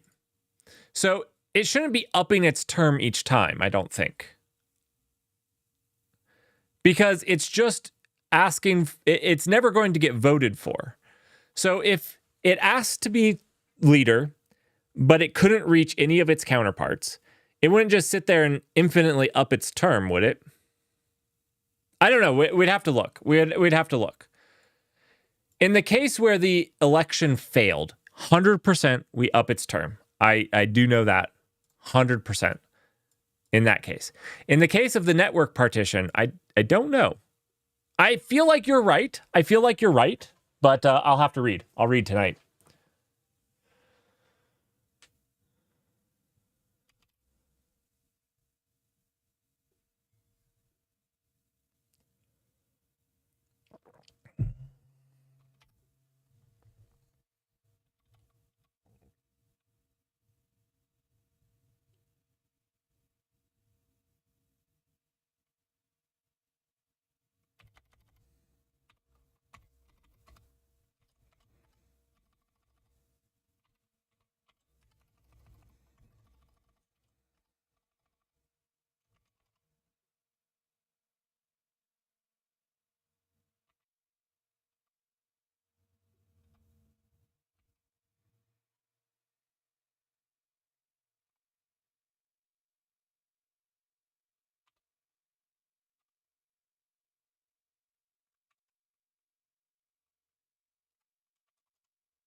Let's do not Tokyo.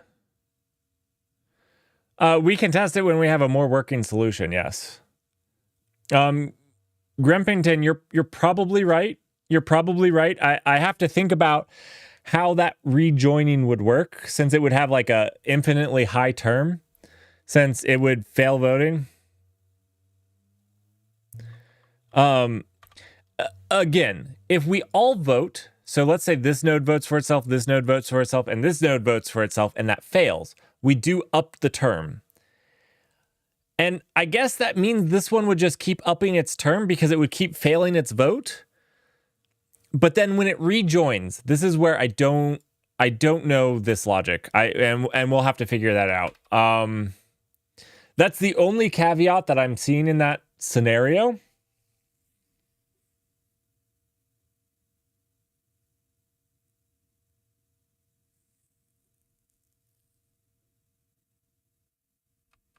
Because when it rejoins,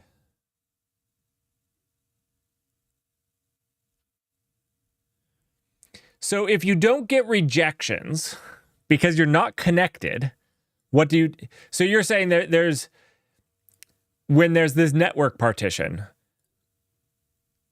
it's not actually a failed vote, so you don't up your term.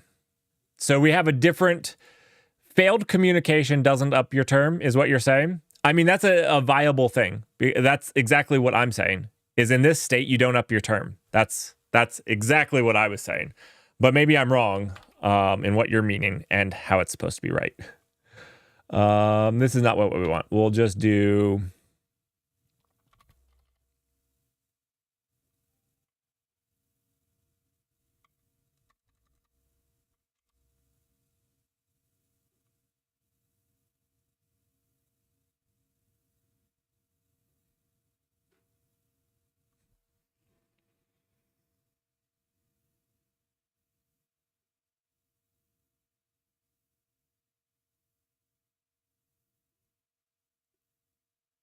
You mean you stop asking when you know it's impossible to reach consensus, because with gRPC, we'll know if we actually have a connection or not. That's also valid. Sure. Either way, you stop upping. I don't know if we want to make it a different state. You stop upping your term somehow.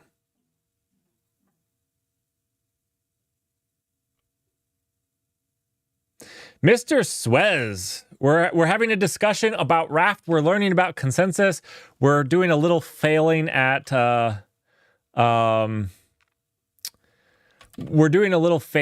implementing it. No, a one node should reach consensus. Dutch, 100% a one node node reaches consensus. This is valid, right? Because it knows the roster. And it can always reach consensus with itself. 100% one node should work.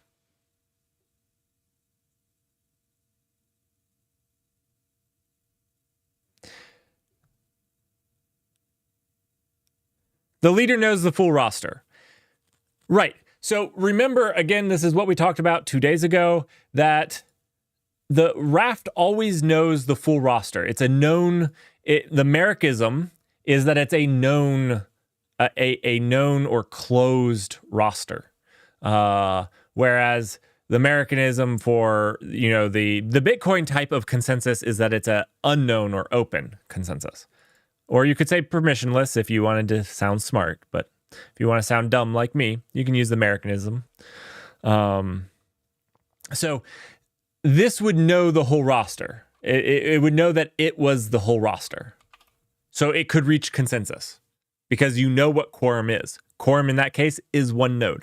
And if you don't have one node voting, you're pretty screwed.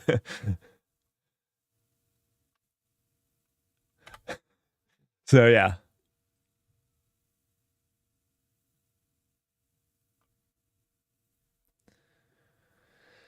So, Grumpington, I think you're right. I think we're right. I think we both said the same thing effectively, except maybe how we handle it. I think you're probably right on the better way to handle it.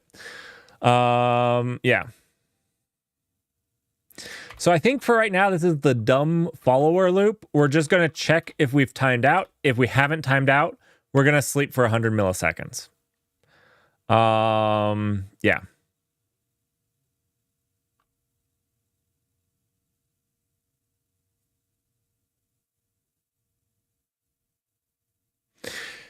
Yes. No. I think that it should stay candidate until it's either forced back into follower by losing the vote, or it's elected into leader. I just don't think that it should up its term if it knows that it can't reach quorum. And I think that's what Grumpington and I were both saying. Mr. Swez, thank you so much for following. I do want to warn you that right now the null cloud is down. If we check it out, the null cloud is down. Right now, it's down. It's down. I'm working to get it back up, and because it's down, you probably didn't get the notification because scheduling disabled. Unless if it got scheduled. I'm working to get it back up. And once it is, you get a unique notification. So when the null cloud is back up, you can go ahead and hit that follow button twice, to unfollow and then follow again, and you get a AI generated personalized follow message. The AI looks you up. It doesn't. It actually just makes up information about you based off of your name. So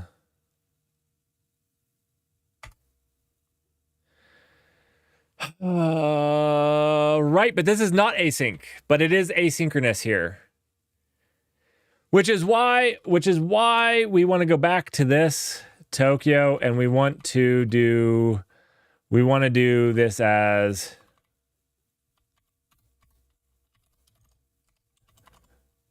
right.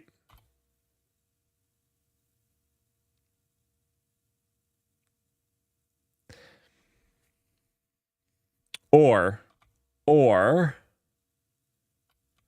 we make run not asynchronous.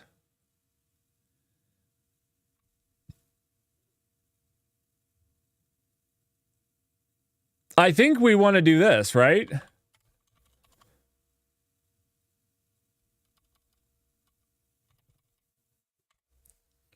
Now, we were using await here to connect to the Raft clients. We could block on. We could block on here.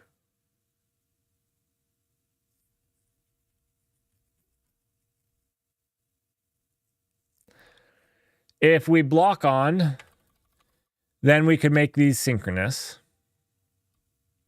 Or I think we just go with everything's async for right now. And then we'll see if that causes problems.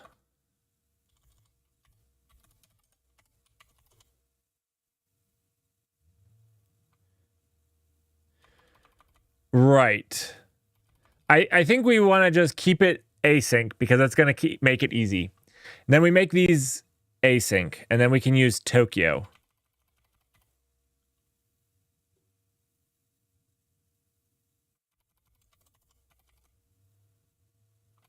That just means that we have to go here, and we do await here.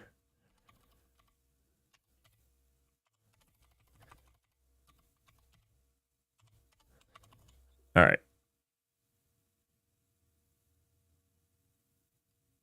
All right, you guys go fight about it. Dutch and Grempington, we're doing await for the time being because I think it's going to make things simpler. But we can single thread this. So we can single thread the run option. But the Grempington's point is really good here about the async communication because if we can't run await, unfortunately, this is like how you send a message is using the await keyword. And so it's going to make it much more difficult to send and receive messages. Basically, it would mean that we'd have to split everything up into two things. One async awaitable region where we send messages to. I think we can get away with just making everything awaitable. I think. We'll see. Maybe Dutch is correct and this is a 2-week project and not a 2-day project, but we can all hope, right? We'll all hope.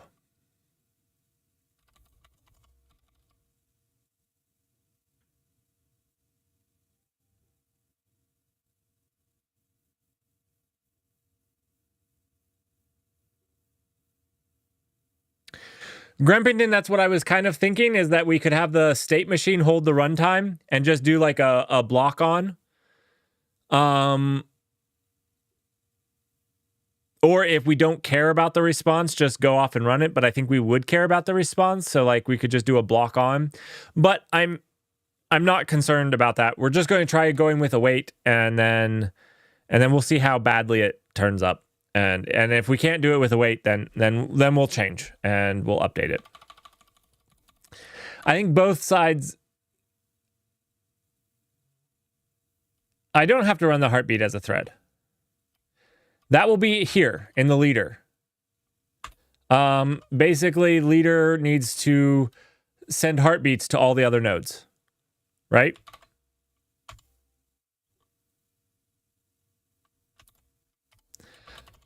And this will just be like a loop, right? Won't need a different thread. The only thing, eventually, tomorrow, we'll have to accept writes. So you'll have to be able to write stuff to the ledger.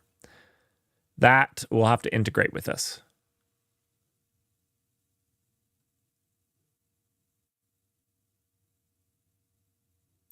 So, Dutch, that is one thing I said was not part of this proof of concept. If you remember at the beginning, I said that the third message,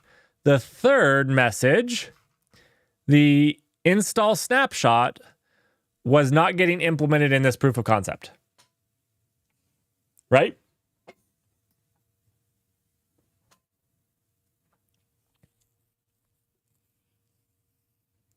We're not. So basically, if there is a partition in our current implementation and somebody gets behind, there's no way to catch them up at this point.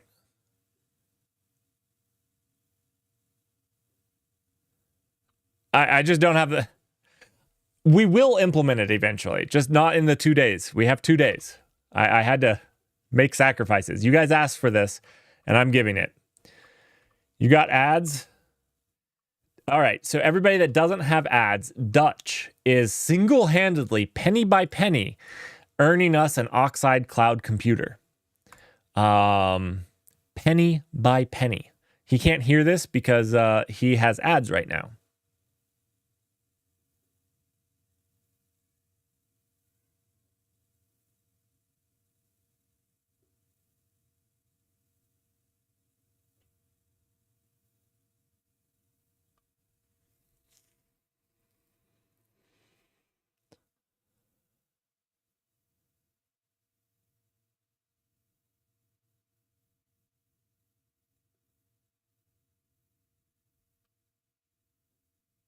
So,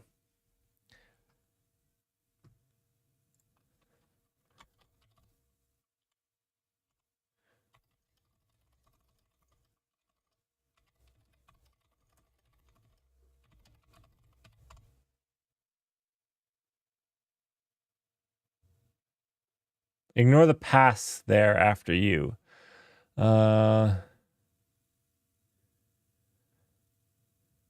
Okay, so let me draw this out and then we'll execute on it because I think what you're saying is good. And then maybe this will make everything understandable when Dutch really rejoins us.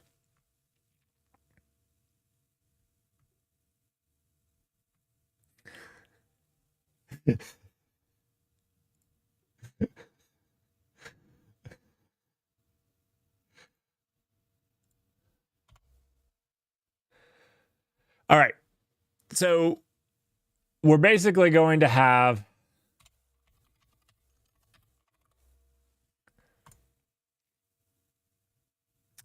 a state actor. And we're going to have a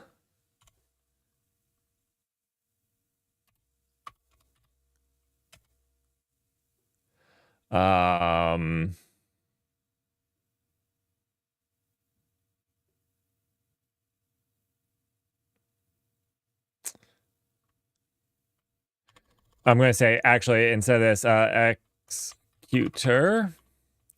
An executor. This is where our gRPC will run.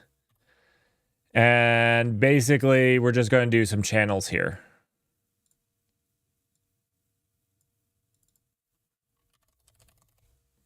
So effectively, we'll have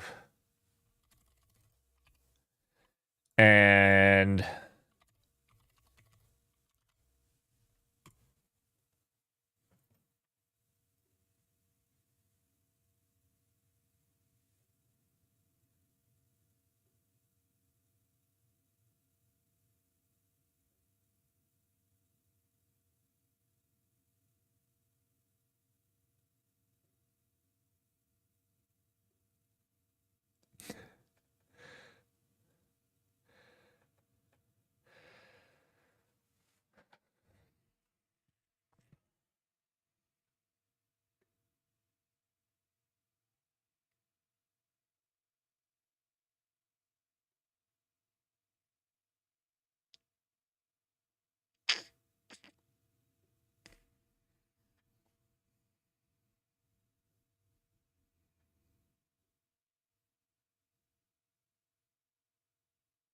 I'm thinking.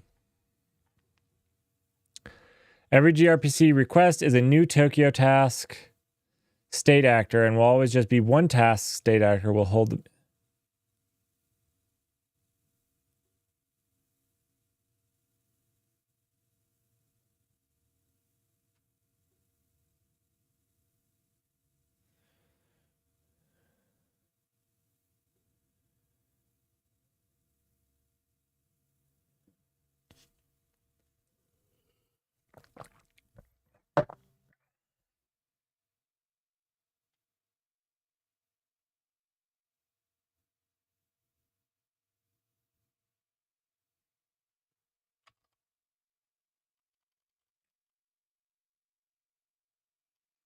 We're saying run will not be async.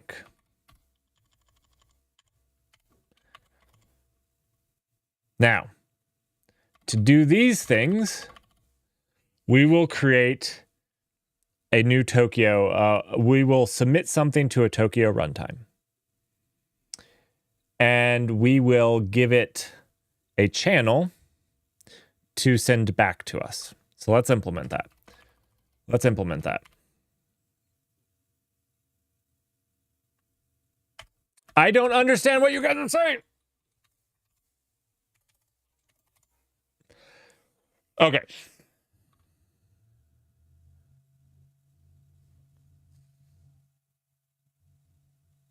I'm confused. All this backseat shenanigans.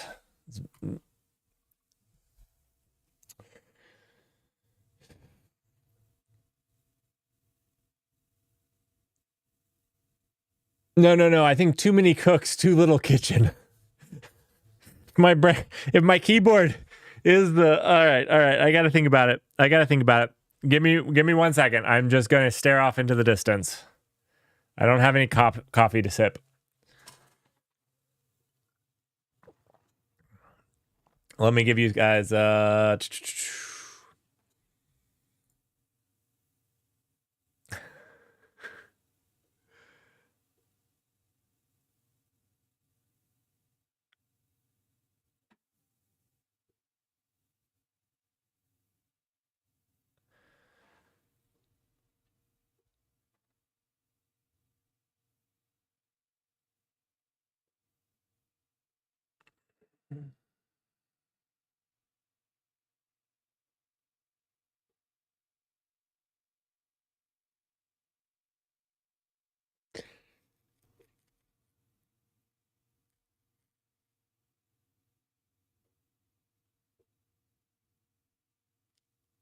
actually, if you guys don't mind, I am going to go get a coffee. I can't run ads manually because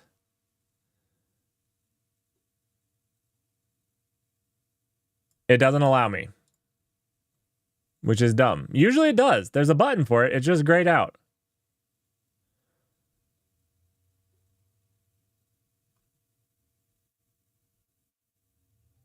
Let me play more ads. Okay. Anyways, I think I'm going to go make another cup of coffee. I need to sit and think a little bit. All right, that sounds good. I do need to. I think I just need to rearrange everything in my mind. So give me 10 minutes. I'll be back in 10 minutes, and Dutch will earn me another penny. Thank you, Dutch. Your contributions are super greatly appreciated.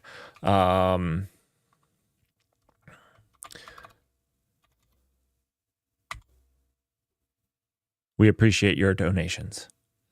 I'll be right back.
All right. I'm back.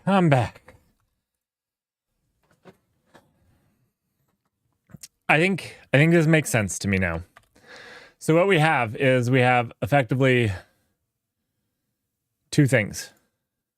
We have the gRPC server. Sorry, Dutch, I missed your automod again because I went off. I went off to do that. So thank you. And thanks for what you were saying.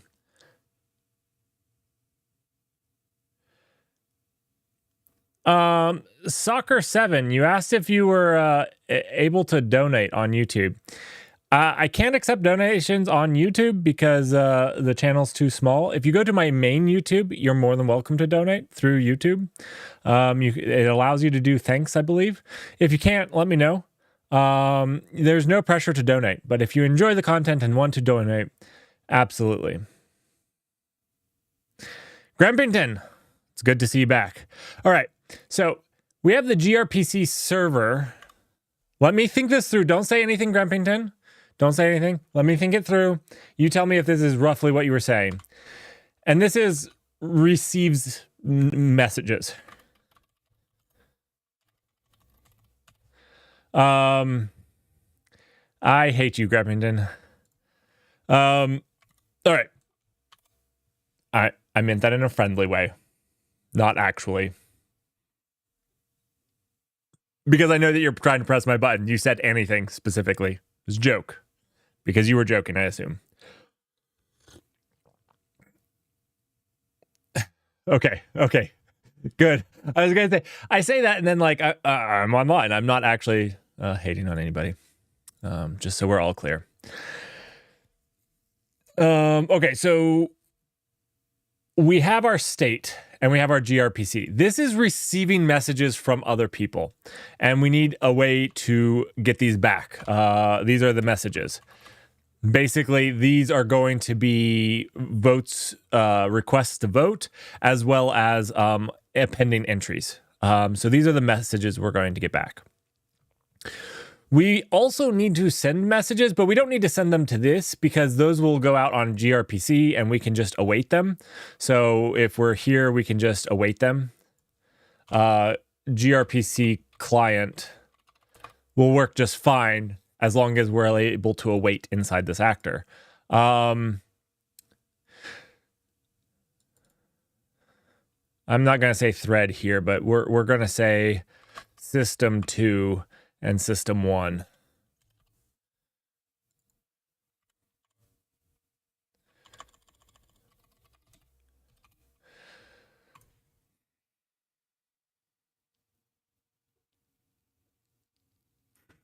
Dutch, are you referring to your earlier statement about... Are you referring to your earlier statement about my two-day project goes to 2 weeks? If so, I hate you too. Okay, just everybody and everything in general. Okay, we can do this. So our state actor needs to receive messages and also needs to send messages. It can await these. These can just be awaited. And these will be a channel. We'll just be receiving from system 2. We don't need to send to it, though.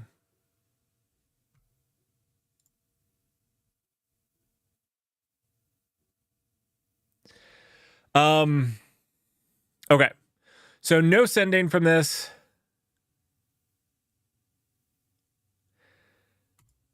This is the only thing that sends. It doesn't need to send to the gRPC server. This really only needs to receive messages and pass it back to the... Okay, this is easy. Grumpington, is this close to what you were doing? This is Valve or Elon Musk time. We're doing it in 1 day. In fact, it's already done. Just delayed. Okay? It's already done.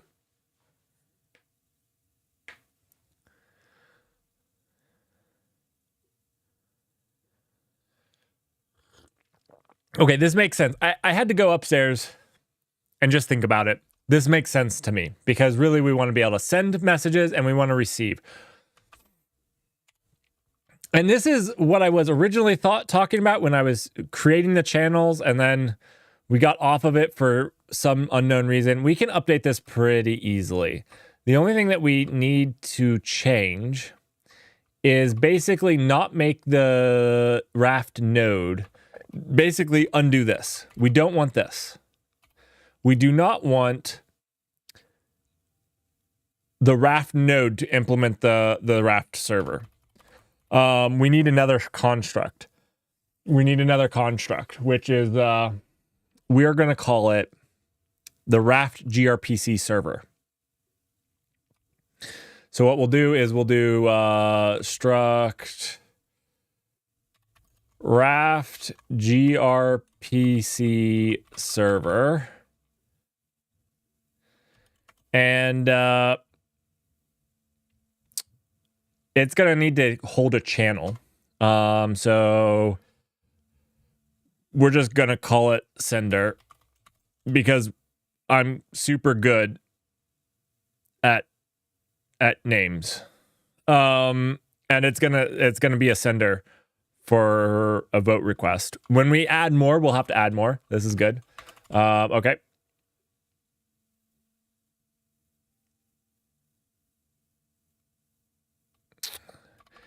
And then this will change to a Raft gRPC server.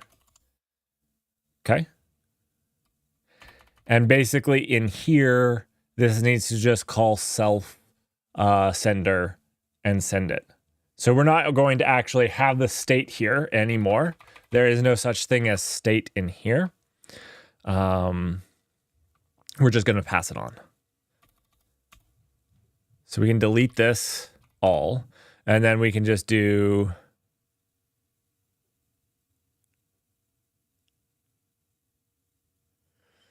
self.sender. Is that truly what we need? It looks like it. Okay, there we go. Why do we need, oh, the request is a request of vote request. Okay, I was like, why do we need into inner? That makes sense. Okay, and then, oh wait, unwrap, done. We'll just leave unwrap for right now. All right, let's move this out to its own file. Just to make me a little bit happier with all the scope creep.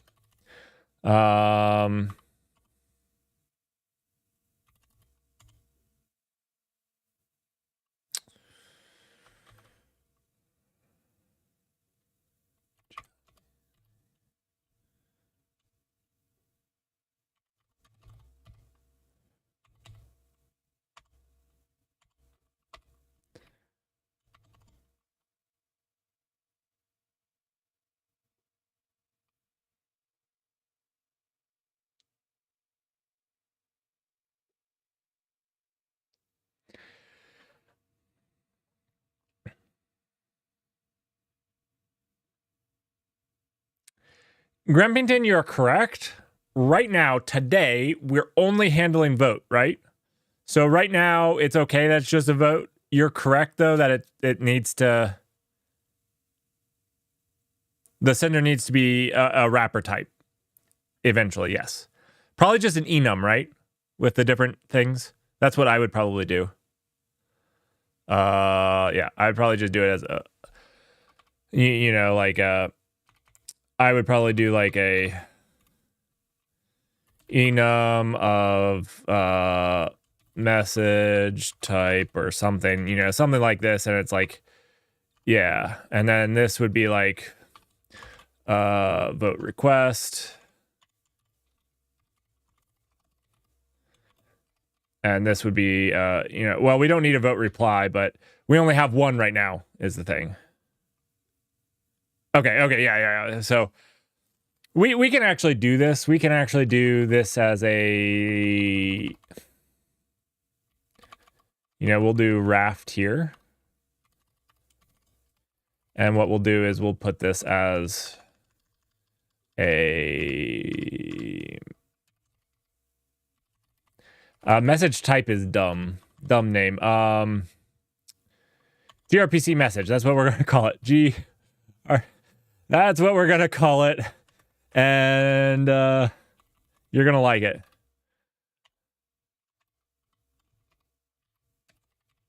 Actually, Dutch is probably the namer. He's probably the best at naming things here. Raft event. I like Raft event.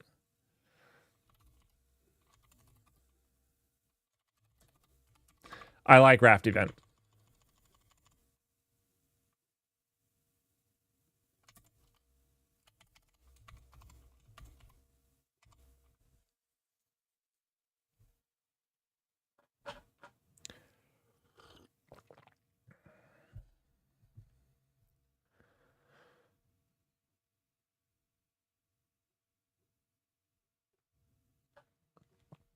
All right.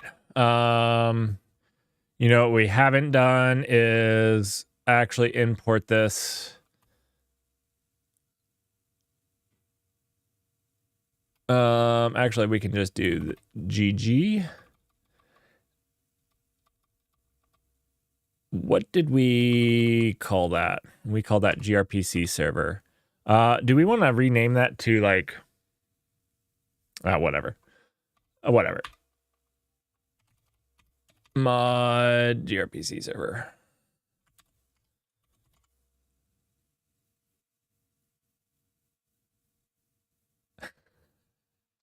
This is in Java. Presidency intent declaration event.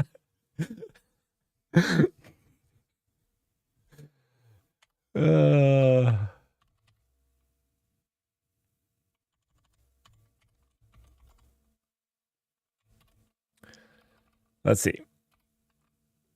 Actually, let's go back here. We need this. We need these.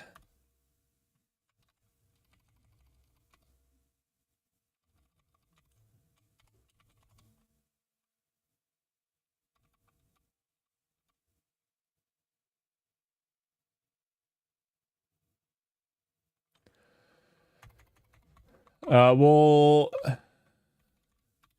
call this event sender. Yeah, that's nice. We'll use the Tokyo sender. Nice. And then this is a Raft. Wait.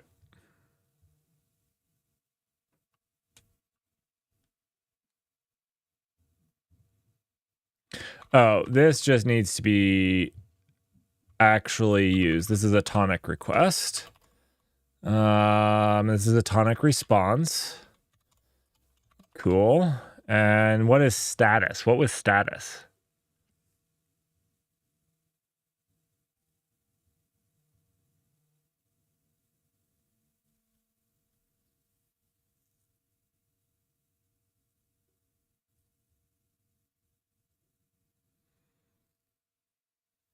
Oh, this is the tonic status. Okay, yep.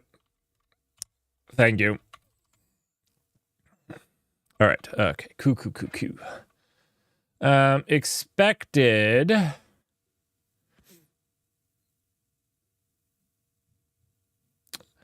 Oh, okay. We can't do this, can we? We can't do this. We've got to reply.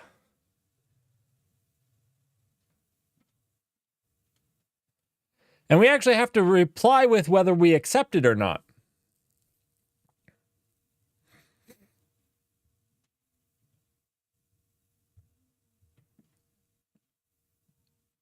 And this is why the 2-channel, because now what we have to do is we have to message back. And we can do this. But then my thought was coming to, why are we doing this in the first place? Maybe we need to. But that means that we need to have event receiver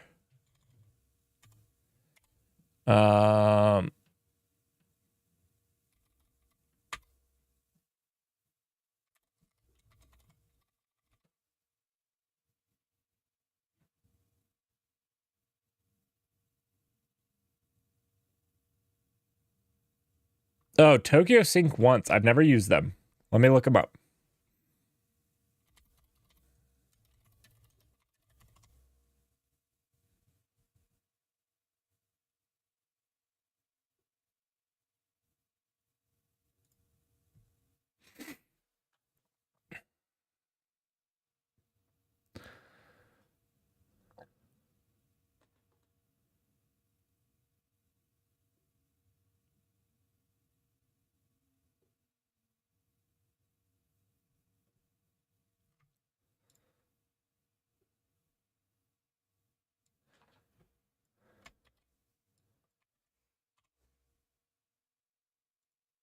One shot channel.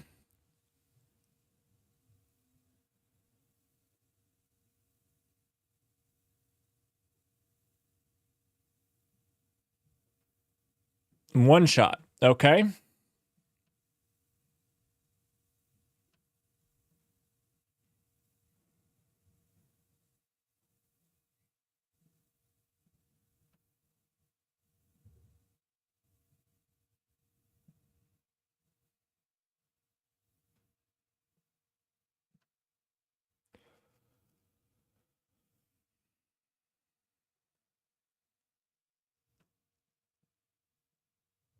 This is not a great. This is not a great example.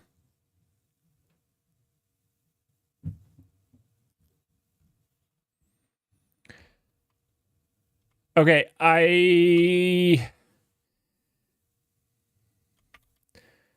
But let's say I make this. I don't know how this helps me.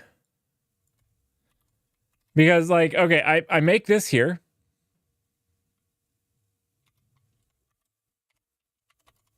There's nothing listening. How do I pass this RX anywhere if I don't have a channel to the other place already?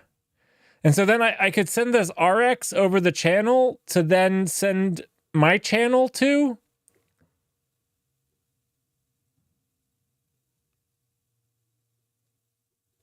I don't get how this works.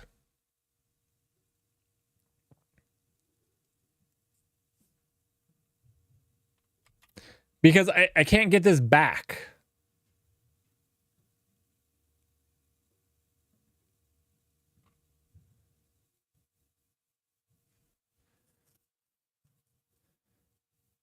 I can't change this.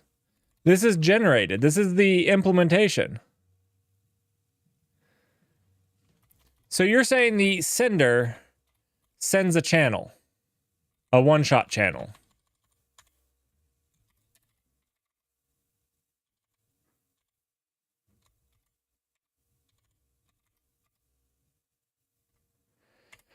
So the sender sends a one-shot.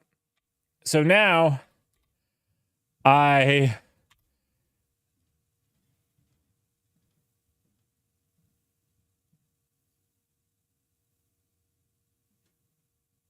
Oh, okay.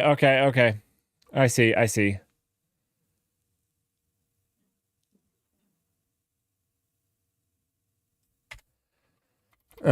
Okay.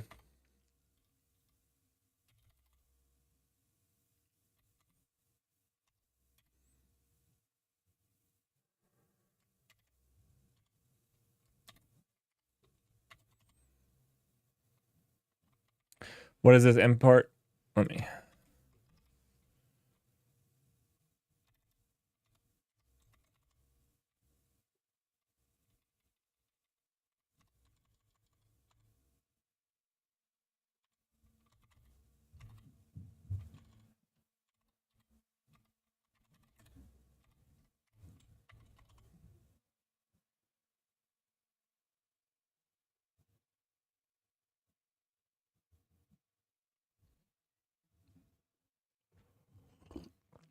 Is this actually easier than just creating a sender and a receiver?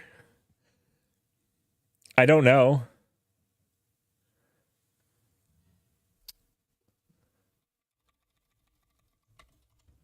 Cool, a blog post. Awesome. All right.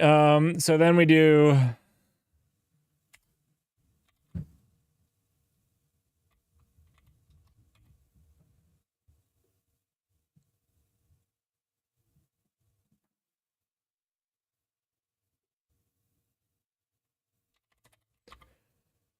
Then we do tx.await.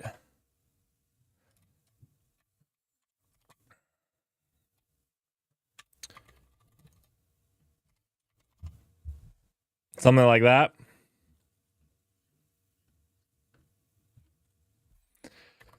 That's right. Let's see. It returns the sender receiver.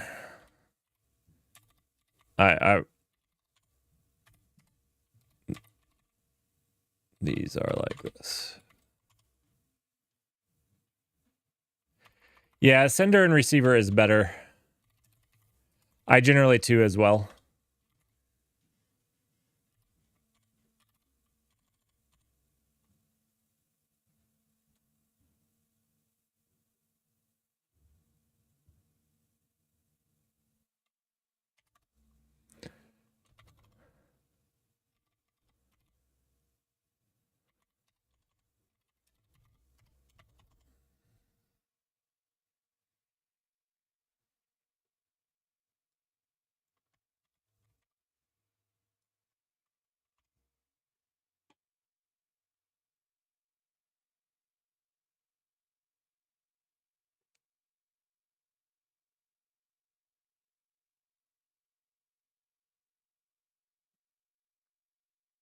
I'll have to think about this pattern. That's not my fault, the white background. Somebody else sent me this webpage.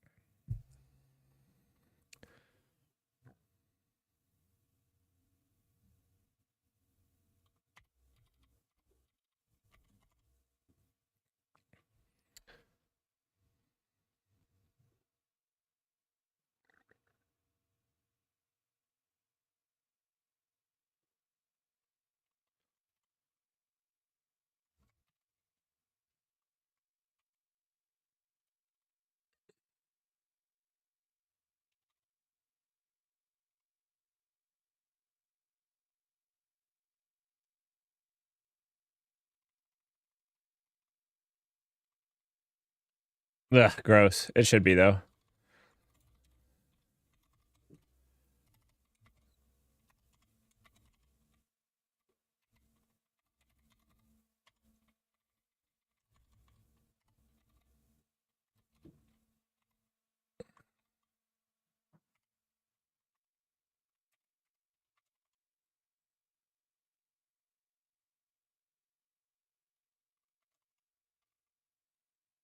Okay.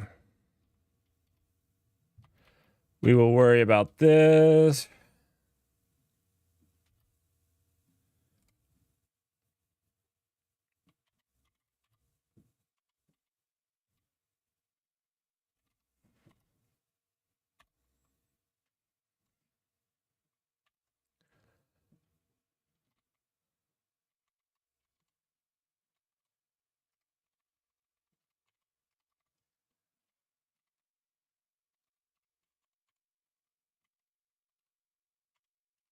This is not right. And I don't know why Rust Analyzer, because I don't just return this, right? I have to return like a response. I believe it's like,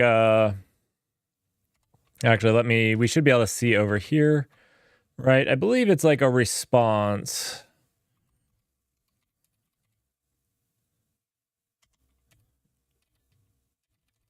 Maybe I've deleted all the ones from it, but I think I need to do like a...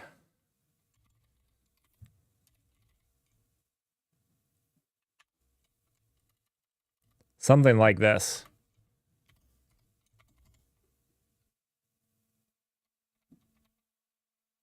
Oh, yeah. Is there new or...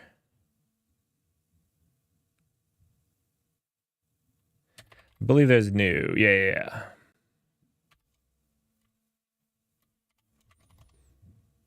Okay. I think that's the right thing.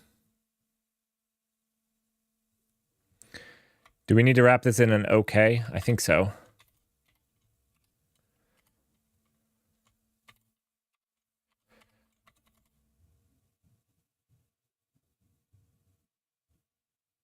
Oh, I understand the unwraps will result in panics. I get it.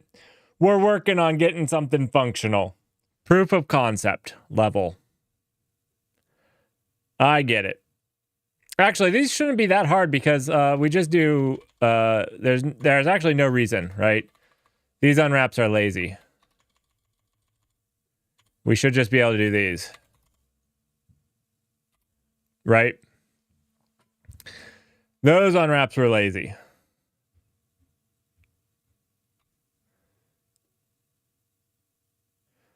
I could, but I can just return the error.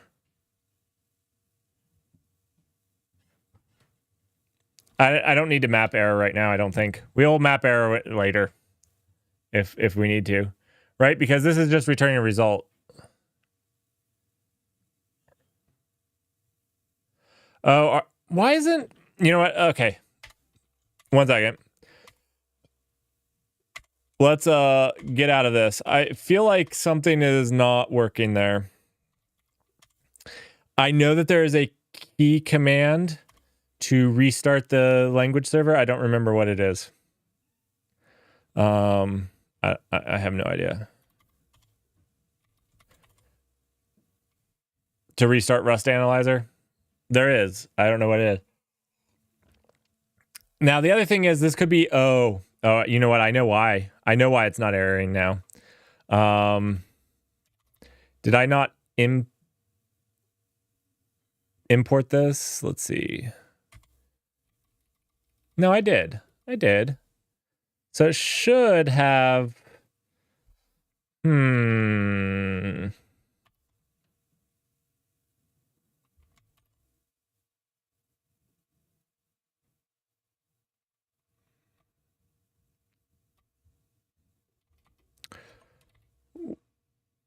Why? Let's go work on the other file. This should be fine until we get to this. Do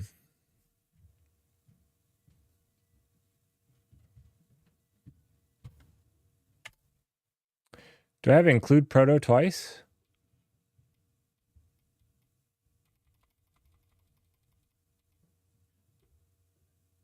Oh, you're saying... Okay, let's go back. Let's go back here.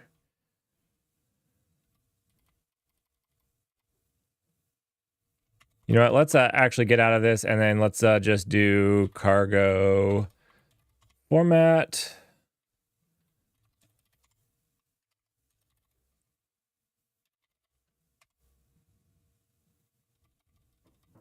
That's much better. Shouldn't have cargo format cleaned up these? I thought that they would delete unused. Does cargo format not delete unused?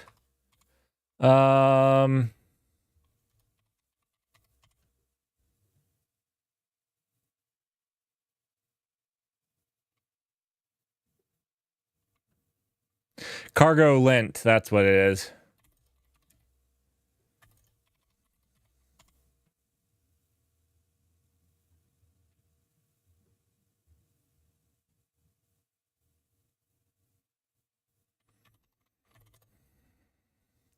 Oh well.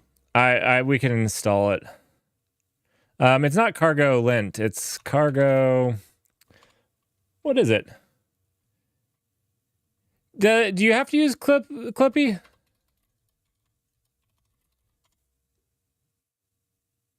Cargo check. I think it's cargo check. I was going to say it's not lint. I think it's cargo check.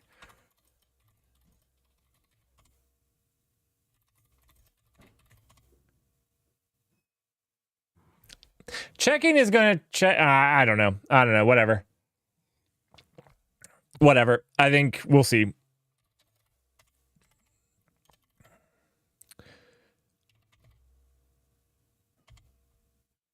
That's... None of those did it. So you know what?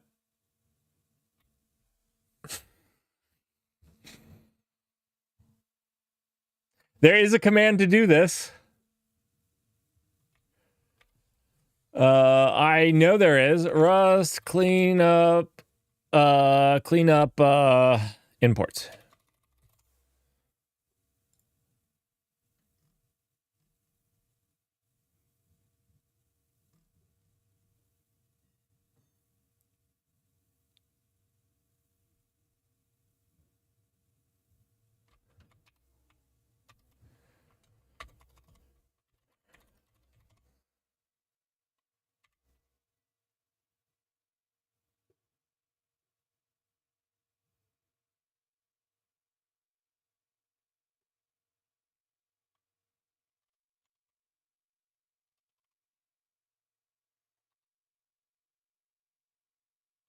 It's just cargo fix.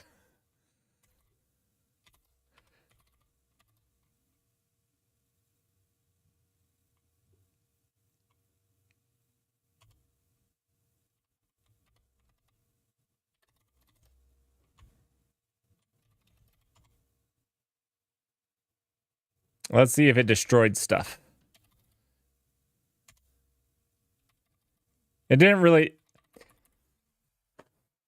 You know what? I'm good. We are going to just manually clean up a few of these. We actually will need those.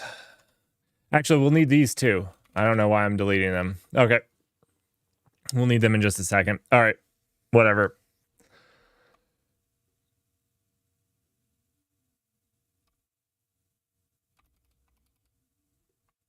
Oh, I was trying to figure out why this was not complaining. Either. Now, the only thing I have to say is if there's a method to take the error to a status, like there's some way of doing it.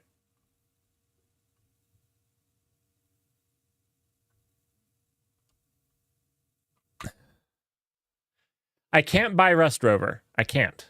I have to save all of this sweet, sweet Twitch money for my Oxide computer. Okay.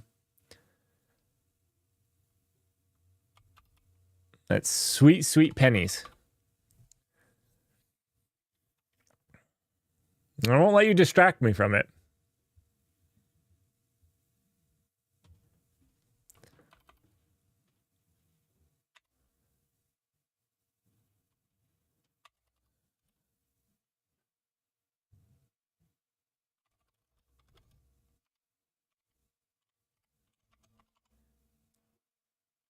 Okay, so it's working here.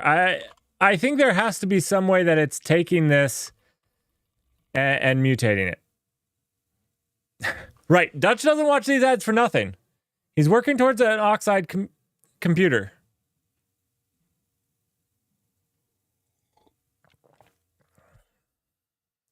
Yeah.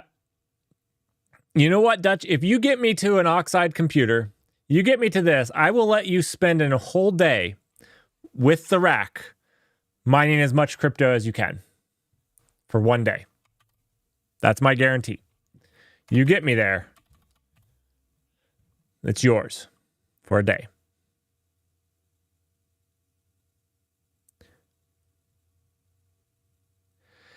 That's my guess, is that this send is a generic error, and that there's an into for status. That's my guess. That's my guess. I don't know. We'll see later. But I don't know right now. Oh, you're saying yep.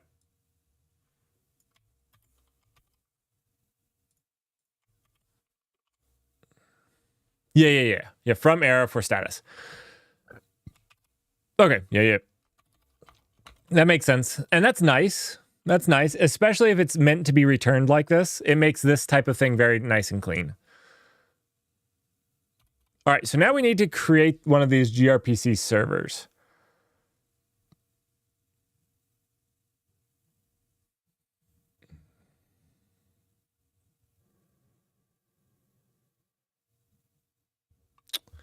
All right.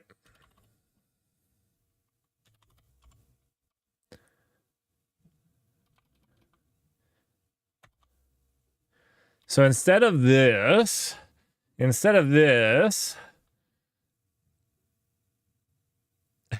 I got Dutch motivated to watch some ads.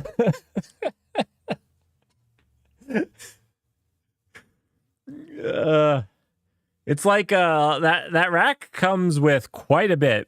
If you're talking about threads, it comes with over like 2,048 threads. It has 1,024 cores, and it has something like 20 terabytes of NVMe drives. So yeah, it comes pretty well packed. So I don't know.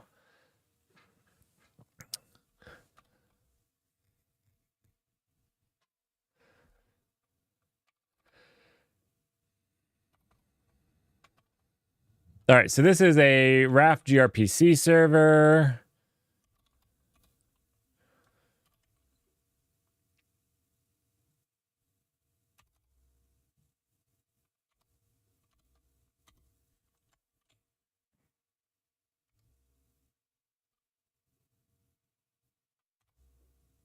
We don't need this anymore.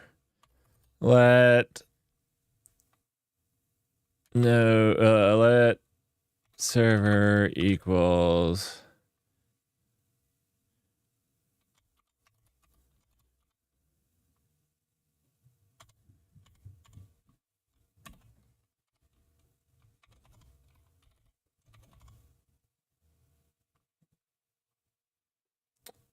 this is not correct. True, I would have done gRPC.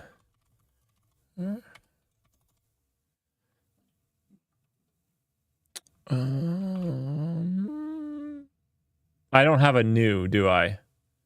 No, I don't. I don't really need a new. All I have is the vent sender. Okay, whatever. Let's just forget this then. Come on.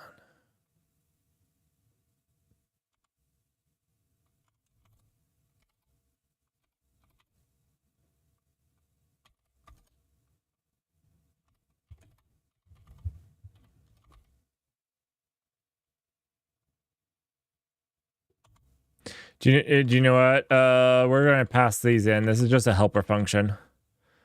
This is just a helper function.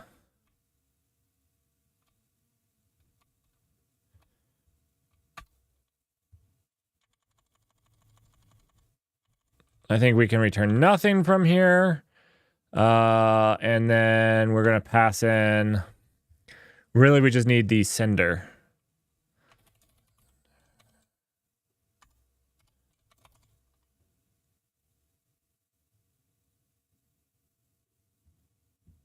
I don't know. Some of these auto suggestions are a little crazy. Sometimes the auto suggestion goes a little wild.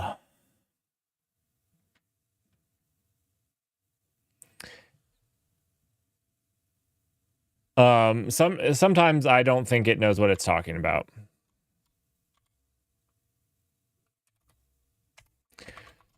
Okay, so let's jump back over here and make this public.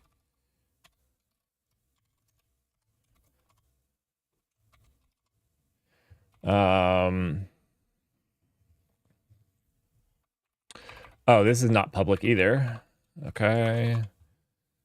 A little bit bad organization, but it's okay. We have a little bit of organization, at least. So I'll be happy with that.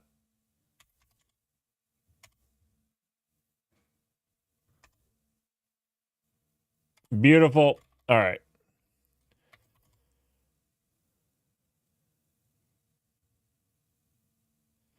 It does have a freaking name sender. Oh, it has event sender. Okay. Event sender. I'm torn about that naming.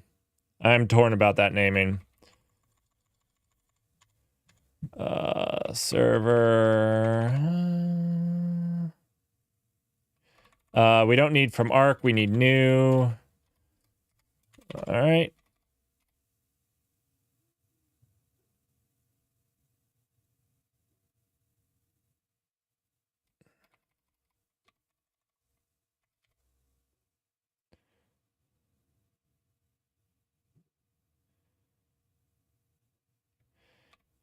Grumpington, you're fired from naming. We're back to Dutch and his Java. We're back to Dutch and his Java.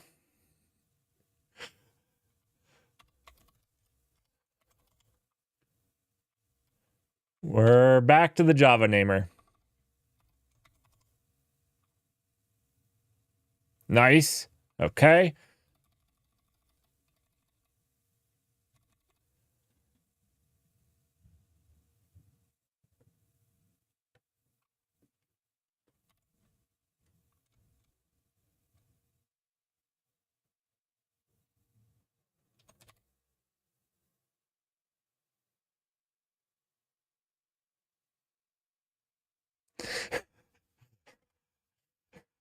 Okay, so I will go with this point. At first, I thought underscores or snake case was ugly.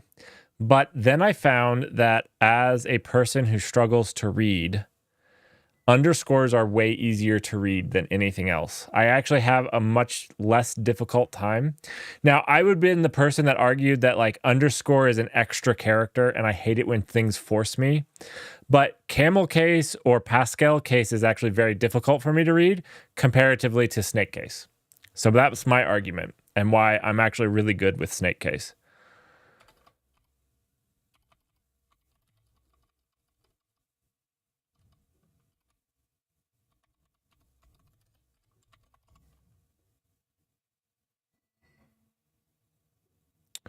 This is not the right thing.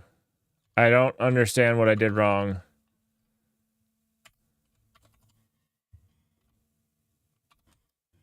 I don't have to do this, right? Yeah, I don't need to do this. Why is this saying it doesn't have a trait bound? It does. It does.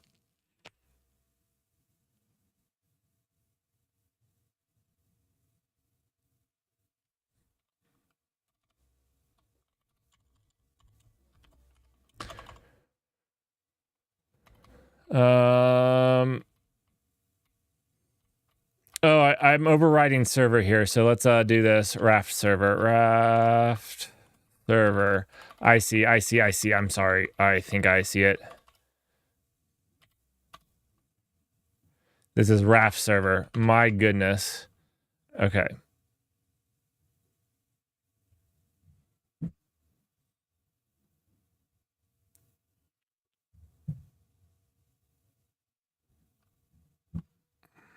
The trait bound.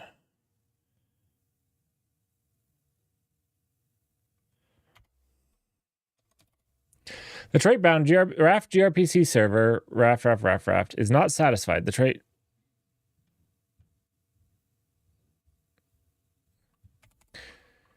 Double proto.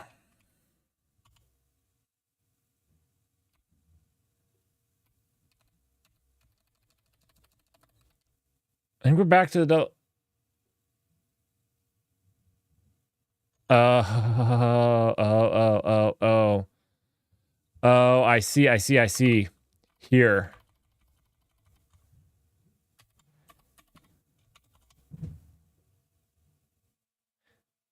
But then I need that. It needs to be in both files.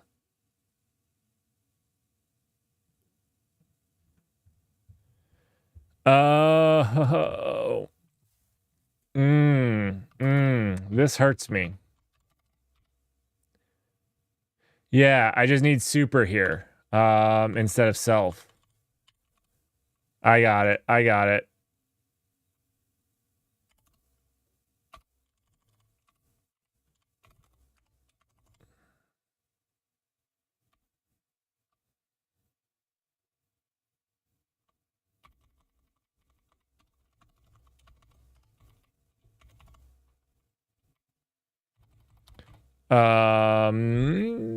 Okay. I don't know why I'm fully. Man Zero! Thank you for follow. I need to fix my follow request. I know my null cloud is currently down, and I apologize for that because you don't get your AI machine learning customized follow event. Probably. It's currently trying to fix itself, so I don't think it showed. Probably didn't show because my whole system went down because I installed a new network.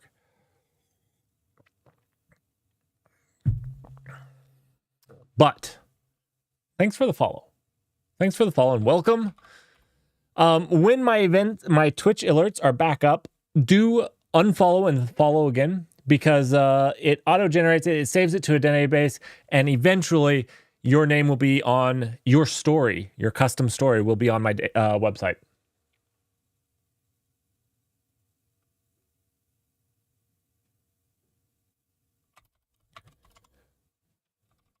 Okay, let's see.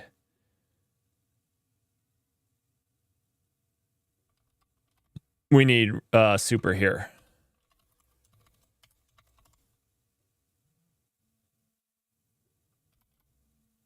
You annul me. Oh man, that's a pretty good one.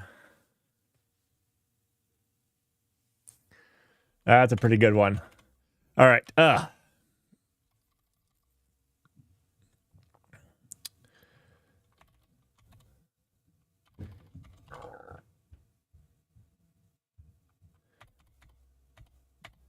We don't need the config anymore.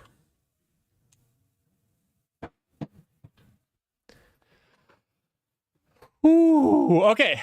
Good catch, Grumpington. That was a good catch. Thank you.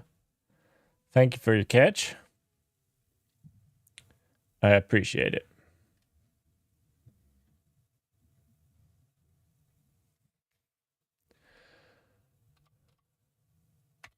All right.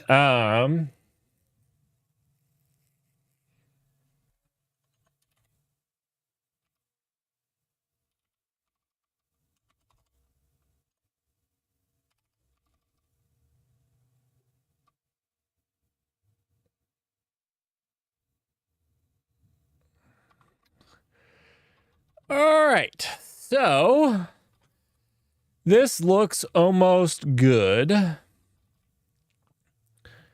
Our function down here now starts a Raft gRPC. All right, so now this thing, whatever it calls, wherever this gets called, I don't know that we actually call this now. I think the answer is no. Start Raft server. This doesn't get called. So we need to call this and pass that in. So whenever we're starting that, I think that we can just do that here. When I say here, I meant here, right? We can start it.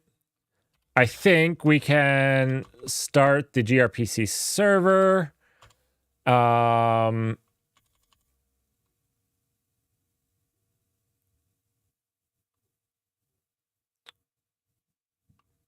Almost correct.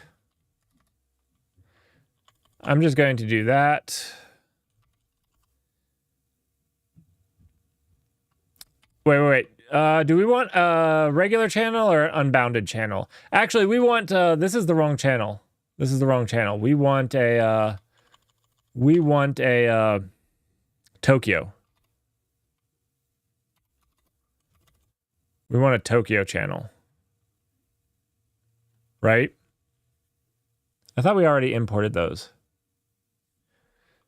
It's Tokyo, sync, MPSC,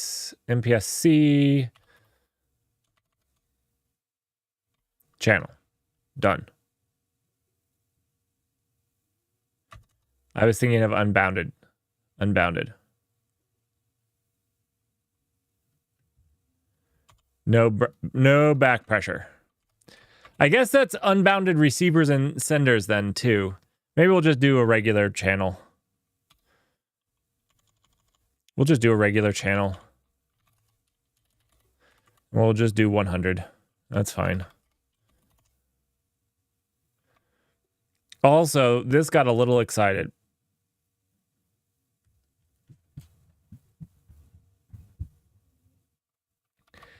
I generally go with unbounded because you only want to bound it when you know specifically. I guess is my thing. The unbounded is a little safer for you. Really, in this, it's a bad problem. Let me think.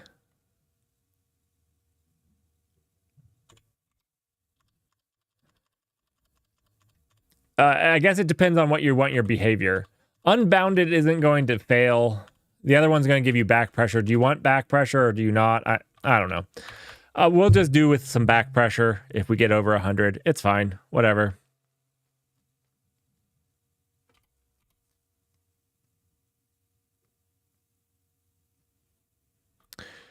Is this what we want? I don't think so.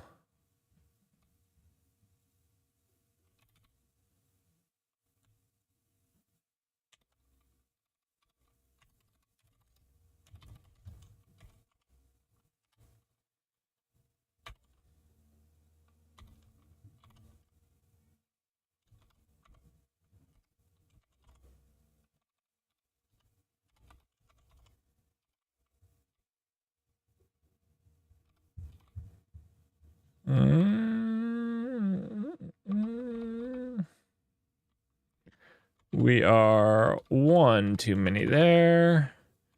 Done.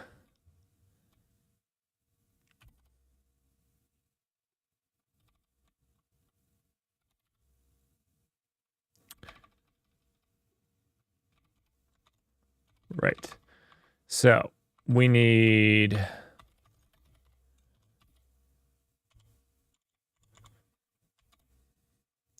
And then actually, do we need this? I don't know. We'll see. Then we'll run...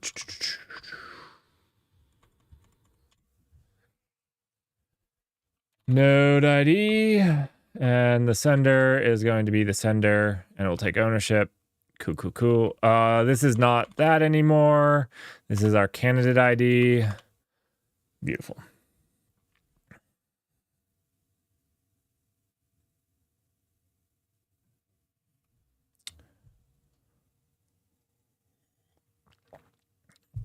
Very nice. All right.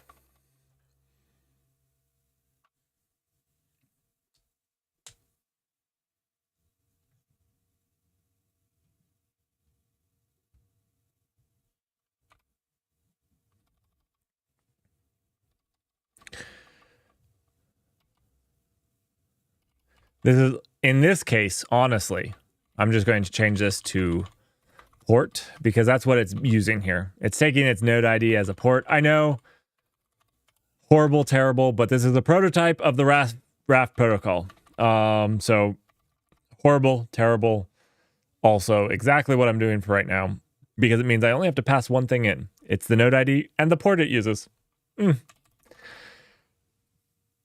Beautiful. It fills me with... All right. So on run, we start the server with Tokyo. Done. Then we connect to all the nodes. I actually want there to be...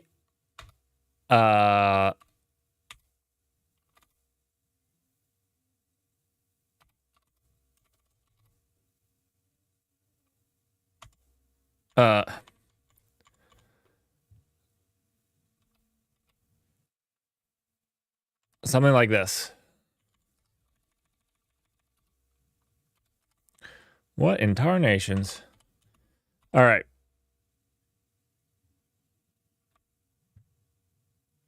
It's not sleep. What is it? It's something. It's not just Tokyo sleep. It's sync. Time. All right. The reason I'm doing this is this gives... Not all the servers come up at the same time. And as this is a prototype, obviously they should handle not being able to connect. But right now, since we're using gRPC, that would be an error and we'd have to have like retry logic and stuff. So for right now, for our testing, I just want them to wait for all the servers to be up. And then we can start doing the Raft stuff. Again, I know, not exactly. We'll put a to-do here because we should do this.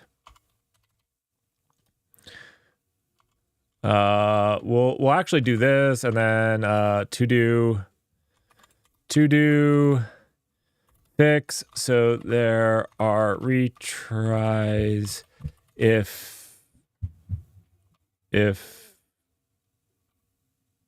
failed to connect. Right now, if it fails to connect to one of the nodes via gRPC, that's a failure. I know. Again, we'll fix that. We have some to-dos. We're trying to get a proof of concept in 2 days. So I am taking a few shortcuts that we'll fix later. These shouldn't actually add more work to fix later. They're just a few assumptions that simplify some stuff. All right.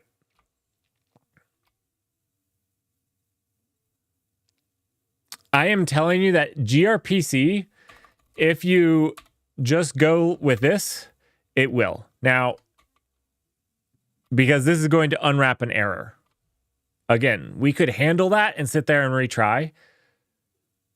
But the reason this gets more complicated is, do we just stall until we can reach every single server? To really have the Raft protocol, you should actually be able to operate while not connecting to any of them. Because again, you just wouldn't reach consensus if you didn't have a majority, but some should be able to be down. So this makes it's more than just handling this unwrap properly. Because what you have to then do is basically run without a full roster. And then you have to have something that tries to connect every once in a while.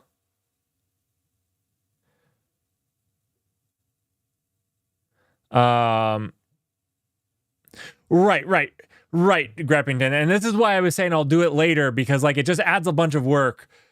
And for right now, all of our nodes are going to come up. We're going to do Docker compose up. And they're all going to come up at the exact same time, or really, really close.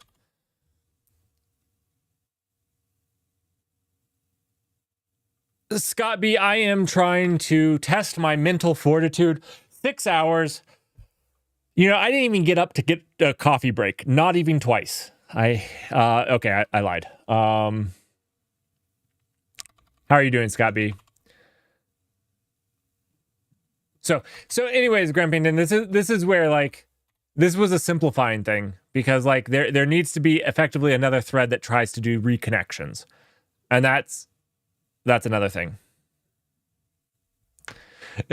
You watch ads about you know what's great, Dutch, is I can put you in timeout by running ads and nobody else gets ads. So I can literally just sit here and run ads again and just talk with everybody else. That's like a Dutch ad. It's my Dutch ad. That makes it sound like it's an ad for Dutch people, but that's not. It's a Dutch ad. Actually, I think Scott would actually get an ad too, unfortunately. So now that Scott's here, I can't put you in timeout by running ads, Dutch.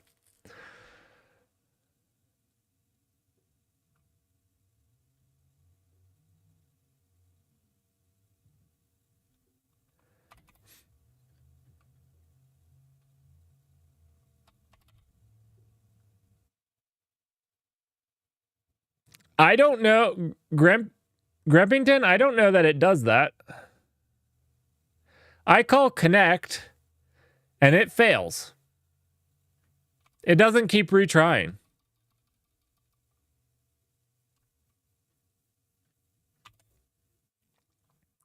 Now, maybe there is a different... maybe there's a different function to call?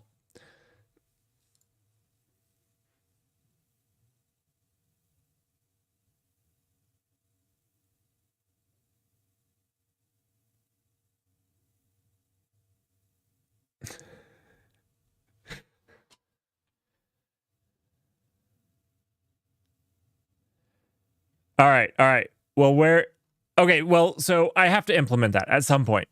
At some point, I will implement that. We'll figure that out. Maybe tomorrow if we get through this. For right now, this doesn't actually affect our ability to do voting, right?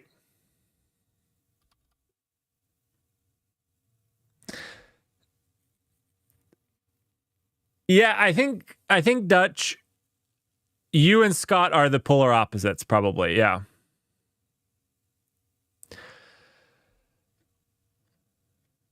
I was going to say, Greppington, I'm not trying to just not do things. I'm just trying to see if we can't implement Rust sooner than later.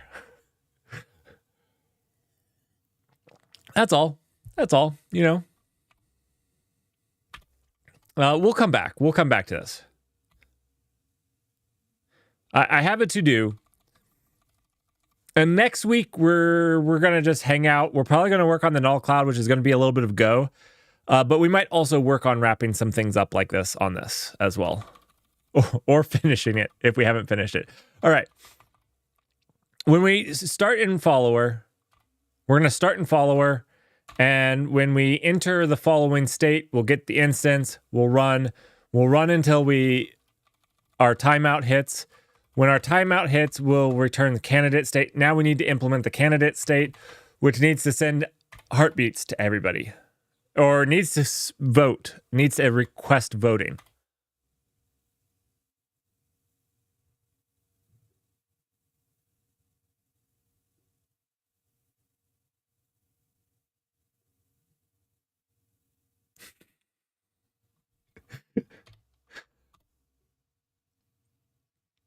Also, you guys are a great community, by the way. You guys are a lot of fun. Just so thank you. Kudos to you guys. We really haven't had anybody that has not been. So I appreciate that. Not that there's a lot of people, but the people that are here are also generally genuine and fun. You also are all great backseat coders, by the way. Excellent. This is leader. I said I wanted candidate. All right. So we're back to actually doing logic instead of not. Oh, look at that. All right. Will ChatGPT... No, don't give me the to-do as the next thing. ChatGPT. No. I want you to actually... okay, it's not going to do it. I guess we're just going to send a vote request. Actually, we need to wait a random amount of time. I don't know if Tokyo has... all Rust gamers are solid coders. Yes. Does Tokyo have a way to get a random amount of time?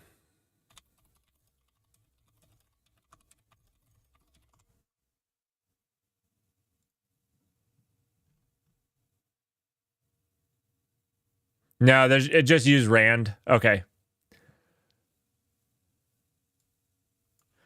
That's fine. We can do it. We'll have to import rand.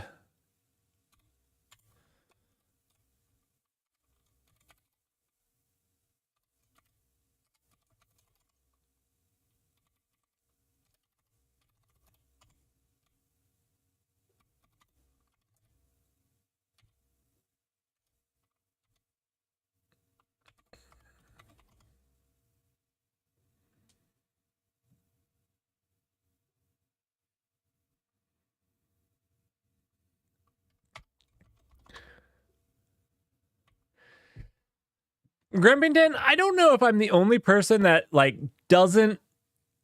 I feel like every Ruster hates Go, and I definitely prefer Rust over Go, but I actually do find Go not to be as bad as some Rusters do. And now maybe that's just me. Maybe it's because I learned Go first.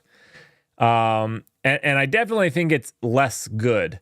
Now, there's a solid reason why Eddington is in Go, and Eddington is in Go for this reason right here. I'm going to draw it out for you. Not that. This right here. Eddington is in Go because there's this thing called, it's a small project that not many people know about, but it's a dumb word. It's like they had me for naming. And it uses the API, and that API is written in Go. And so everything's written. So Go was easy. All right.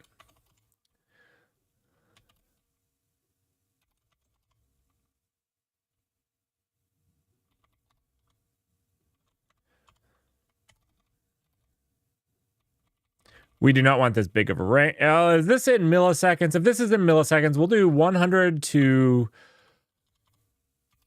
Actually, we'll do 1 to 1,000. So we'll do anywhere from 1 millisecond to a second. And we'll sleep.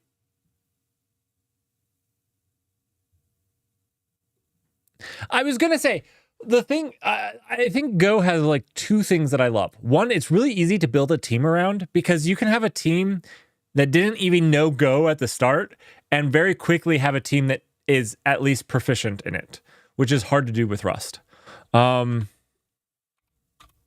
not proficient in Rust. And then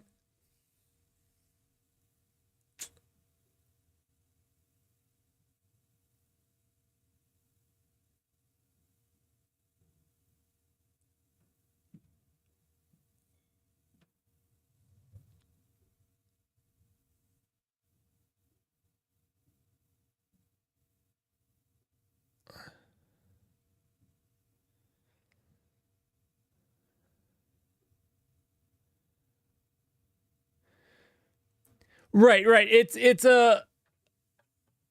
It's Go is a really good entry point, and it's solid. And like, I also love the idea of a garbage collector. I don't love everything that Go did with it.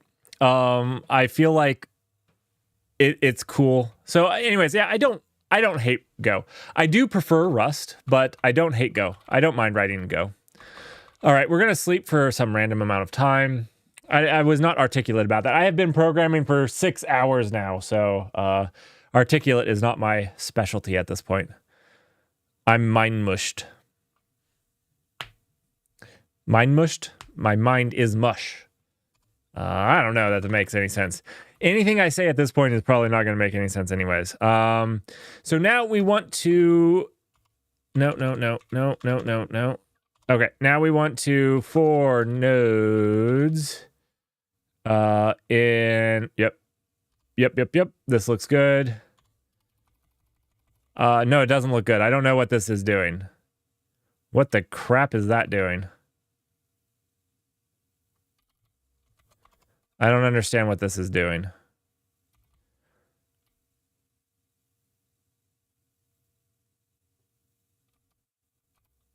What is our Raft clients? What did I make them? Oh, it's a hash map. Ah. Okay. So our Raft clients is of a string. Yeah. Okay.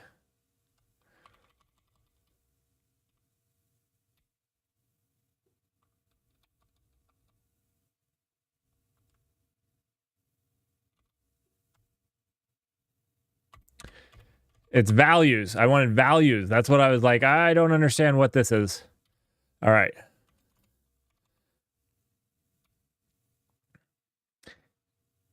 Now, I think C# gets more hate on it because it's Microsoft. I'm going to say something that I love Rust. I love Go. I will tell you one thing that if you asked me, if it wasn't that the rest of the project was in Go, I would use C# for it hands down. And that is if I wanted to make a pure RESTful API service. I don't think that you can make an argument that there's a better option. I don't think that you can. I know I'm dropping frames too. I'm sorry that I'm dropping frames, guys. My internet sucks. I'm getting fiber as soon as it's installed, and I'm sorry.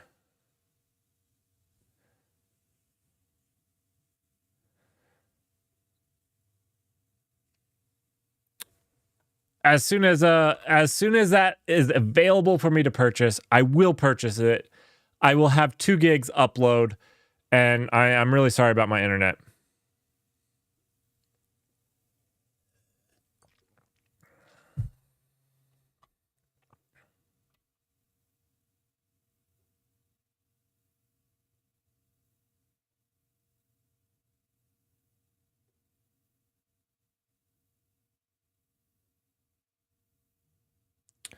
I'm in .NET Core. .NET Core.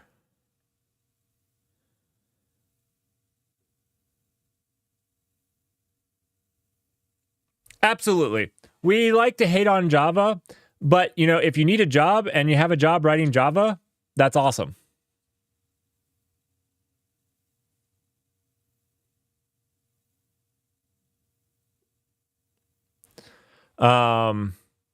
We all have our preferred languages, so it's fine if you like to write Java.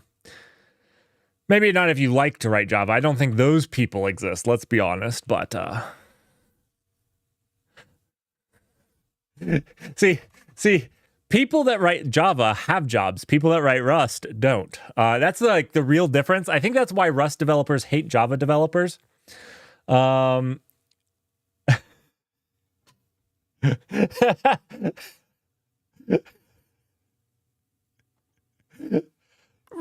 I was going to say, if you need a job, write PHP. Do what you need to. None of us are going to recommend PHP. Oh, I don't know. I might go hungry over Visual Basic. I don't know. I draw the line at PHP. It's a weird line. Just teasing. Man, my internet is really sucking right now.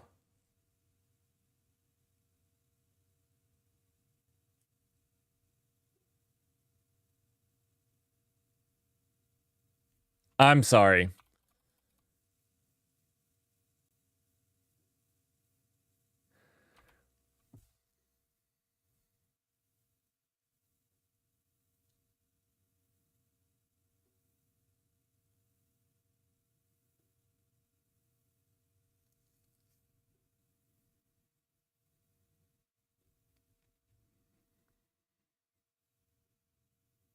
Right. Again, I think the moral of the story is we would all do what we would need to. And none of us would look down on you if you said that you did X, Y, or Z to support your family. You know, if you're going to say that you develop in PHP to support your family, literally no power to you. There's nothing wrong with also liking a different language more than what you get to work in.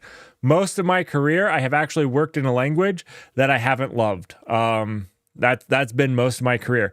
Now, in my career, I work in a language called Gmail, and I write emails, and it's the worst. But I do what I do to support my family, and it's okay. Scott.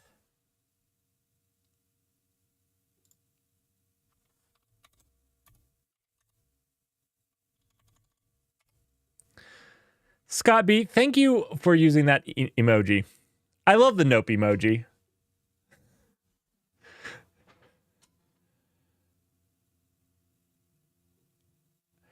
I don't think that you're behind. I think my internet has just taken a dump in the last minute.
What should you mess around with on Tumbleweed? I don't know if you guys can even hear me.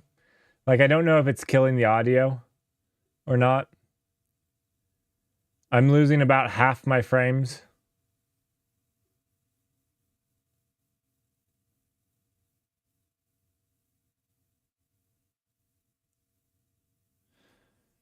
Okay, so if you can hear the audio, what should you mess around with? Do some development stuff.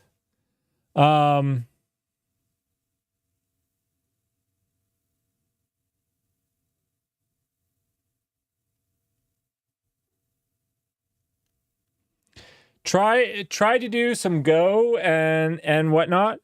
So one of the things that I would that you can get accustomed to is using Zipper to manage which packages. What file system did you use with Tumbleweed? Are they still on Btrfs?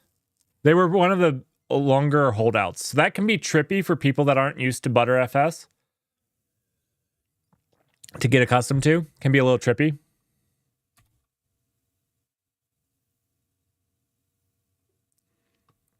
Dutch, don't you remember? I worked for OpenSUSE. It's the only notable company I've ever worked for.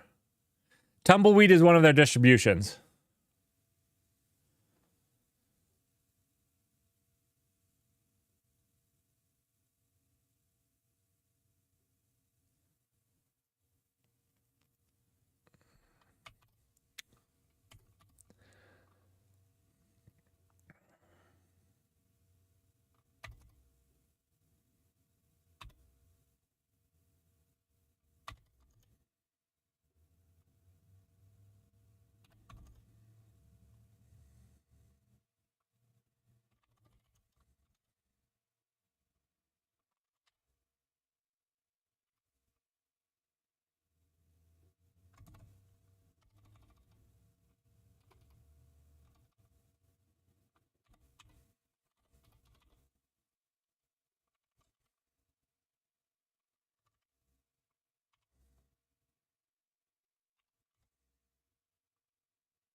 Okay, so funny story.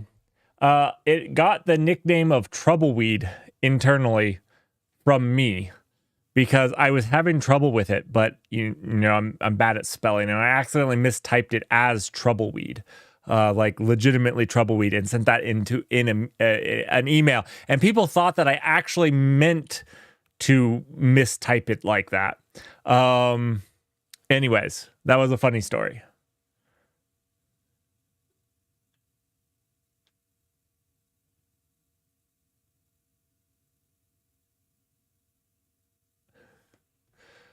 So I've called it Troubleweed from then on. But yeah, it's like Arch. Tumbleweed is like Arch. The idea with Tumbleweed is that it's a rolling distribution. There's not any of these big updates. It has some of the same problems Arch does. I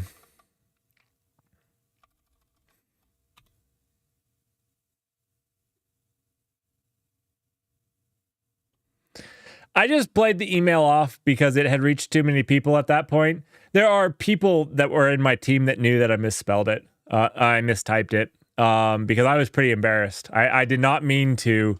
The Tumbleweed team was not my team, so like I was kind of like dunking on another team with some of the problems, but I didn't mean to. It was very accidental. Thankfully, they knew. Um, they knew that I didn't mean that. Thankfully, but yeah, the people that mattered knew that I wasn't.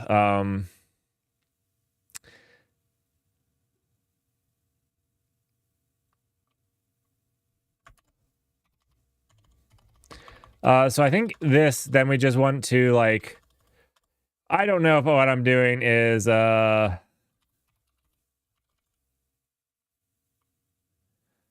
think we want to do something like this.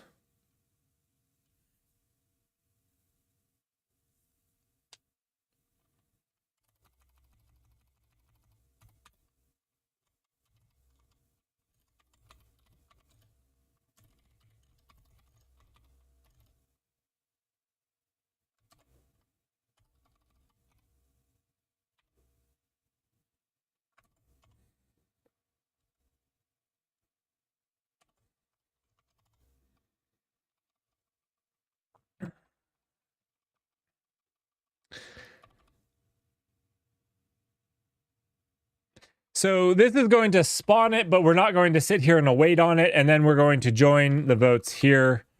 Does join give us the result?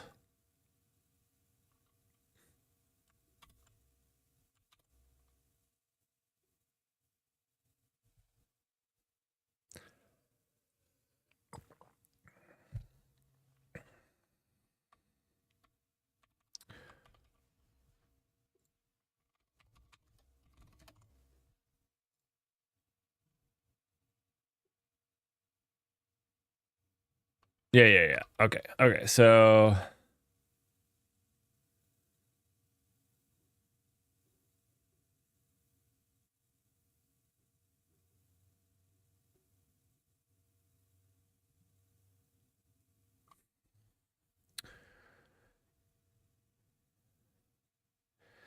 but if we do await, okay, so Grempington, what I wanted to avoid here was if I do an await, it's going to block on that one. What if that is the one that doesn't return for a long time? That's why I didn't await here. I could have just waited here, right? I didn't have to do a spawn and then an await, right?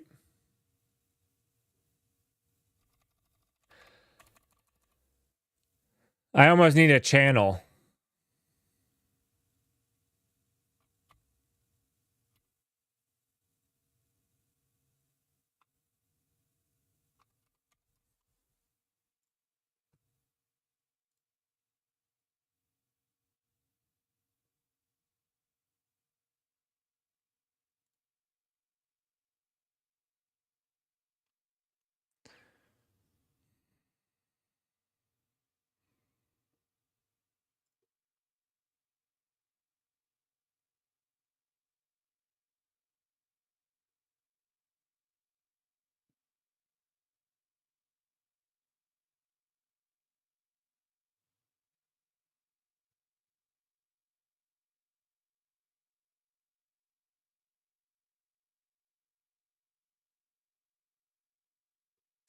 Maybe I should do this. I feel like this is what I want right here.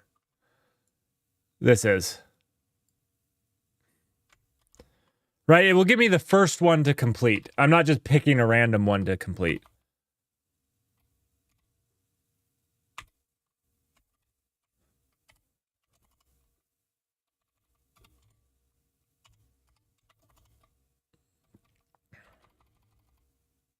I actually don't need that then. And then I can do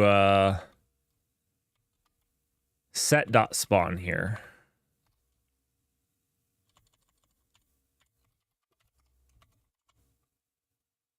And I can delete this. This will be cleaner. And then we can just do...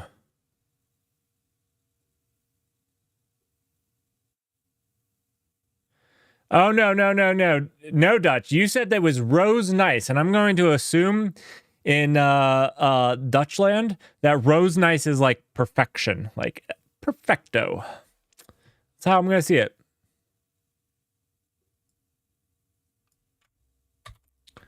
Okay? Yeah. You called it perfect.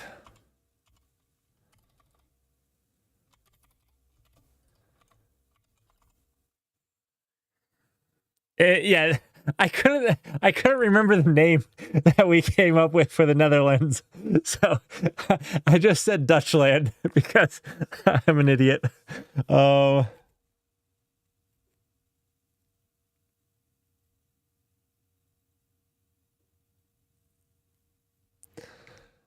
Netherlandia. That's right. I still have a hard time pronouncing it.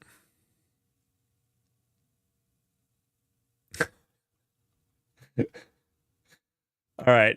Let's see. Okay, so we'll join the next one.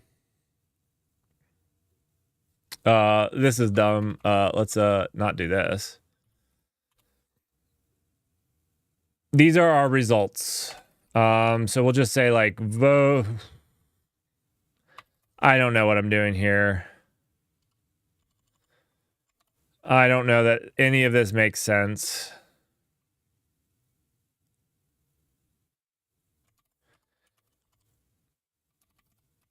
I don't know that I did anything better than what it was before.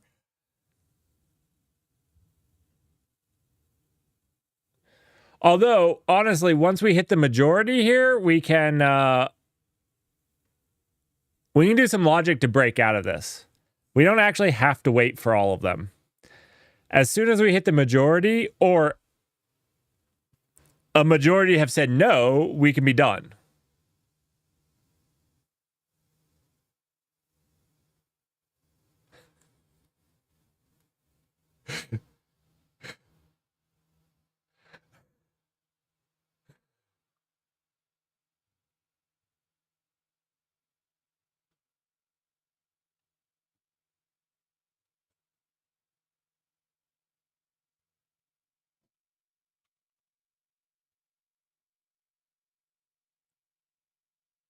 What's up, sweetness?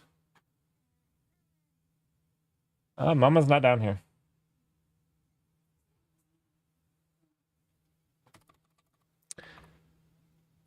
What time is it? It is about... Oh. Actually, it's time for me to go. It's 6 p.m. I gotta go hang out with the little ones.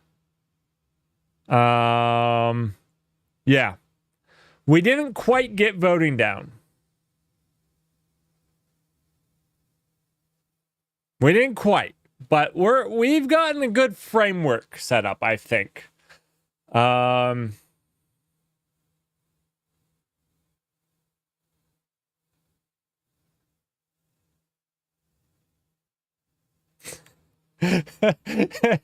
right, Dutch. You could join me tomorrow for day 2 of week 1.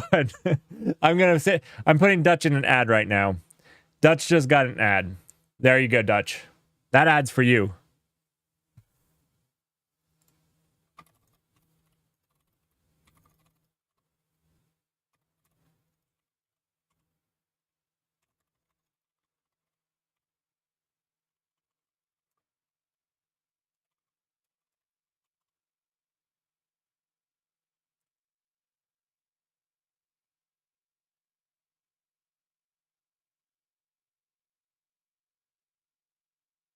Thanks everyone for joining.